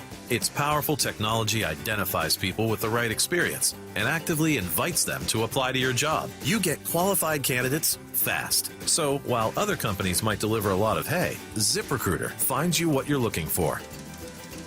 The needle in the haystack. See why 4 out of 5 employers who post a job on ZipRecruiter get a quality candidate within the first day. ZipRecruiter, the smartest way to hire. And right now, you can try ZipRecruiter for free. That's right, free at ZipRecruiter.com/radio. That's ZipRecruiter.com/radio. ZipRecruiter.com/radio. ZipRecruiter. Trying to get a handle on the market these days, it's nearly impossible, at least for me. Mike Salk here, and I'm busy. I don't have time for the daily ups and downs of the market, but I am very concerned with maximizing my money for the long-term impact. That's why I talk to Trajan Wealth. You have an old 401k, maybe you're not sure what to do with it. We all want peace of mind in our investment portfolios, right? Well, how about starting with a second opinion? Call Trajan Wealth today to discuss how to optimize those funds and get that money working for you again. Trajan Wealth's core philosophies include low expenses, manager tenure, and tax efficiency. So as I talked to my local guy in my first meeting, it quickly became clear those were his priorities. He asked me a ton of questions about me, my family, my goals, my risk tolerance, and then he started working on a plan designed to meet my needs. Call Trajan Wealth today at 206-466-3300 or go to TrajanWealth.com. Advisory services through Trajan Wealth, LLC. SEC registered investment advisor. Client paid advertisement. Additional disclosures at TrajanWealth.com. Let's go! This is Seattle Sports. Streaming through the Seattle Sports app. KIRO AM Seattle. KIRO FM HD2 Tacoma. Seattle Sports Snapshot. Well, the Baltimore Ravens have reached a 3-year extension with Travis Jones today, avoiding a grievance on whether the starting nose tackle would become an unrestricted free agent at the end of the season. The extension for Jones is worth $40.5 million, keeps him under contract through the 2028 season. Meanwhile, some concerning news for the Steelers. Their star pass rusher TJ Watt is in a local hospital for further lung evaluation after experiencing discomfort at the practice facility yesterday.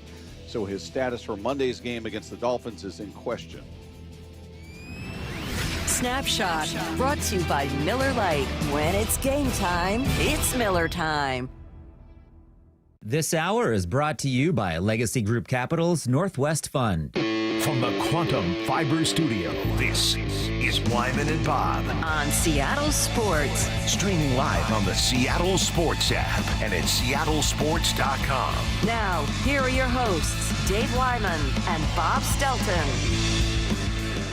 Welcome, everybody. It's Wyman and Bob. This is Seattle Sports on 710, seattlesports.com. We are live at the Virginia Mason Athletic Center. Coming up on today's show, we'll get a closer look at this Colts team that's coming to town this weekend with their radio play-by-play man, Matt Taylor. That's coming up at 3 o'clock. Brady Henderson of ESPN.com will join us at 4 p.m. And then somewhere in the 5 o'clock hour, Drake Thomas, linebacker, will join us on the program. Looking forward to that conversation. You guys can text in throughout the show at 866-979-3776.